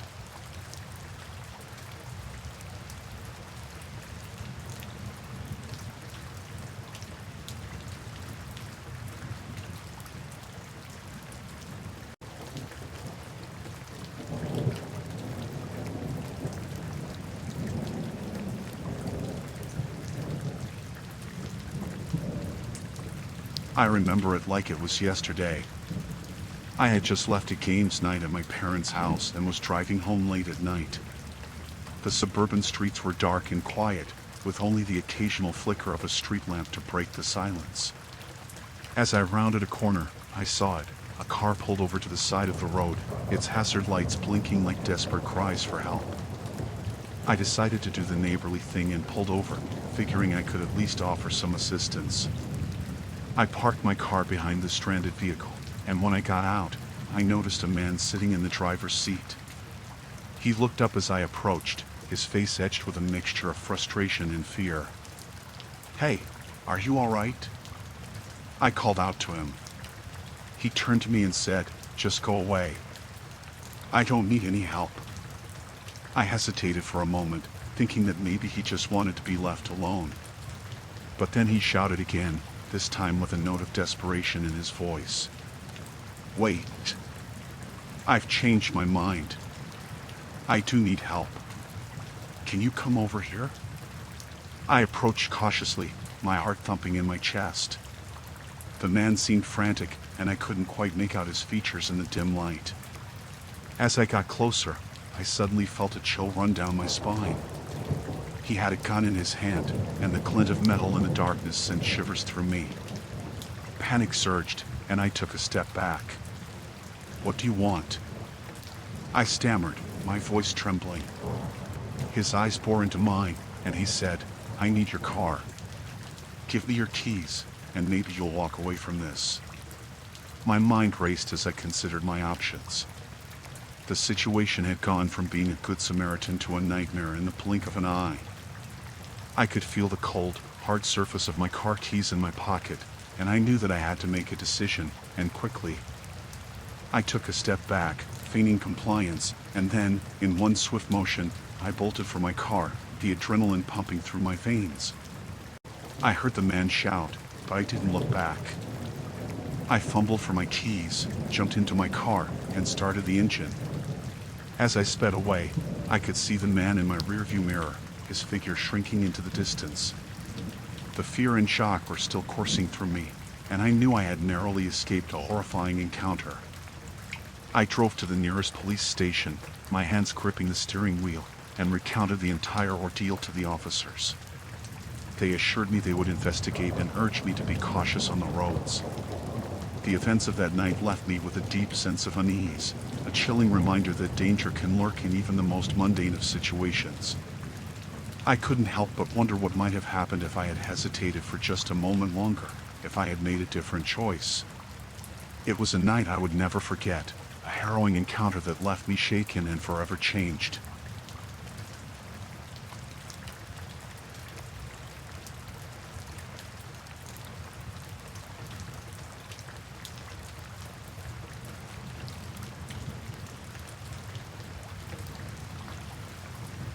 I woke up to a quiet morning, thinking it would be a regular day. The guests who'd stayed over had booked the place for the weekend. I usually leave them be during their stay, don't want to intrude on their privacy. But that day, when they checked out, I knew something was off. As I walked into the house, the air felt different, heavy almost. The usual fresh smell of pine and what was replaced by something acrid, like burnt plastic. My heart started to race, sensing something wasn't right. The door creaked open, and there it was. The house was a mess. Broken glass scattered across the floor, furniture overturned, and some rooms looked ransacked. It was like a tornado had ripped through the place. I felt a chill down my spine. I rushed through the rooms, checking everything, trying to make sense of the chaos. The kitchen was a war zone, plates shattered, drawers pulled out, and food strewn everywhere. The living room looked like a battlefield, couches overturned, pillows ripped apart. I found a note on the table, scrawled in a hasty script, "Sorry for the mess. Sudden family emergency. Had to leave. We'll send money for damage." I read it, trying to make sense of the situation, but my gut told me something darker had unfolded here. I mean, what kind of family emergency would cause this level of destruction? I approached the hallway, and that's when I saw it, the broken photo frame, a picture of a happy family, the glass shattered over their smiles. My heart sank. This wasn't just some impulsive mess, something deeper had happened here. I noticed a faint smell, metallic almost, a scent that made my stomach turn. It led me to the guest room, the door slightly ajar. I pushed it open and my breath hitched. The room was a disaster, sheets tossed around, curtains ripped, but that wasn't the worst part. There, on the floor, was a dark stain, a stain that looked eerily like blood. My heart was racing, the realization sinking in. What on earth had happened here? The guests had left, and I was left with this horror show, this eerie aftermath. I called the police, trying to keep calm as I explained what I'd found. They arrived quickly, and as they surveyed the scene, their faces grew grim. They took photos, dusted for fingerprints, and asked me endless questions. But none of it seemed to provide answers. Hours felt like an eternity as they combed through the house. I was sitting there, shaken, not knowing what to do. They assured me they'd investigate, but in that moment, I felt so vulnerable, so exposed. As they left, I was alone in the eerie silence of the house. The horror of what had happened lingered in the air. I tried to piece it together, to understand what could have led to this chaos. But there were no answers, just questions that gnawed at me. Days passed, and the police investigation yielded no clues. The house was back in order, but the eerie feeling remained. It was like a shadow had settled over the place, a sense of unease that I couldn't shake off. I tried reaching out to the guests, but all my attempts were met with silence. It felt like a bad dream, one I couldn't wake up from. I thought about the stains, the ransacked rooms, the broken photo, and that note. It all felt too bizarre, too unsettling. I couldn't bear the weight of the unanswered questions, the unease that had settled in. It haunted me, made me second-guess every creak, every shadow in that house. What had happened that day, and why? It was a nightmare without an end, a chilling mystery that remained unsolved. The guests had left, but their presence lingered, not in the joyous memories they should have left behind, but in the haunting, unnerving mystery they brought to my doorstep. It was a day I wish I could forget, a day that still sends shivers down my spine.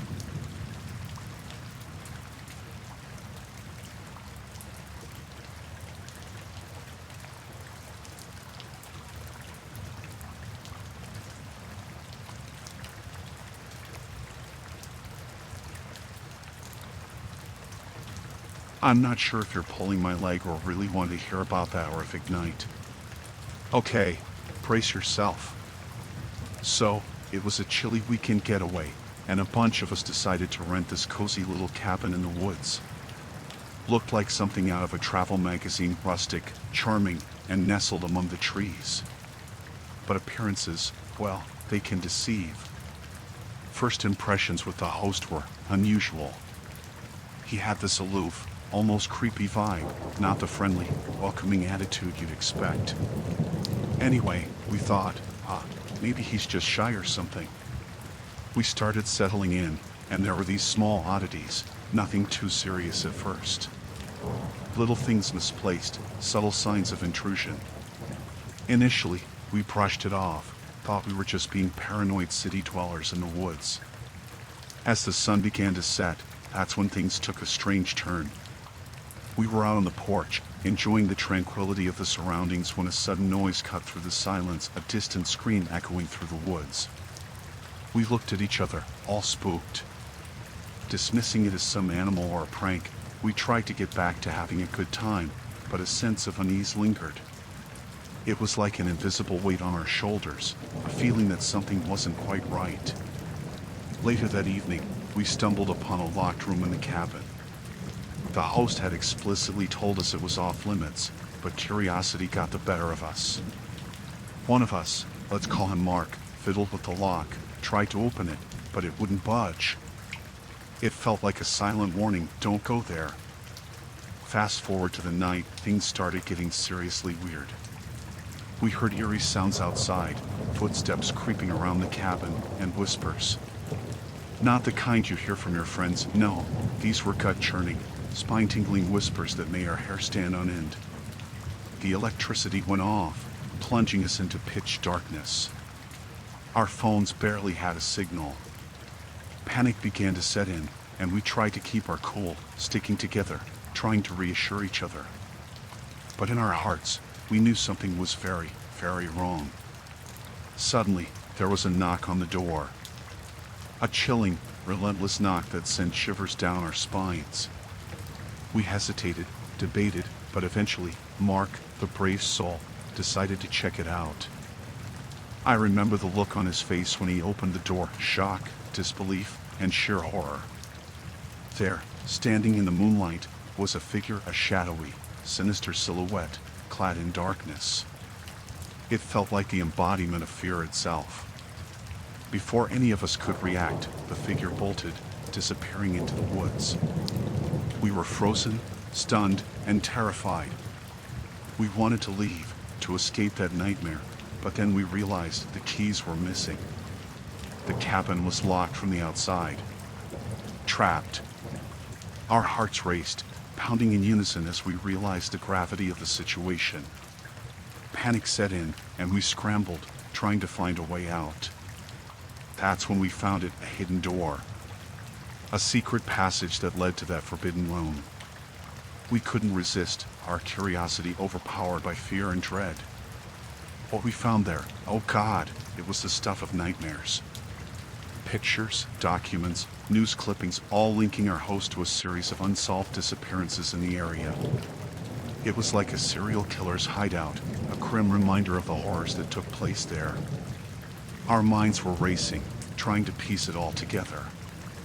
The screams we heard earlier, the eerie signs, the strange happenings, it all made horrifying sense now.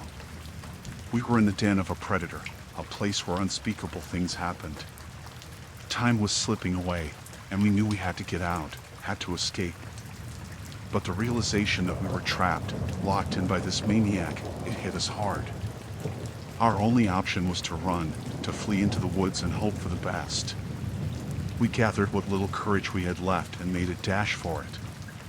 Each step felt like an eternity, our hearts pounding in sync with our terrified breaths. We didn't look back, running blindly into the darkness, praying to make it out alive. We finally stumbled upon a road, and in the distance, we saw the lights of a passing car. We waved, screamed, pleaded for help. The car stopped, and we frantically explained the horror we had just escaped. The police were called, and we gave them every detail, every grim discovery we stumbled upon in that cabin. But when they reached the place, there was no sign of our deranged host or the evidence of his gruesome crimes. We were shaken to the core, haunted by that night. It was like a horror movie turned real, a nightmare that felt all too tangible. We got lucky, made it out alive, but the memories of that night still haunt me. The twisted mind behind the cabin, the horrors he might have inflicted on those who never made it out, it's something I never want to face again.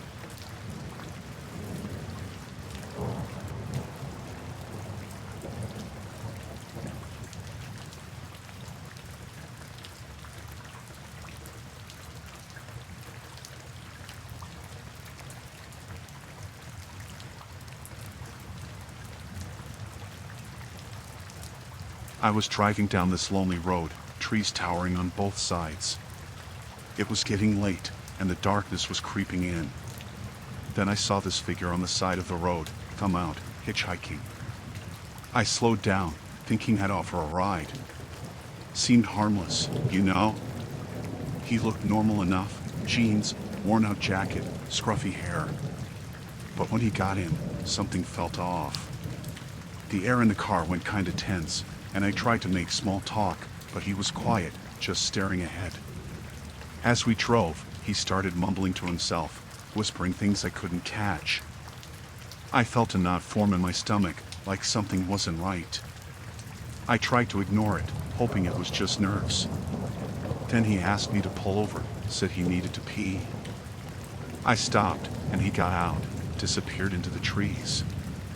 I glanced around, feeling exposed, alone on this dark road. Minutes passed, and he didn't come back.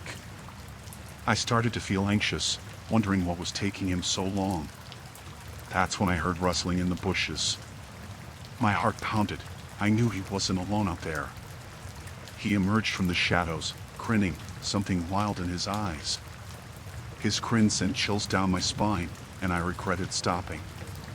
I asked if he was okay, but he just chuckled, a hollow sound that made my skin crawl. He got back in the car, and that's when I noticed a knife tucked into his belt. Panic hit me like a truck, but I didn't want to provoke him. I tried to act calm, like everything was normal. He started talking about strange stuff, rambling about things that made no sense. His voice was getting louder, more erratic. I didn't know what to do, didn't want to set him off. I kept driving, hoping to find some sign of civilization, somewhere safe. But the road stretched on, trees closing in, and my mind raced with worst-case scenarios. I didn't know if I'd make it out alive. He kept fidgeting, eyes darting around, like he was paranoid, or maybe planning something. I didn't dare ask, I just wanted to get away from him. Suddenly, he told me to stop the car. He said he needed to get out. I pulled over, relieved that he wanted to leave. But as he got out, he leaned close to the window, that grin back on his face. He whispered something chilling, something about seeing me again soon. I hit the gas, not looking back. My heart raced, and I kept checking the rearview mirror, afraid he'd come after me.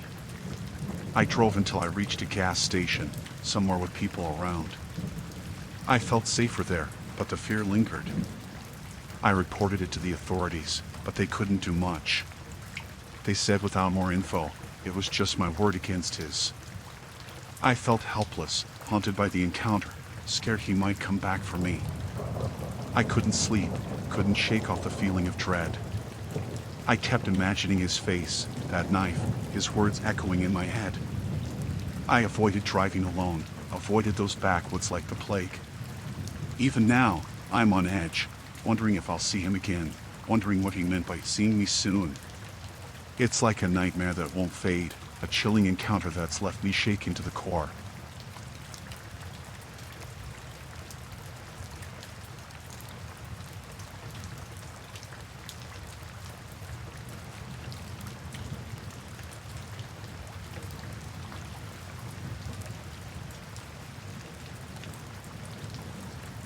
I met this person on Tinder and we decided to go for a coffee. They were nice, easy to talk to, nothing weird. I felt comfortable. But then, things started getting strange. Small comments, little things that made me doubt myself. They'd say something, then deny it, making me question my memory. I thought maybe it was a misunderstanding, maybe I misheard. We went for a walk, and they'd point out things that weren't there, saying I was imagining stuff.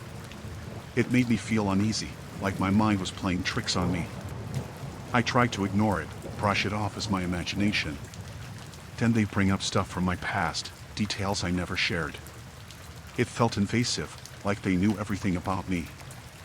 I tried to ask how they knew, but they'd laugh it off, say I must have told them and forgotten. We went to this secluded spot they suggested, and that's when things got weird. They'd say things and then act like they never said them. It was like they were toying with my mind, making me doubt my own thoughts. I tried to leave, said I didn't feel comfortable, but they convinced me that it was all in my head, that I was overreacting.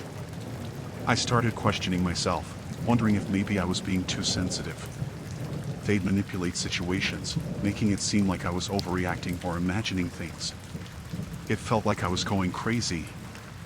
I started second-guessing myself, my perceptions. I felt this constant unease, this cloud of doubt hanging over me. I tried to talk to friends about it, but they said it was all in my head. I felt so isolated, like nobody believed me. I questioned my sanity, my own thoughts, wondering if maybe I was making a big deal out of nothing. Every time I tried to confront them, they'd twist things around, make it seem like I was the one causing problems. I felt trapped, like I couldn't trust my own judgment anymore. They'd say things that contradicted what they said before, making me feel confused and uncertain. I couldn't tell what was real anymore. It was like they were playing mind games, manipulating me. I started avoiding them, trying to distance myself. But they'd show up unexpectedly, making me feel like I was losing control over my own life. I felt this constant fear, this creeping dread of what they might do next. I couldn't sleep, always on edge, wondering if they were watching me, following me. I felt this deep sense of paranoia, like I was being watched all the time. I tried to cut ties completely, block them from everything. But the fear lingered, the feeling of being manipulated, gaslight. The thought that someone could mess with my mind, make me doubt my own reality. It's a nightmare I can't shake off. I felt so vulnerable, so scared. It was like they had this power over me, this ability to make me doubt everything. I've never felt that kind of fear before, the fear of someone playing games with my mind, making me question my own safety. It's a nightmare I wish I never had to live through.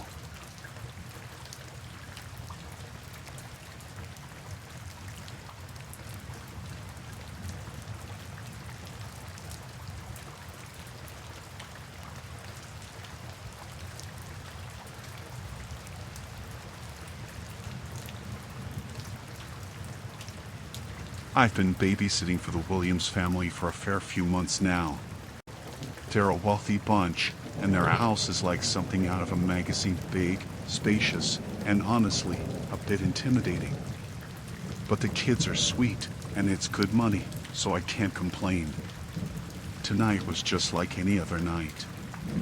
The kids were in bed, and I was chilling in the living room, just flicking through a magazine. That's when I heard it, a creaking sound that wasn't supposed to be there. I brushed it off at first, thinking it might be the house settling or something. But then I heard it again, this time more distinct, like footsteps. My heart started racing. I knew those weren't normal house sounds. I crept down the hall, my pulse pounding in my ears. The house felt too big, too quiet. I peered into the dark, trying to make out shapes in the shadows. That's when I saw him, this figure moving around in the living room. My blood ran cold. This wasn't right. I was supposed to be alone in the house. I felt this surge of panic, this fight or flight instinct kicking in. I needed to protect the kids, to get them to safety. I bolted back to their rooms, this urgency guiding my steps. I grabbed the kids, trying to keep my voice steady, trying not to let the fear show. I whispered urgently, telling them we needed to hide, to go to the safe room.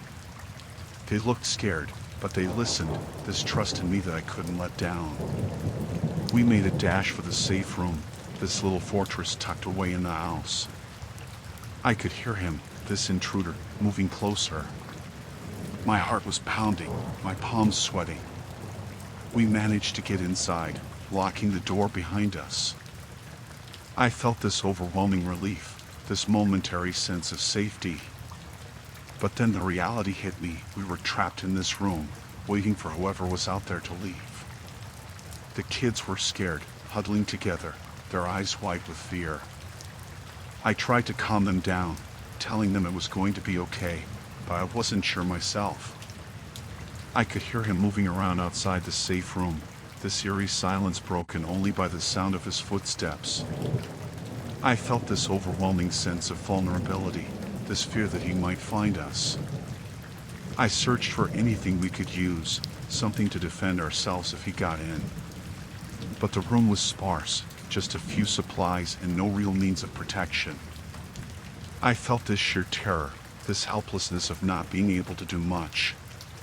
Time seemed to stretch on endlessly, each second feeling like an eternity. I tried to keep the kids calm, to distract them from the danger lurking outside. But I could see the fear in their eyes, this shared dread that hung heavy in the air. We huddled in silence, waiting, hoping for this nightmare to end. I felt this overwhelming sense of responsibility, this need to keep the kids safe no matter what. I tried to listen for any signs that he was gone, any sound that would signal safety. But it was just this suffocating silence, this uncertainty that gnawed at me. Then, after what felt like hours, the house was finally quiet. I waited a little longer, just to be sure, before slowly opening the door. I peeked outside, making sure it was clear before guiding the kids out. We made our way downstairs, cautiously checking every room. The intruder was gone, leaving behind this chilling sense of violation. I felt this overwhelming relief, this gratitude that we were safe. I called the police, telling them what happened. They arrived quickly, searching the house and the surroundings. But there was no sign of the intruder. It was like he vanished into thin air. It was a night of sheer terror.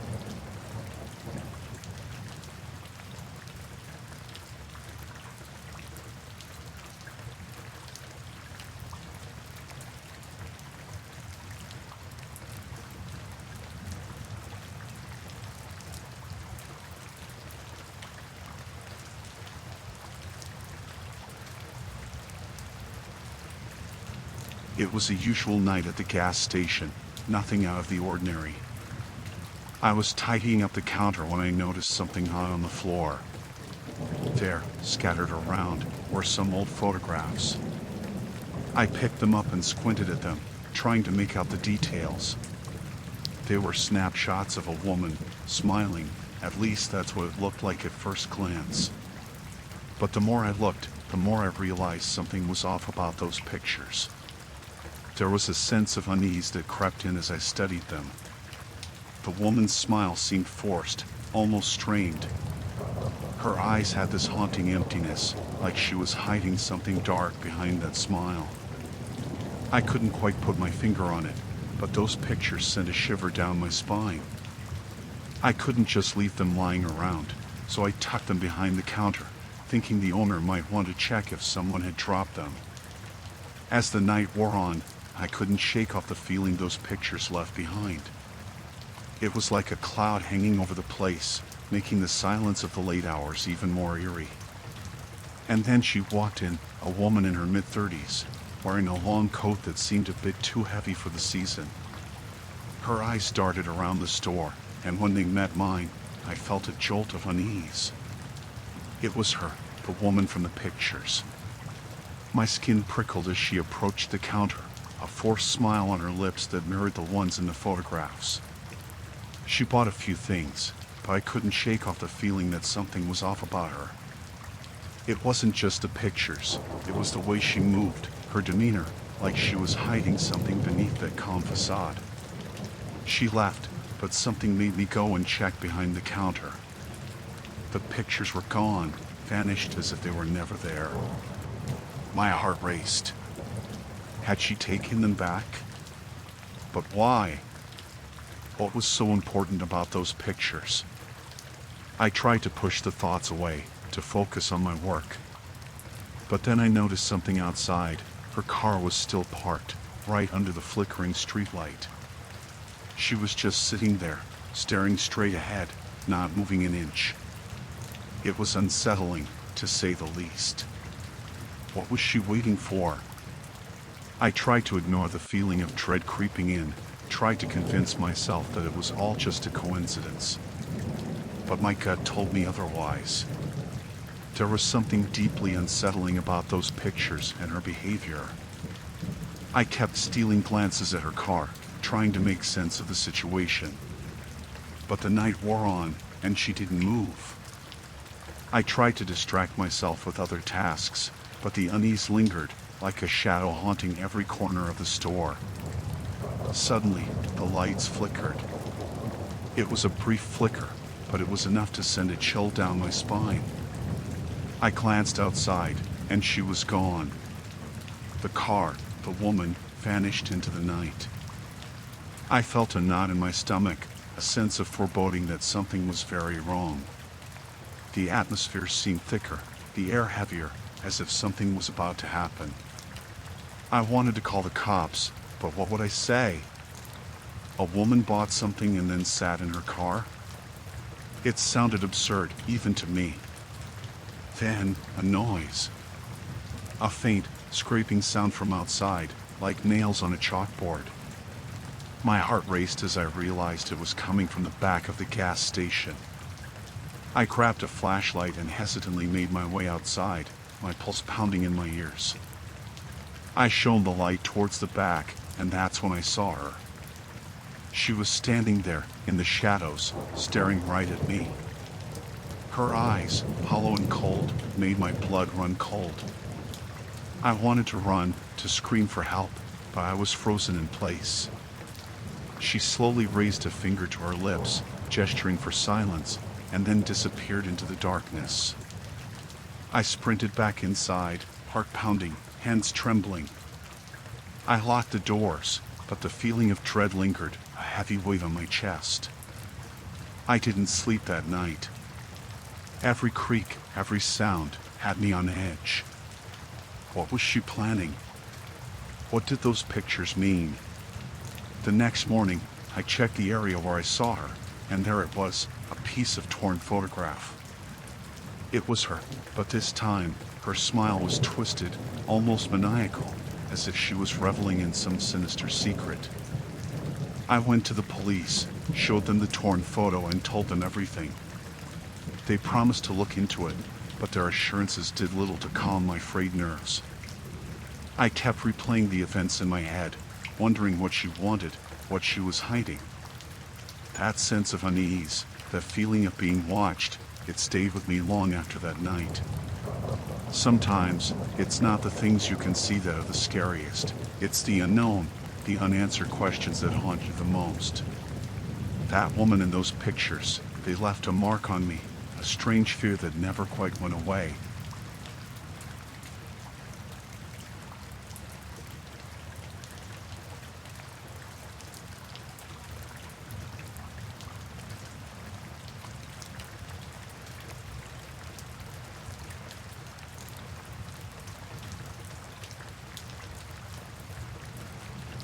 I just got home from work, ready to unwind after a long day. It was a typical evening dinner, a little TV, nothing out of the ordinary. But then, something felt off.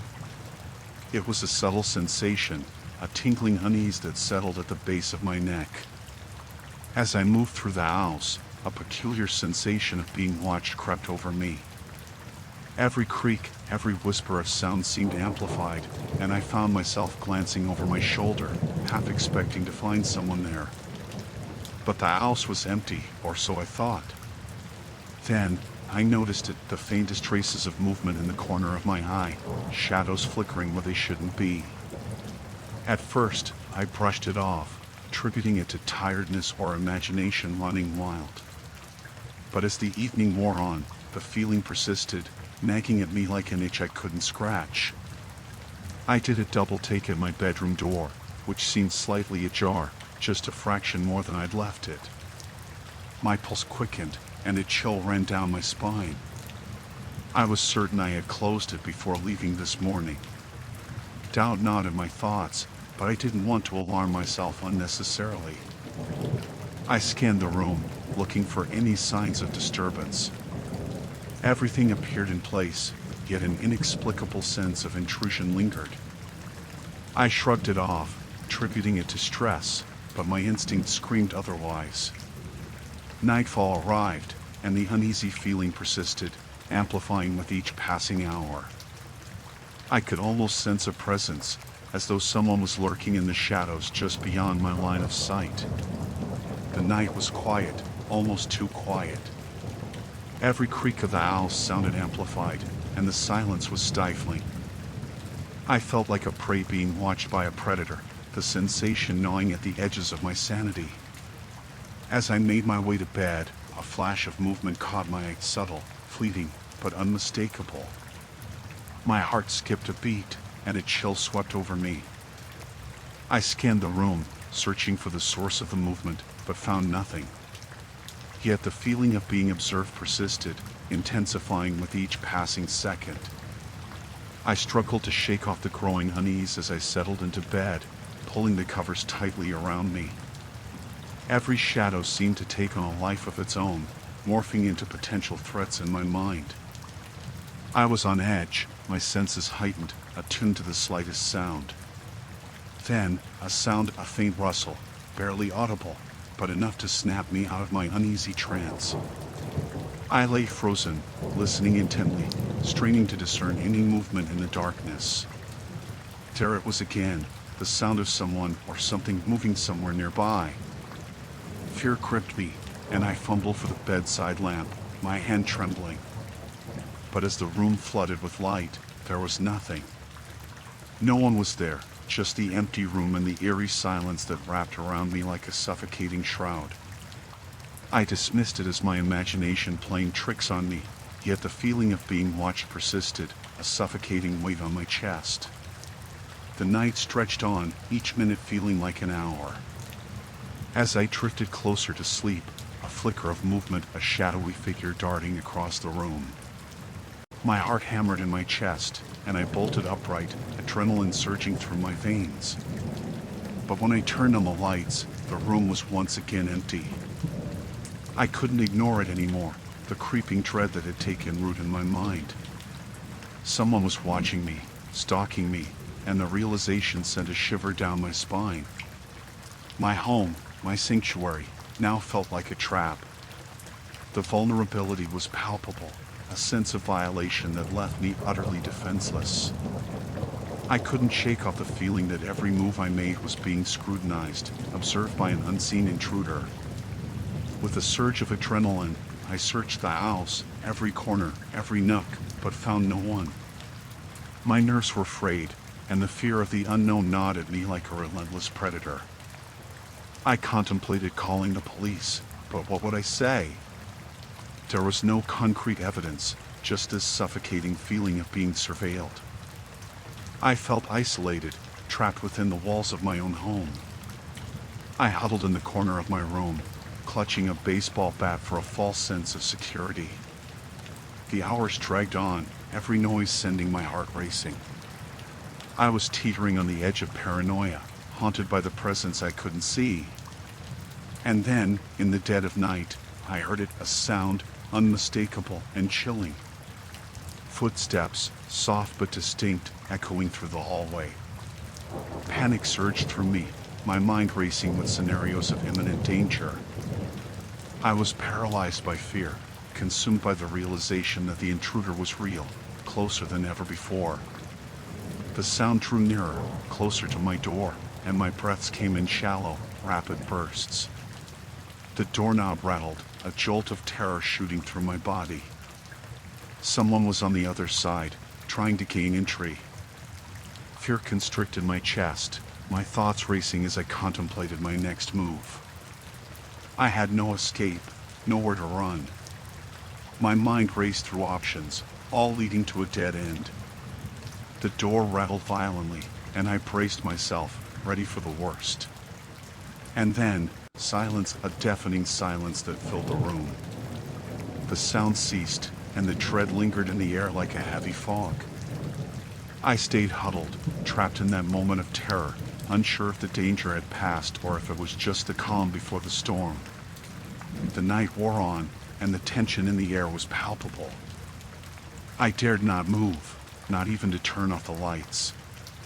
Exhaustion battled with fear, and I fought to stay alert, unsure of what awaited me in the darkness.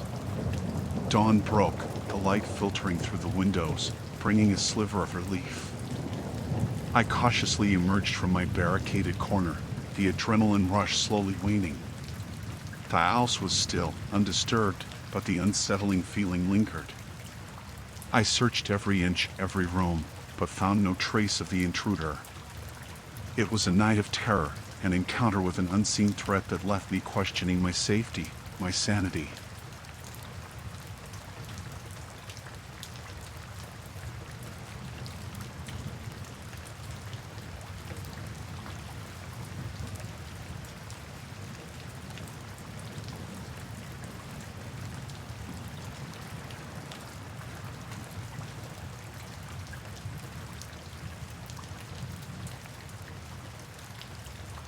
I remember that day vividly.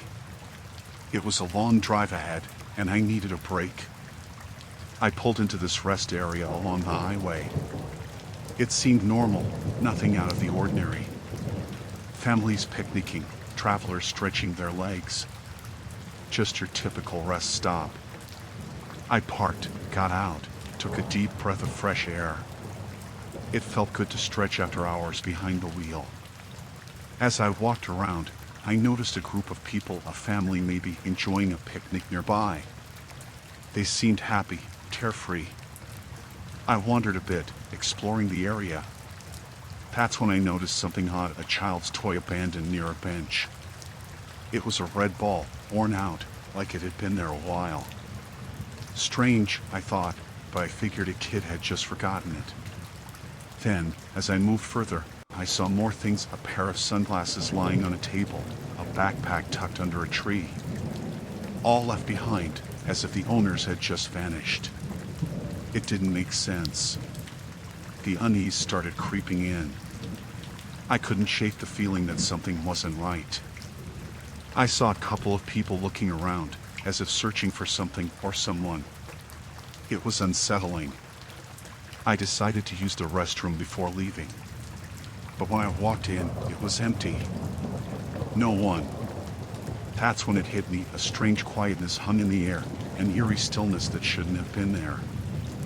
I hurried back outside, my heart pounding.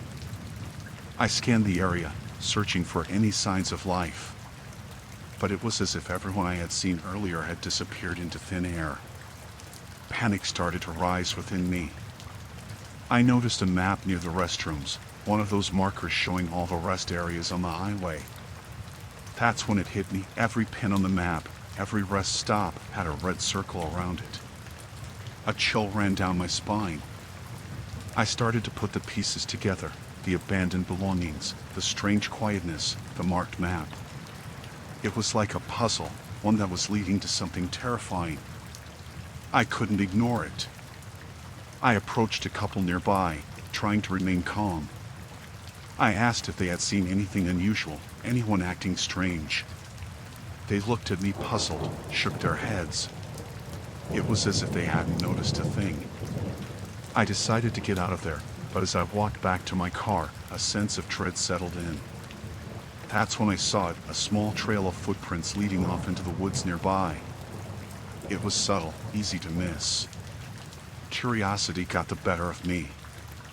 I followed the footprints cautiously, my heart racing. The woods were dense, the sunlight barely filtering through the trees. It felt like I was stepping into the unknown. The footprints led deeper, further away from the rest area. My instincts told me to turn back, but I couldn't shake off the feeling that I needed to find out what was happening. I walked for what felt like forever, the sound of my footsteps the only thing breaking the silence. Then, I froze. I saw something, a small clearing ahead. And there, in the middle, was a circle of red stones, arranged meticulously. My breath caught in my throat. I knew I had stumbled onto something disturbing. There was a piece of paper placed in the center of the circle. I approached cautiously, heart pounding in my chest. I picked up the paper, hands trembling. It was a list of names, dates, and locations. All matched with the rest areas on the map, all with a red circle around them. It was a list of the missing, the ones who vanished. Fear gripped me. I wanted to run, to get out of there as fast as I could. But then, I heard something, a whisper, barely audible, but it was there. I spun around, scanning the woods. There was no one, just an unnerving silence. I bolted back, following my own footsteps, praying to get out of there. As I reached the rest area, I saw people, families, travelers, just like before. But something had changed. They looked different, distant, almost like they were lost. I rushed to my car, fumbling with the keys. As I sped away, I glanced back at the rest area in my rearview mirror. That feeling of dread lingered, the mystery of the disappearances haunting me. I knew I had stumbled onto something horrifying, something beyond comprehension. And as I drove away, I couldn't help but wonder what had happened to those who vanished. And would I be next?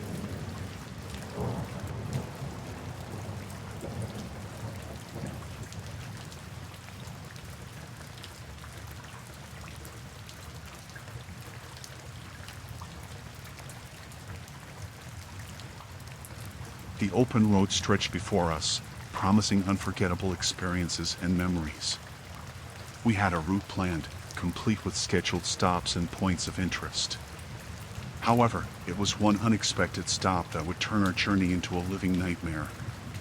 It was a remote rest area in the heart of a vast wilderness.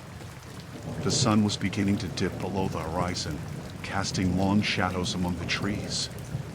We pulled into the rest area, the only car there, and parked in a secluded corner. Stretching our legs and breathing in the crisp, pine-scented air, we marveled at the untouched beauty of the surroundings. We spent a peaceful hour enjoying our picnic and the natural serenity that enveloped us. My wife, Sarah, snapped photos of our kids, Timmy and Emily, as they explored the area. But little did we know that the tranquility of the wilderness concealed an impending horror. As the daylight waned, we decided it was time to head back to the car and continue our journey. But as we approached the spot where we had parked, confusion washed over us. Our car was gone. Panic set in, followed by disbelief. We couldn't have been in the wrong spot. We had been so careful. My heart pounded as I scanned the area, hoping we had just missed it. But the car was nowhere to be seen. In its place were only tire tracks leading away from our vanished vehicle. It was as if the earth had swallowed our means of escape. The eerie silence of the wilderness now felt oppressive, and I noticed the encroaching darkness with a sense of dread. It was no longer just a serene forest, it was an isolated, menacing expanse of trees and shadows. With a sinking feeling in my stomach, I took out my phone to call for help. But there was no signal, no bars to connect us to the outside world. Panic began to gnaw at the edges of our sanity. We were stranded, helpless, with night rapidly descending upon us. As a father, my first instinct was to protect my family. We huddled together and tried to keep our fear at bay, discussing our options. Should we try to find the nearest town? Should we wait by the rest area, hoping someone would pass by and help us? The absence of cell signal ruled out calling for assistance. Timmy and Emily were frightened, and Sarah's face reflected the same fear I felt. The forest had transformed into an ominous maze of shadows, and the chirping crickets and hooting owls sounded like taunts in the wilderness. We decided to stay put, hoping that someone would eventually come looking for their own car, find ours, and help us. With no other choice, we gathered our belongings and sat in our makeshift campsite, staring into the dense forest. The night was a symphony of unknown sounds. Each rustle of leaves, every twig snapping, sent shivers down our spines. Our imaginations ran wild, conjuring predators and dangers lurking just beyond the pale glow of our flashlights. We huddled together, seeking comfort and solace in each other's presence. The inky blackness of the wilderness pressed against the beam of our flashlight, creating a claustrophobic circle of light. Our hearts raced as the night seemed endless, and our cries for help went unanswered. As the hours passed, the temperature dropped, and we bundled up, clutching our children tightly. I scanned the surroundings for any sign of our car or other people, but found only the relentless wilderness. We were alone, and it was a terrifying isolation. Doubt began to seep into our minds. Had the car really disappeared, or had we simply become disoriented? Could it be hidden behind the trees, just out of sight? We decided to search again, despite our fear. With flashlights in hand, we ventured into the darkness, calling out for our lost vehicle. We moved carefully, each step fraught with unease, uncertain of what we might encounter in the wilderness. Our cries for help echoed through the forest, seemingly absorbed by the trees. But after an exhaustive search, we had to admit the unthinkable. Our car was gone, as if it had been swallowed by the wilderness itself. We returned to our campsite defeated, hearts heavy with the realization that we were stranded, abandoned by the outside world. The night felt interminable. We shivered, not only from the cold but also from the lurking dread that surrounded us. Every rustle, every shadow, was a potential threat. We took turns keeping watch, trying to stay vigilant in our vulnerable situation. Dawn finally broke, but the light offered little comfort. We needed to find help, civilization, anything that would save us from the wilderness that had become our prison. We knew the odds were slim, but we couldn't give up. With backpacks filled with essentials, we set off on foot, following the tire tracks that had led away our car. Our children clung to us, their eyes reflecting our shared fear. The forest seemed even more ominous in the daylight, with gnarled trees and looming shadows.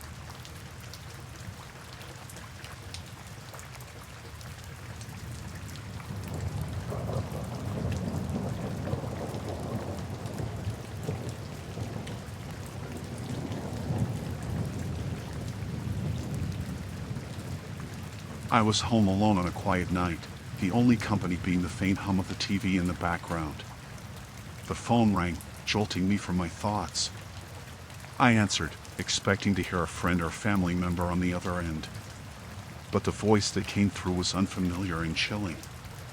It claimed to be watching me. At first, I laughed it off, thinking it was just a prank call. I'd seen enough horror movies to know how these things went, or so I thought. I told the caller that they wouldn't spook me with their little joke and hung up. I couldn't be bothered by a prank call.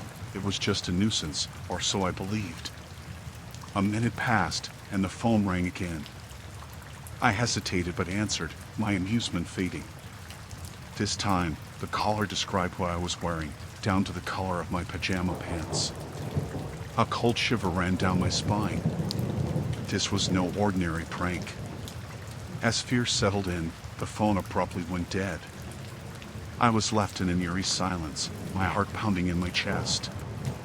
I began to wonder if I should have taken the call more seriously. Then, the security system in my home blared to life, sending a cacophony of alarms throughout the house. Panic washed over me. I quickly realized that someone was not just watching, they were inside my home. The fear was palpable as I tried to hide in the darkened corner of my living room. My mind raced, and I considered my options. Should I call the police? Should I make a run for it? But I didn't have much time to decide.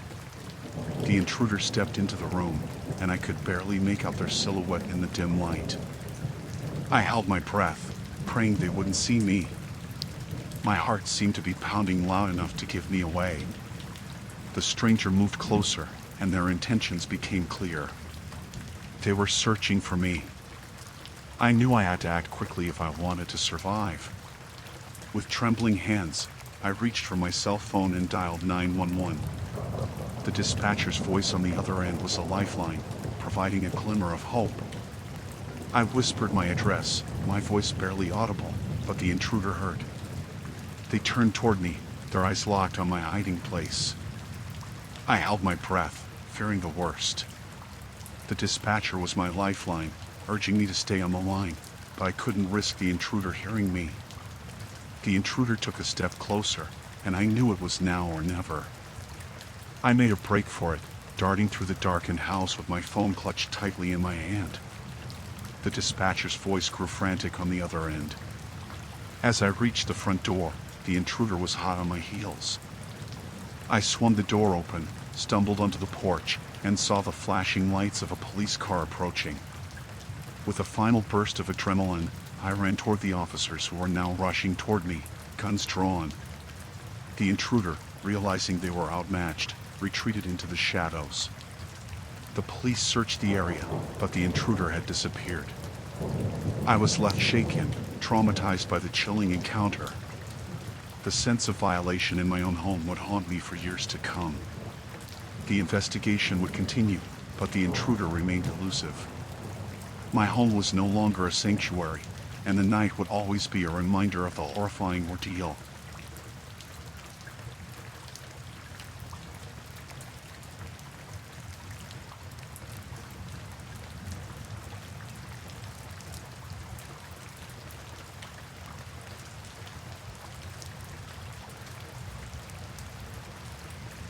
Working the late shift at the gas station wasn't something I enjoyed, but bills needed paying.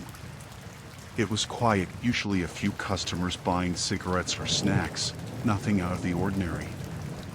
But that night, there was something unsettling in the air, an unspoken tension that made my skin crawl.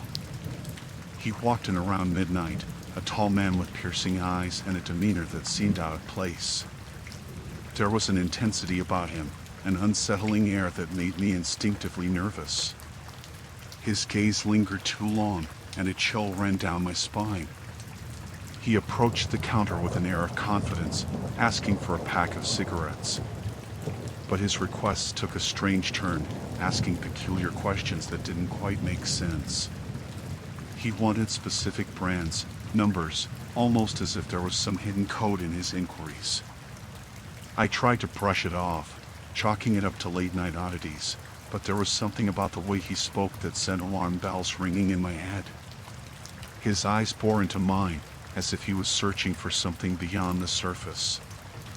He lingered, making small talk that felt too forced, too calculated. His words were coated in a strange charm that felt more like a facade than genuine friendliness. I felt a growing sense of unease, a gut feeling that something wasn't right. His requests became increasingly bizarre, asking for items we didn't even sell, insisting on specific combinations of products that made no sense. It was as if he was probing, testing the waters, searching for something that remained hidden to me. I tried to excuse myself, citing the need to attend to other tasks, but he wasn't ready to let me go. He leaned in closer, his eyes intense, his voice low and deliberate. He spoke cryptic words, almost like a riddle, hinting at some unknown puzzle. I felt a shiver run down my spine, a sense of urgency to escape the suffocating atmosphere he brought with him. But every attempt to disengage only seemed to fuel his persistence, his demeanor growing more unsettling by the second. I caught glimpses of something hidden beneath the surface, a darkness lurking behind those piercing eyes. His words took on a sinister edge, each syllable laced with an unnerving intent that sent a chill down my spine. His gaze never wavered, his requests becoming more intrusive, probing into personal details that felt too invasive. It was as if he wanted to unravel me, to peel back the layers until he found what he sought. I tried to signal to my colleague, hoping for a momentary distraction, but they were busy with other customers, unaware of the unsettling exchange transpiring at the counter. The man's eyes never left mine, his words weaving a web of discomfort around me. It felt like a trap, a suffocating sense of being cornered with no escape in sight. Minutes felt like hours, the night stretching on as if time itself had slowed down. The atmosphere in the gas station grew stifling, the air heavy with an unspoken tension. As he finally turned to leave, his parting words sent a shiver down my spine, a cryptic warning that echoed in my mind long after he had gone. The relief of his departure was overshadowed by an unsettling feeling that lingered like a specter. I tried to shake off the encounter, telling myself it was just a strange customer, nothing more. But the memory of his words, his piercing gaze, haunted my thoughts. The night dragged on, each creak of the door, each sound outside making my heart race. I felt as though I was being watched, a sensation that made my skin crawl. The minutes turned into hours, the clock ticking away the night. My colleague left, leaving me alone in the dimly lit station, a solitary figure in a place that suddenly felt overwhelmingly vast. I tried to focus on my tasks, to distract myself from the unsettling encounter, but every shadow seemed to move, every sound felt like a harbinger of impending doom. Then, as I went to lock the doors for the night, I noticed something chilling, a faint scratch on the glass, a symbol etched into the surface. It was the same symbol the man had traced with his fingers during our exchange. Fear gripped me, a sense of impending danger swirling around me.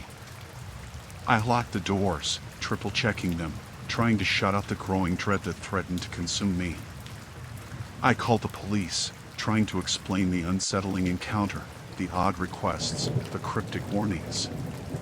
But even as I spoke, a feeling of helplessness settled within me, a gnawing fear that something sinister lurked just beyond my line of sight.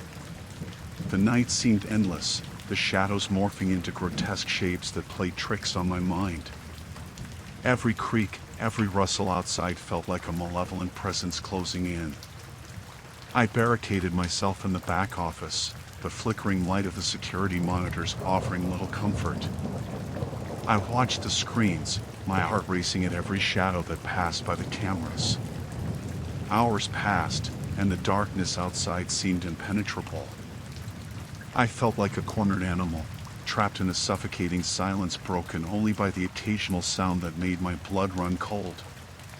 Then, a tapping at the window, a chilling sound that shattered the silence of the night. I froze, fear paralyzing me as I dared not move, dared not even breathe. The tapping grew louder, more insistent, a haunting rhythm that sent shivers down my spine. I could hear faint whispers carried by the wind, ghostly echoes that seemed to mock my terror.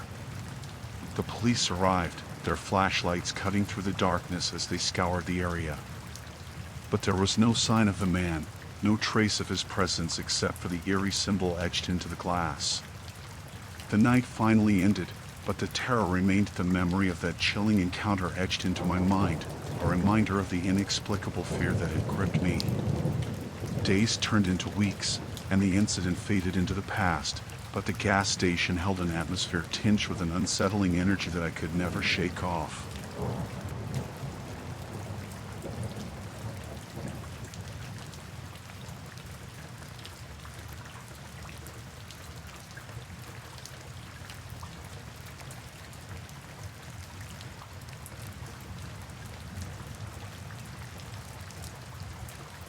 I'd been a cop for years, seen my fair share of bizarre things, but nothing could have prepared me for what I encountered that day in the backwoods. Dispatch sent me out on a routine call, something about a disturbance in an isolated area, a cabin nestled deep in the woods. I headed out, navigating through winding dirt roads that seemed to disappear into the forest's embrace. The trees towered over me, casting eerie shadows as the sunlight struggled to filter through the dense canopy. Finally, I arrived at the coordinates. The cabin stood alone, surrounded by trees that seemed to encroach upon it, as if nature itself was reclaiming the land. It was an old, weathered structure, giving off an ominous vibe that set my nerves on edge. I approached cautiously, the crunch of gravel beneath my boots the only sound in the desolate silence. There was a peculiar stillness in the air, an unsettling calm that raised the hairs on the back of my neck. I knocked on the door, announcing myself as law enforcement. There was a pause, a tense silence that seemed to stretch on indefinitely. Then, The door creaked open, revealing a figure in the dimly lit cabin.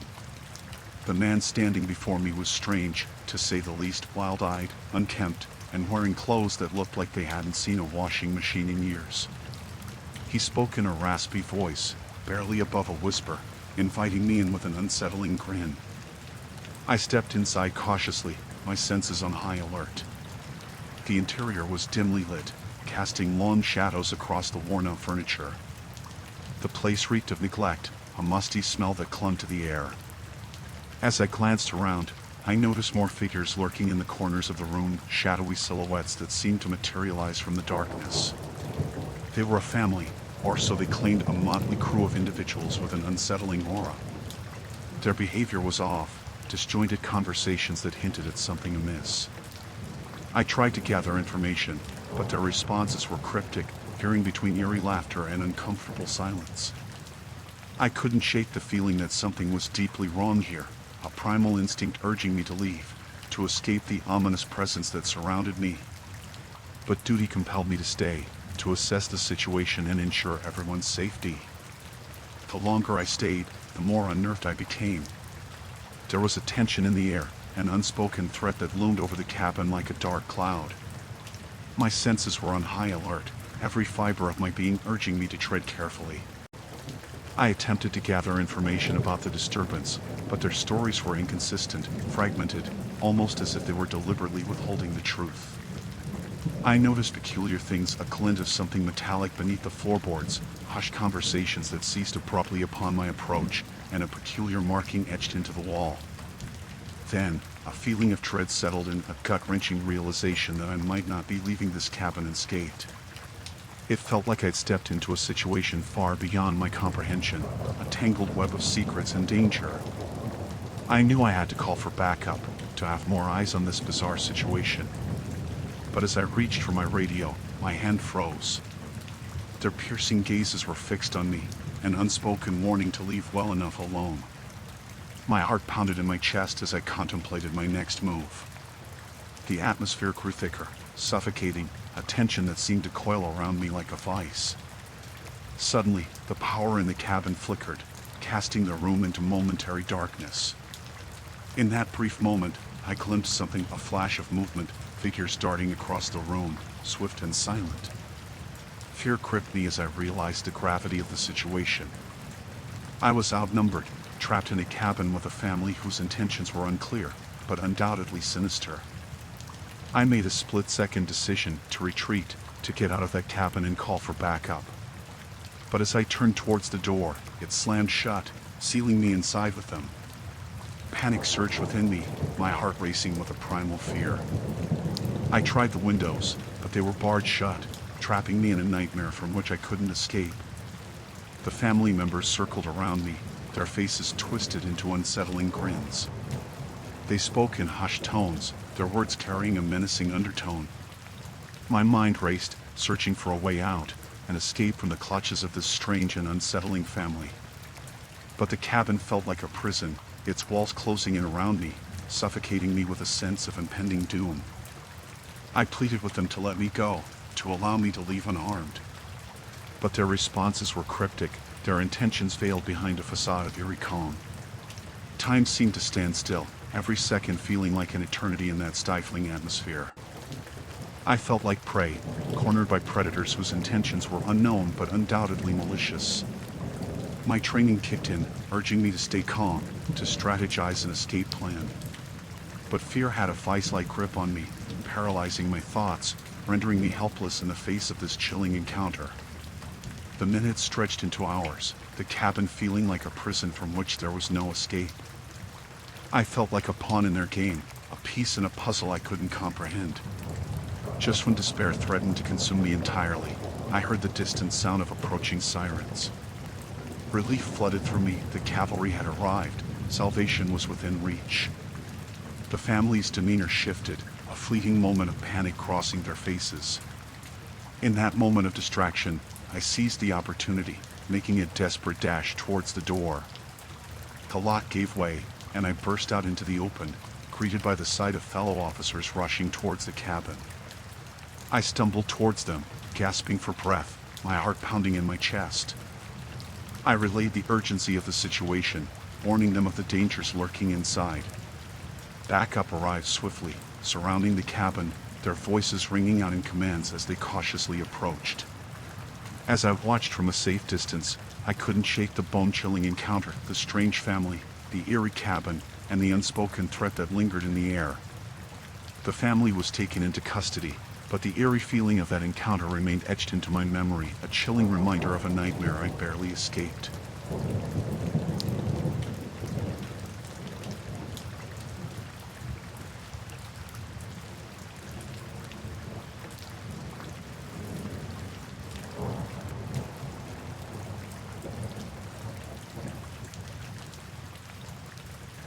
I signed up for this survival challenge, thinking it'd be fun, you know?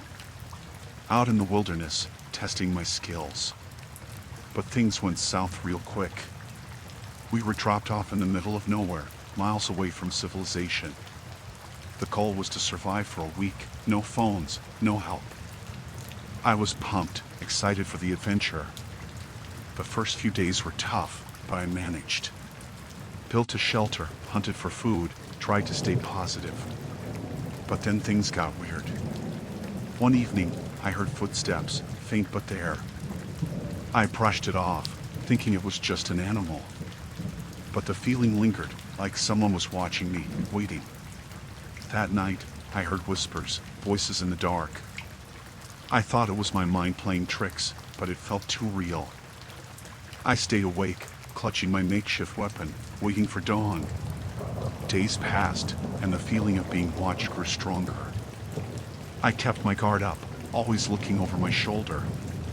But I couldn't shake off the unease. One morning, I found strange markings on trees, symbols scratched into the bark. It freaked me out, but I told myself it was probably just some prank by the organizers. As the days went by, food became scarce. I had to go deeper into the woods to hunt. That's when I stumbled upon something chilling, a makeshift camp, not too far from mine.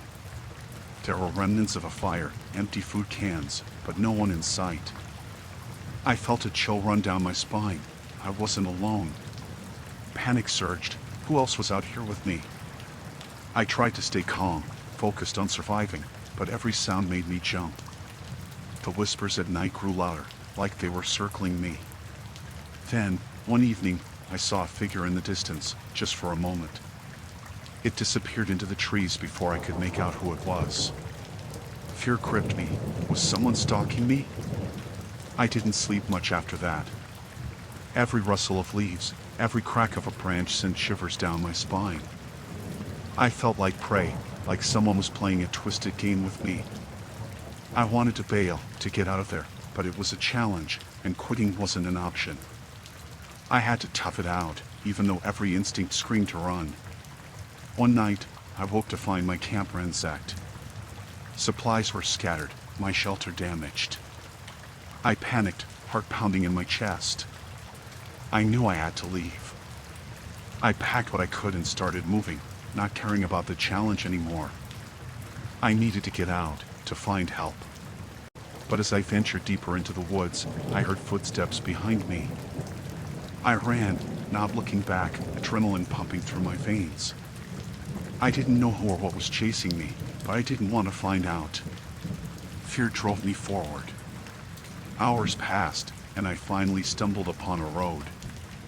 I flagged down a passing car, frantically explaining what had happened. They took me to safety, and I reported everything to the authorities. They searched the area, but they found no one. No evidence, no signs of another person out there. They said it might have been my mind playing tricks, the stress of the challenge getting to me. But I knew what I experienced was real. I felt eyes on me, heard whispers in the dark, and saw someone lurking in the shadows. It's like I stumbled upon something I shouldn't have, someone who didn't want me there. Even now, I can't shake off the feeling of dread. I don't know who or what was out there, but it's left me terrified of the woods, haunted by the memory of that survival challenge gone wrong.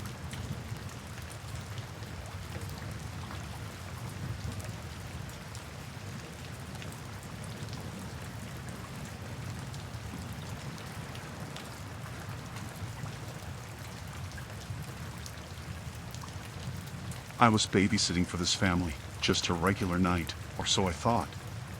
The parents had left, and it was me and the kids at home. They were asleep, and I had some time to myself, so I decided to explore the house a bit. I'd been there a few times before, but I hadn't really checked out the basement. It was always closed, and I was curious. I found the door, and it was locked, but I managed to find the key tucked away in a drawer. I opened the door, and this chill ran down my spine. There was this strange smell, this musty odor that made me uneasy. I switched on the light, and the dim glow revealed this narrow staircase leading down. I felt this sense of curiosity and dread, this urge to know what was down there. I took a deep breath and started descending, step by step. As I reached the bottom, I saw it. There were these shelves, covered in dust and old boxes. It felt like a forgotten place, hidden away from the rest of the house. I started going through the boxes, and that's when I found it.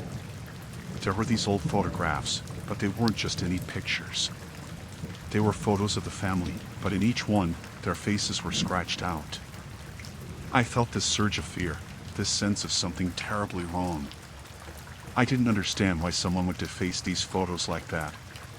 It felt ominous, like someone was trying to erase them from existence. I kept searching, and I found this old diary tucked away in a corner. It was dusty and worn, but the entries inside sent shivers down my spine. It talked about strange rituals, about sacrifices made in the basement, and about a dark family secret. I didn't want to believe it, but the more I read, the more terrified I became. It felt like I had stumbled upon something sinister, something that should have stayed hidden. I heard a noise upstairs, and it startled me. I quickly closed the diary and put everything back where I found it.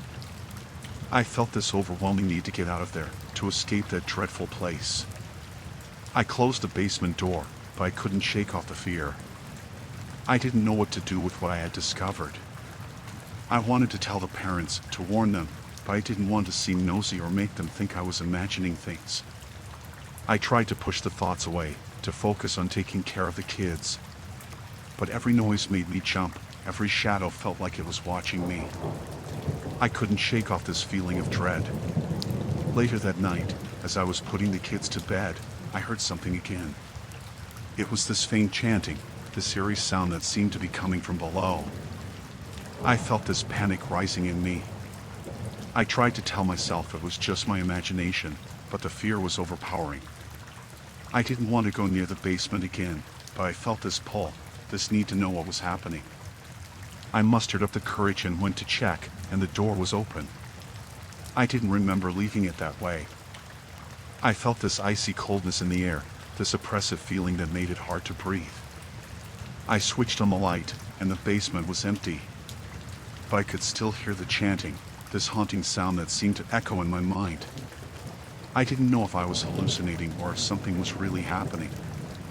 I rushed back upstairs, locked the basement door, and tried to call the parents. But the line was dead. I felt this overwhelming fear, this sense of being trapped. I went to check on the kids, and that's when I heard footsteps coming up the stairs. I felt this terror gripping me, this sense of imminent danger. I didn't know what to do, where to hide. The footsteps stopped right outside the kids' room, and I heard this whispering, this chilling voice. I didn't dare move, didn't dare breathe. I just prayed that whatever it was, it would go away. Suddenly, everything went silent. I didn't know if it was over or if something worse was about to happen. I felt this overwhelming dread, this feeling of helplessness. I heard a creaking noise, and I peeked out. The basement door was open again. I felt this urge to run, to escape, but I couldn't leave the kids behind. I mustered all my courage and went to close the door, but I saw something inside. There was this figure, shadowy and indistinct, standing in the darkness. I felt this terror paralyzing me, this sense of facing something beyond my comprehension.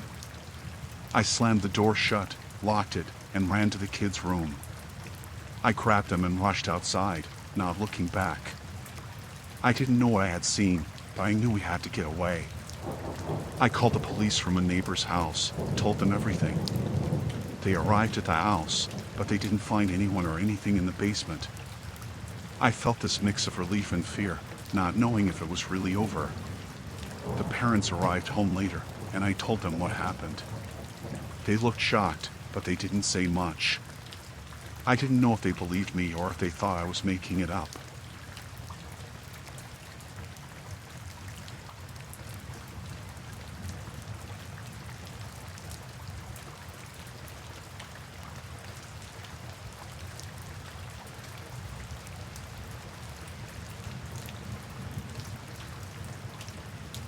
I once booked an Airbnb for a weekend getaway with my friends. The place was a charming old cottage nestled in the countryside. The host, Mrs. Matthews, greeted us warmly when we arrived. She seemed friendly, albeit a bit reserved, and gave us a quick tour of the house before leaving us to settle in.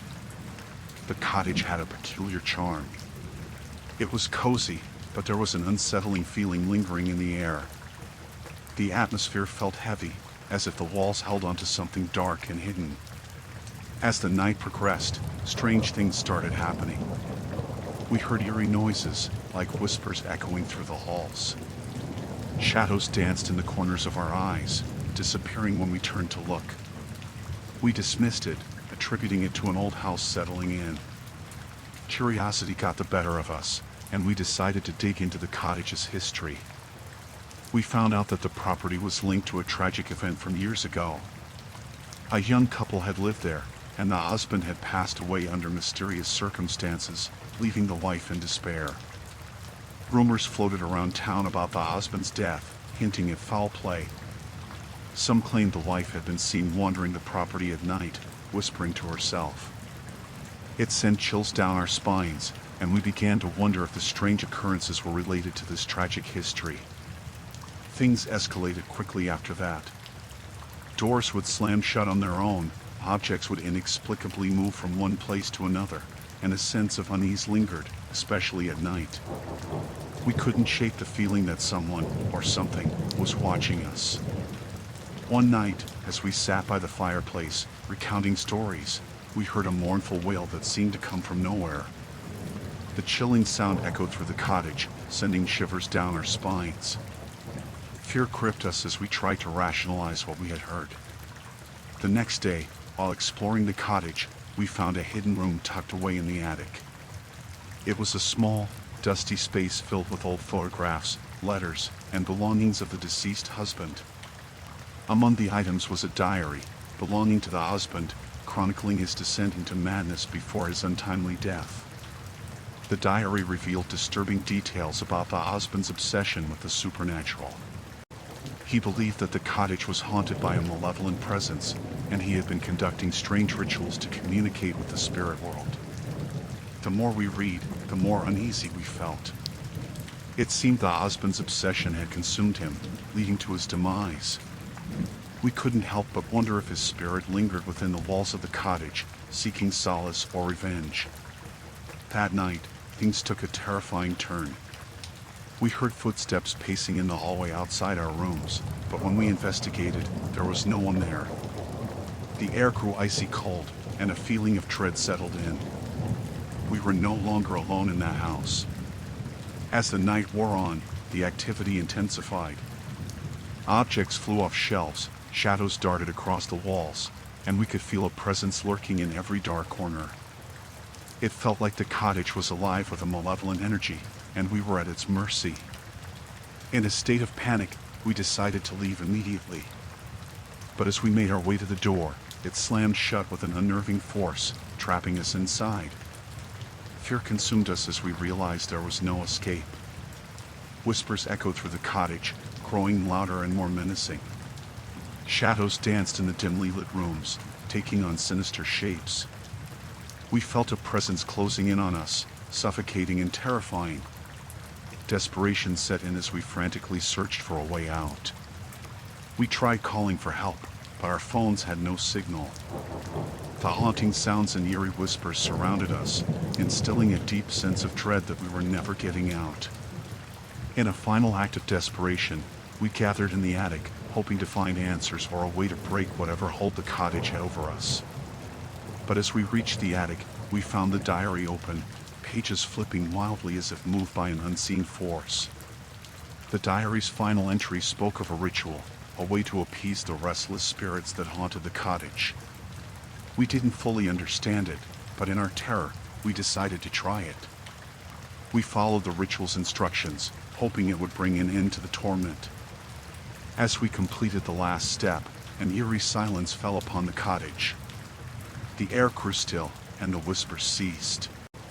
For a moment, we thought it had worked, but as we turned to leave, the cottage let out a mournful wail, shaking the very foundation. The windows shattered, and a burst of unearthly light filled the room. When the light faded, we found ourselves outside, the cottage reduced to a pile of ruins. We were alive, but shaken to our core, unable to comprehend the terror we had just experienced. We fled the scene, vowing never to speak of that night again. But the memories haunted us.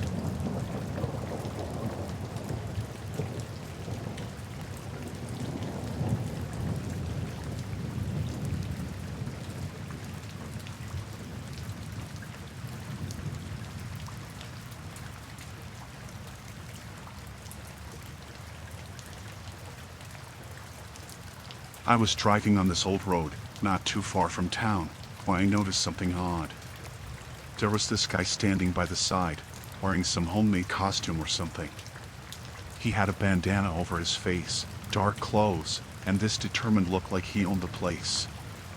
At first, I thought maybe he was in some kind of trouble, so I slowed down. But then he started waving at me, signaling to stop. That's when I felt this shiver run down my spine.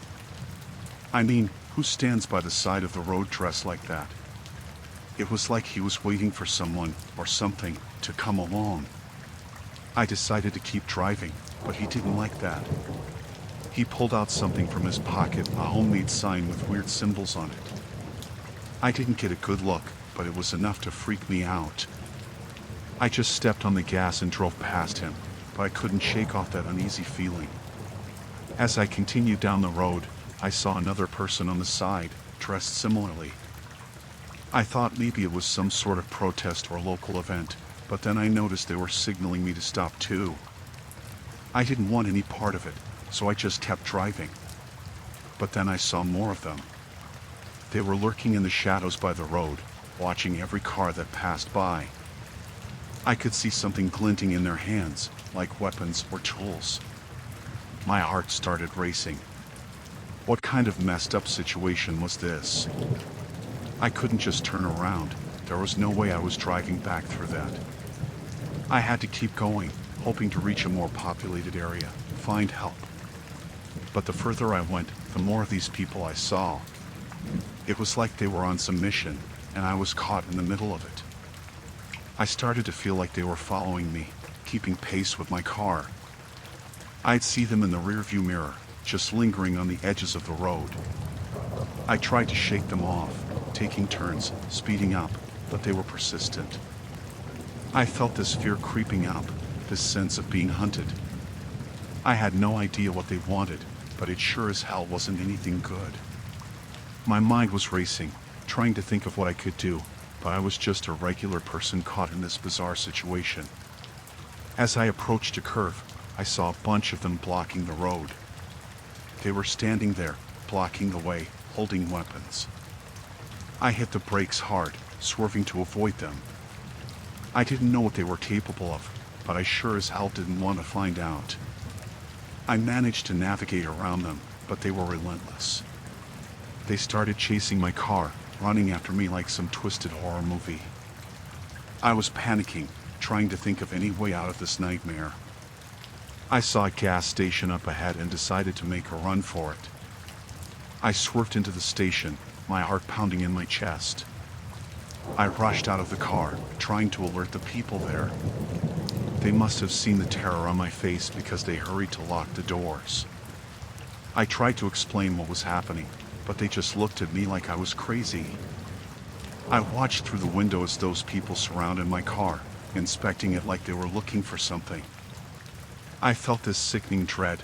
They weren't giving up. I didn't know what to do. I was trapped in that gas station, surrounded by those people outside. I felt like a sitting duck, waiting for something terrible to happen. I was desperate, trying to think of anyone I could call for help, but I was in the middle of nowhere. I waited, praying for them to leave, but they just lingered outside. It was like they were waiting for me to make a move. Every shadow outside the window made my heart jump, thinking they were coming in. The whole situation was surreal, like I was stuck in some twisted game. Hours passed, and they finally dispersed. I cautiously stepped out, looking around, making sure they were really gone. I felt this overwhelming relief, but also this lingering fear that they might come back. I got back in my car, hands shaking as I drove away from that gas station. I didn't stop until I reached the nearest town. I felt paranoid, like they were still following me, watching me. It took me a long time to shake that feeling. To this day, I still don't know who those people were or what they wanted. But that night, that sense of being hunted, it's something I can't forget. It was a living nightmare, and I hope I never have to experience anything like it again.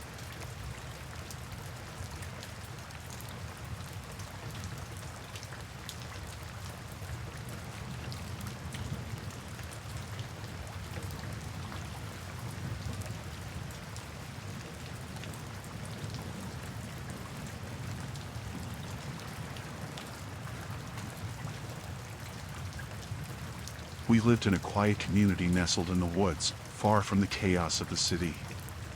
Life was simple, predictable, until that night. The sun dipped below the horizon, and an unsettling stillness settled over our small enclave. It started with distant echoes, gunshots that shattered the serene silence. My wife and I exchanged uneasy glances, the sound sending ripples of fear through our peaceful existence. We rushed to lock our doors, a ritual we had never needed until now. The air thickened with tension as more shots echoed through the woods. Panic spread among our neighbors, whispers of uncertainty flowing through the community like a dark undercurrent. I clutched my wife's hand, reassuring her with a forced calmness that even I didn't feel. Peering through the window, the moon cast an eerie glow on the trees, creating dancing shadows that seemed to whisper malevolence. Our community was supposed to be safe, insulated from the madness of the outside world, but that illusion crumbled with each echoing gunshot. Our community had never faced a threat like this, and the uncertainty fueled the fear. The distant pops drew closer, and a rising tide of collective dread filled the air. We huddled in our home, straining to hear any clue about what was happening. Then came the chilling realization: the gunshots weren't random. They were getting closer, methodically encroaching on our supposedly secure haven. The safety of our community shattered as the rhythm of the shots grew louder and more deliberate. Sirens wailed in the distance, the cacophony blending with the erratic symphony of gunfire. The darkness outside our windows became a canvas of fear, the shadows concealing an unknown threat that prowled our once tranquil woods. As the commotion reached a fever pitch, we heard frantic footsteps approaching our door. An urgent pounding echoed through the house. My heart raced as I cautiously opened the door, revealing a neighbor, wide-eyed and pale, gasping for breath. He spoke of a madman, armed and dangerous, wandering through our community with a chilling purpose. Panic set in as we realized the danger wasn't an external force, but an intruder among us, a wolf in our once safe sheepfold. Our community, once bound by a sense of security and familiarity, now fractured into a collective paranoia. We formed a shaky alliance, barricading doors and sharing nervous glances. The once tranquil woods transformed into a labyrinth of fear. The relentless footsteps of a madman echoed through the night.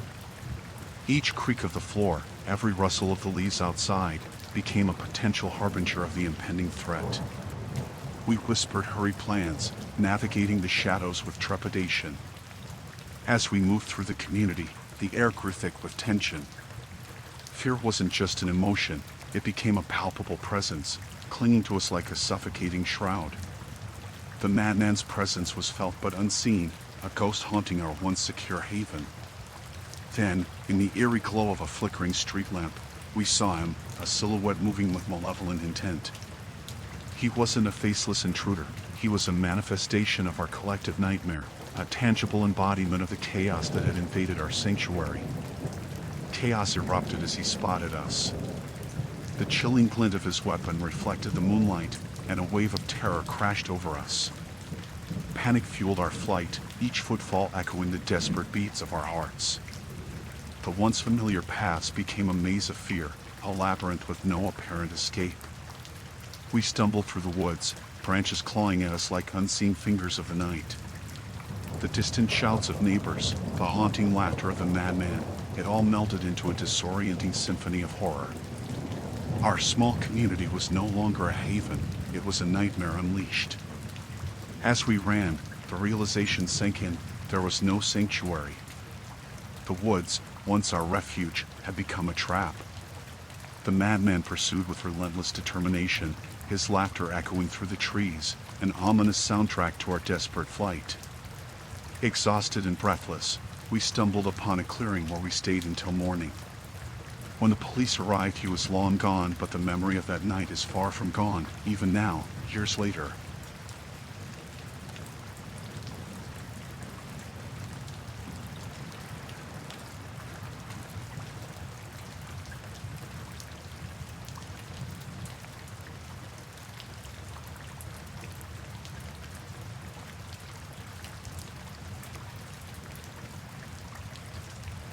A week of sun, sand, and relaxation at a beautiful beach resort was much needed.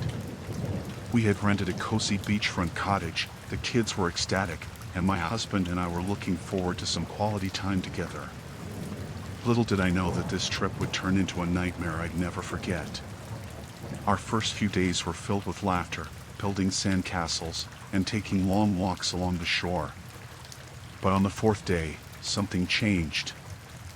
I noticed a man, a complete stranger, lingering nearby. He was tall, with a disheveled appearance that set off warning bells in my head. He wore a baseball cap pulled low, making it hard to see his face clearly. At first, I dismissed it as mere coincidence, thinking he might be another vacationer exploring the area. But as the days went by, his presence became increasingly unsettling. No matter where we went, a visit to the local market, a trip to the ice cream parlor, or a stroll on the beach, he was always there, lurking in the background. I grew uneasy as I noticed his gaze fixed on me, and I couldn't shake the feeling that I was being relentlessly pursued. My husband reassured me, saying it was all in my head, but I knew something was amiss. I began to avoid leaving the cottage unless absolutely necessary, fearing that I would run into him again. One evening, as the sun set, casting a warm, golden glow over the beach, my husband suggested a romantic walk along the shoreline. Reluctantly, I agreed. I hoped it would help me relax and escape the eerie feeling that had gripped me. We walked hand in hand, but the unease didn't fade. My eyes darted around, scanning the surroundings, searching for that unsettling figure. As we strolled, I spotted him at a distance, still wearing the cap pulled low. My heart pounded, and I could feel the tension mounting. I told my husband about the man I'd been noticing for days, and he finally looked in the stranger's direction. My husband's face grew serious as he turned to me, acknowledging my concerns. We decided to head back to the cottage, and I could feel my pulse quicken with each step. As we approached the cottage, my fears were realized. The stranger was getting closer, still maintaining a discreet distance, but with every step, his presence felt more ominous. My husband, a protective and level-headed man, decided we should confront the stranger and address the situation directly. As we turned around to speak to him, we found ourselves face to face with the man in the cap. He was standing in our path, an unsettling grin on his face. My husband demanded to know who he was and why he had been following us. The man's grin widened, sending shivers down my spine. He spoke in a soft, sinister tone, revealing that he had been watching me for days and was captivated by my presence. He professed an obsession that made my skin crawl, telling us he had no intentions of leaving. Terror surged through me, and my husband's protective instincts flared. He tried to reason with the man, insisting that he was causing distress to our family and that he needed to leave us alone. But the stranger's fixation only seemed to intensify. As the confrontation escalated, the stranger's demeanor shifted from sinister to outright menacing. He became confrontational, making threats that sent a shiver of dread down my spine. My husband, realizing the potential danger, attempted to steer me away from this unpredictable man, urging me to go back to the cottage while he dealt with the situation. My heart was heavy with fear as I retreated, leaving my husband to face the relentless stranger alone. I watched from a distance, hidden from sight but unable to turn away. The man's demeanor grew more erratic, and my husband's attempts to reason with him were met with an unsettling mix of aggression and fixation. I realized we were dealing with someone who was not merely a vacationer with an unusual interest. This man was unhinged, his relentless pursuit fueled by a sinister obsession that had placed our family in jeopardy. Tears welled in my eyes as I fumbled to dial the resort security line, desperately requesting assistance. Fear gnawed at my insides, and I could only pray that help would arrive in time. As the minutes dragged on, my husband and the relentless stranger remained locked in a chilling confrontation. When resort security finally arrived, they swiftly detained the man, leading him away in handcuffs. My husband returned to me, his face pale and his hands trembling. The relief was palpable, but our vacation had been irrevocably tainted by this nightmarish encounter. As we returned to our cottage, the gravity of the situation sunk in. We would never forget the relentless stranger with the sinister fixation who had transformed our dream vacation into a living nightmare.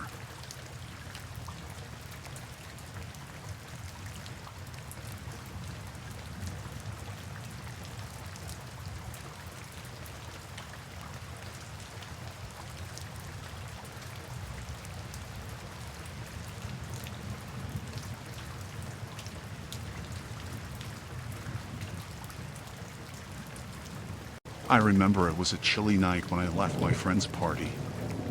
I had a bit too much to drink, and the subway was my only way home. As I walked down the dimly lit street, I had that uneasy feeling like someone was following me. My heart started pounding, and I quickened my pace. I glanced over my shoulder and saw a man about a half block away, walking in the same direction. It sent shivers down my spine, but I tried to convince myself that it was just a coincidence. I continued walking, hoping to lose him in the bustling subway. When I reached the station, I nervously bought my ticket and headed for the platform. I looked around, and there he was, the same man, buying his own ticket. My anxiety intensified, but I told myself it was still a possibility that he just needed to catch the same train. I boarded the subway car, and my heart sank as I watched him step onto the same one. He took a seat a few rows away, but I couldn't shake the feeling that he was watching me. I texted my friend to let her know what was happening, just in case. As we neared my stop, I started to panic. I knew I had to get off, but I was terrified that he would follow me. My stop came, and I mustered the courage to exit the subway. I walked quickly up the stairs, my heart racing as I listened for footsteps behind me. Sure enough, when I reached the top of the stairs and looked back, there he was. He had followed me out of the subway, and his presence felt ominous. I picked up my pace, praying I could make it to my apartment building safely. I rushed inside, my trembling hands struggling to unlock the door. I slipped inside, feeling a fleeting moment of relief, but it was short-lived. Just as I closed the door, there was a loud, forceful knock. I jumped in fear, and my heart seemed to stop. Through the peephole, I saw his face, twisted into a sinister grin. He demanded that I open the door, his voice laced with menace. I retreated, grabbing my phone to call the police, my hands shaking uncontrollably. I could hear him pounding on the door, growing more and more frantic. My voice trembled as I spoke to the dispatcher, telling them my address and explaining the terrifying situation. They assured me that officers were on their way. I huddled in the corner of the room, trying to remain as quiet as possible. The pounding on the door continued, and he began to threaten me, promising that he would get in one way or another. Tears streamed down my face as I waited for the police to arrive. Finally, I heard the sirens in the distance, growing louder with each passing second. The man outside must have heard them too, because he suddenly stopped his relentless pounding and disappeared into the night. When the police arrived, I explained everything that had happened. They searched the area but couldn't find him. They escorted me to my friend's place, and I stayed there for the night, too terrified to return to my apartment. The chilling encounter haunted me for weeks, making me question my safety and security. I couldn't help but wonder what would have happened if the police had arrived just a minute later. It was a nightmare that I would never forget.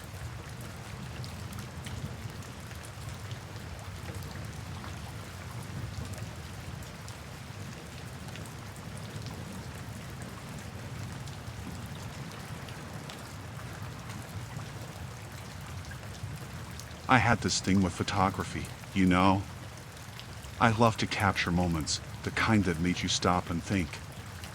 One day, I decided to take a road trip, seeking inspiration for my next project. I was drawn to this remote stretch of highway, something about it just felt right. As I snapped pictures, I noticed something odd. Each photo I took seemed a bit off. At first, I thought it was my camera acting up, but it wasn't. It was the images themselves.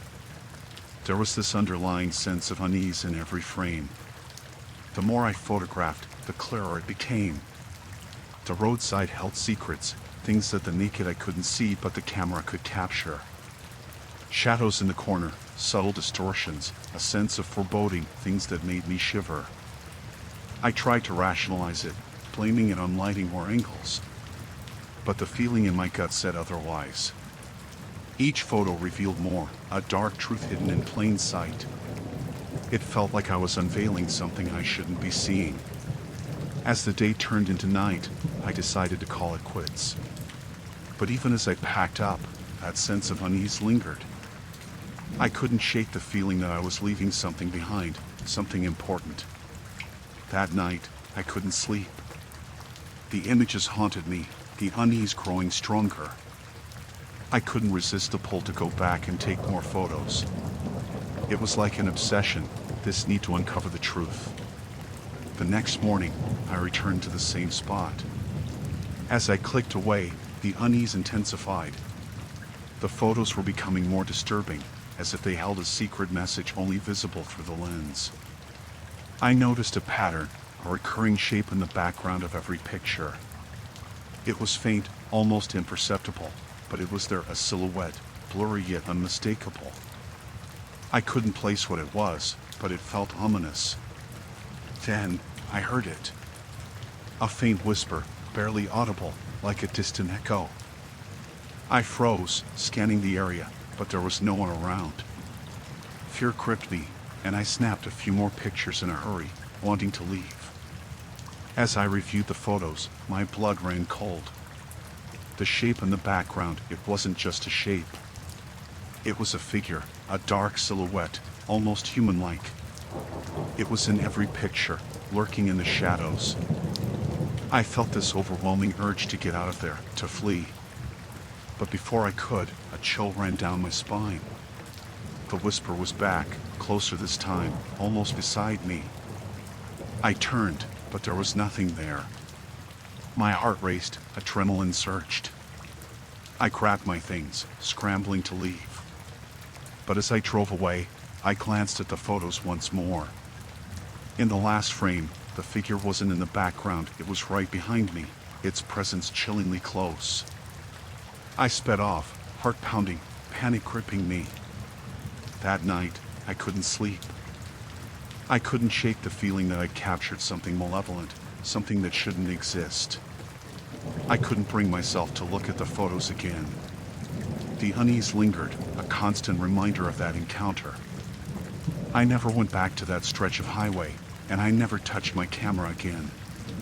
It was a nightmare, a series of unsettling images that had seared themselves into my mind.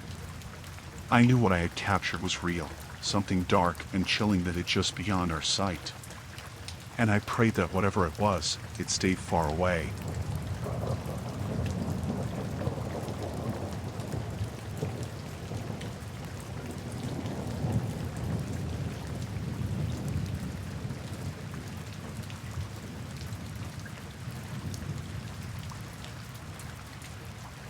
I had this second house, nothing fancy, just a place to make some extra cash renting it out on Airbnb.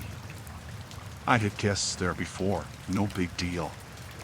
But then one night, I get this call from the guests, saying something's wrong with the place. They sounded scared, freaked out. So, I figure I'd better go check it out. I got there pretty quick. The night was dark and quiet, and the house looked normal from the outside. I went to the front door and knocked, but there was no answer.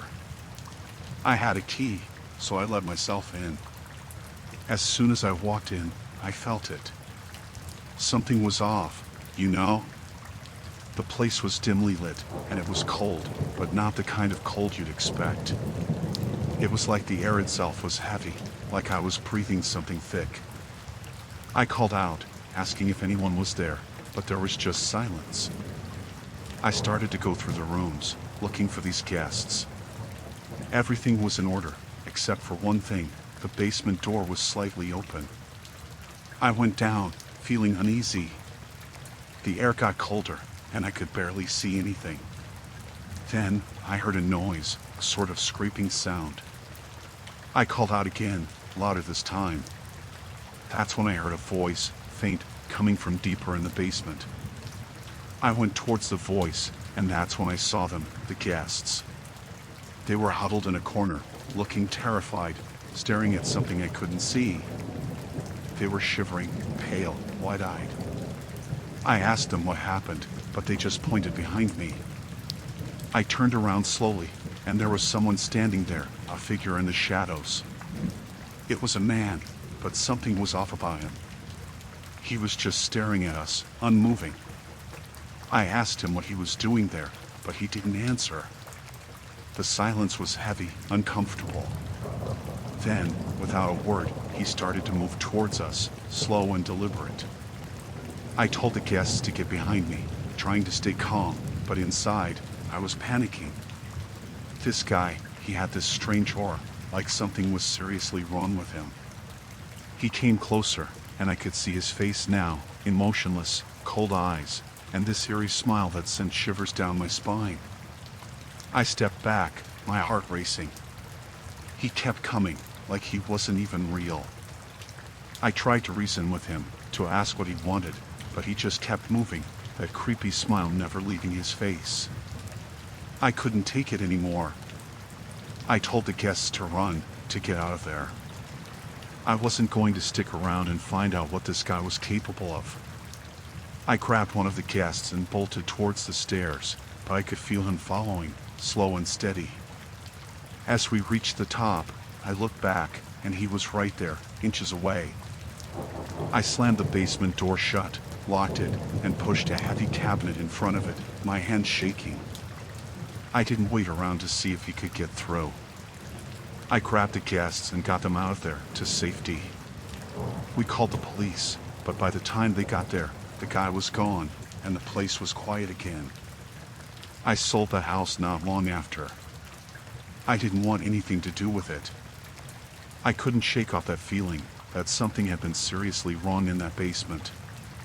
That guy, that encounter, it was like something out of a nightmare, something you can't explain and you don't want to remember.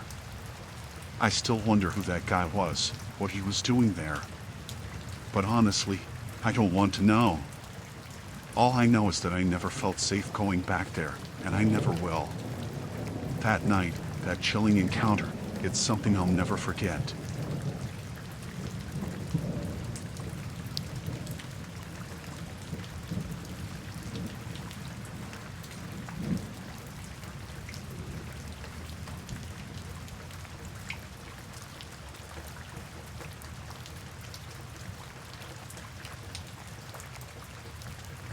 I remember the camping trip like it was yesterday, all of us excited for a weekend in the wilderness, surrounded by nature's tranquility.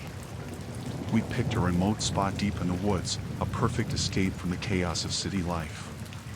The first day was idyllic, setting up tents, gathering firewood, and sharing stories under the stars. But on the second night, things took a chilling turn. We noticed some traps set around our campsite, a bit odd for a public camping area. Initially, we brushed it off, assuming it was just someone trying to catch some wildlife for observation. As night fell, strange sounds echoed through the woods, rustling leaves, twigs snapping. We chalked it up to nocturnal animals scavenging around our camp, trying not to let it bother us. But then, we saw a figure lurking in the trees, a silhouette against the moonlit backdrop. Our hearts skipped a beat, and a sense of unease settled over us. It looked like someone was watching, observing our every move from a distance. Anxiety crept in as the figure disappeared into the darkness. We brushed it off as nerves, but the atmosphere felt charged with an inexplicable tension. Then, the night erupted with bone-chilling howls, no ordinary forest sounds. They were human, too human. Fear clenched at our chests as the owls grew closer, closer than comfort allowed. We huddled together, trying to keep calm, hoping it was just some local prankster trying to spook us. But the unease lingered, the air thick with an ominous aura. As the fire crackled, casting eerie shadows, we noticed movement among the trees.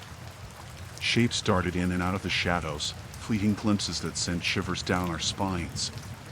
Suddenly, something crashed through the bushes, a trap, one of the same ones we'd seen earlier, its jaws menacingly snapped shut. Fear twisted our stomachs, a cold realization settling in. The owls continued, closer this time, echoing around us, encircling our campsite. Panic set in as we realized we weren't alone in the woods, and we weren't the hunters, we were the prey. We decided to leave, to pack up and get out of there as fast as we could.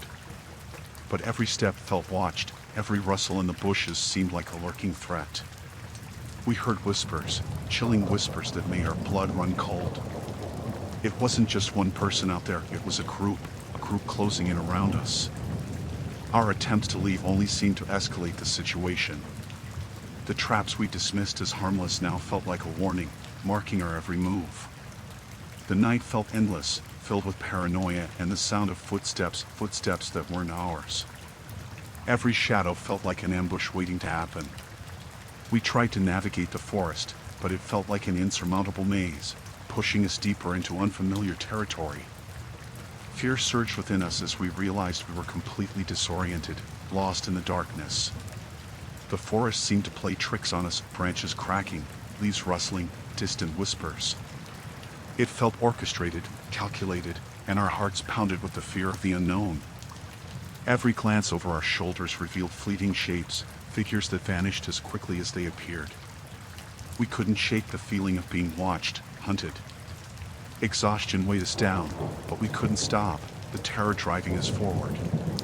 Fear had replaced rational thought, and all we could do was flee. We stumbled upon our campsite again, our refuge turned into a trap. The owls grew louder, surrounding us from every direction. It was then we realized the wildlife traps weren't meant for animals. We were the prey, ensnared in someone's sick game. Adrenaline surged as we sprinted, our lungs burning, desperate for escape. Every step was a gamble for survival. Finally, we burst through the trees, our campsite vanishing behind us. We ran until our legs gave out, collapsing in a clearing, gasping for breath. The night was etched in our minds, a nightmare that became all too real. We'd stumbled upon someone's twisted game, an ordeal that left us scarred, haunted by the terror of being hunted in the very woods we sought solace in.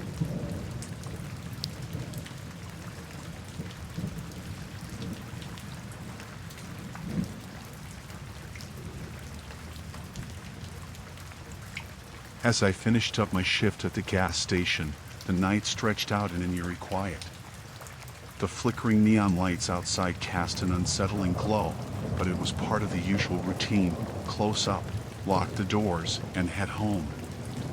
I was wiping down the counter when a man walked in. He was tall, shadowed by the darkness, and I immediately sensed something off about him. His eyes darted around, unsettlingly quick.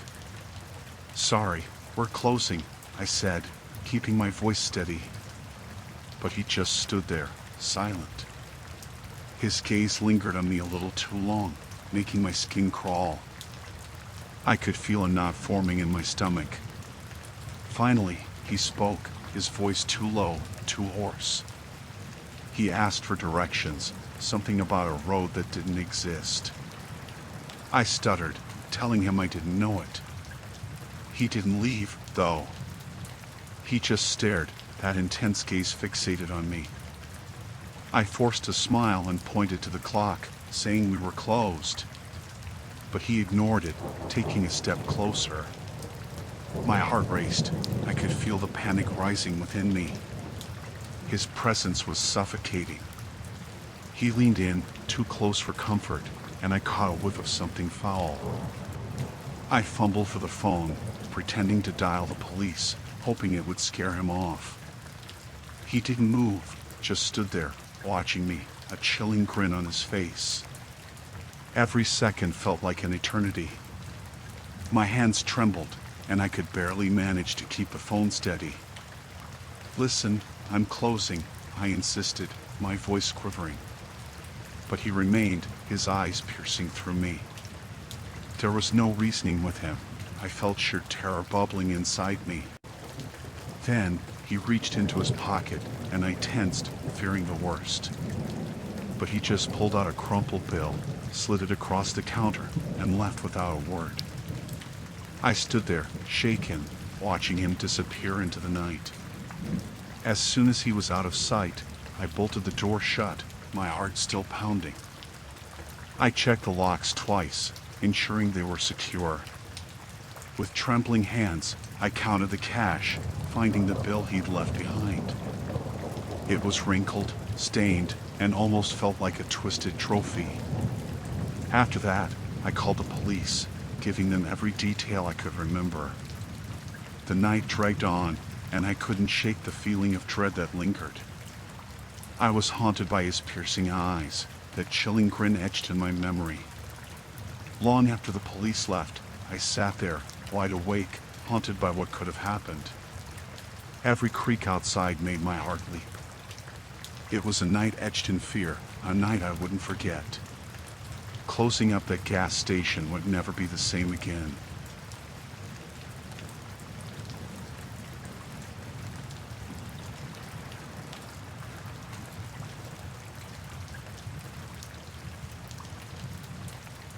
I was on my last delivery of the night, a pizza to a trailer park on the outskirts of town. It was late, and the night had this eerie feel to it. As I drove into the trailer park, I felt this sense of isolation, this feeling of being far from everything familiar. The trailers were spaced out, and there weren't many lights around. I pulled up to the address, this eerie quiet surrounding me. I grabbed the pizza and walked up to the trailer, feeling this chill down my spine. As I knocked on the door, I heard shuffling inside. The door creaked open slowly, and this guy appeared, this unsettling figure in the dimly lit doorway. He had this wild look in his eyes, this unkempt appearance that sent a shiver down my spine. I tried to be polite, giving him the pizza, but he just stared, this eerie silence filling the air. He mumbled something incomprehensible, this unsettling mumble that made me uneasy. I felt this overwhelming urge to leave, this sense of danger lurking around me. I tried to back away, but he stepped closer, this menacing presence right in front of me. I felt this suffocating fear, this realization that I might be in danger. He grabbed my arm, this tight grip that made my heart race. I tried to break free, to get away from him, but he was too strong. He started talking, this nonsensical talk that sent chills down my spine. I felt this overwhelming fear, this dread of what he might do next. I managed to pull away, running back to my car, not looking back, just desperate to escape this nightmare. I felt this chilling sensation, this fear that he might come after me. I drove out of there as fast as I could, the trailer park fading into the distance. But the fear lingered, this haunting memory of that chilling encounter,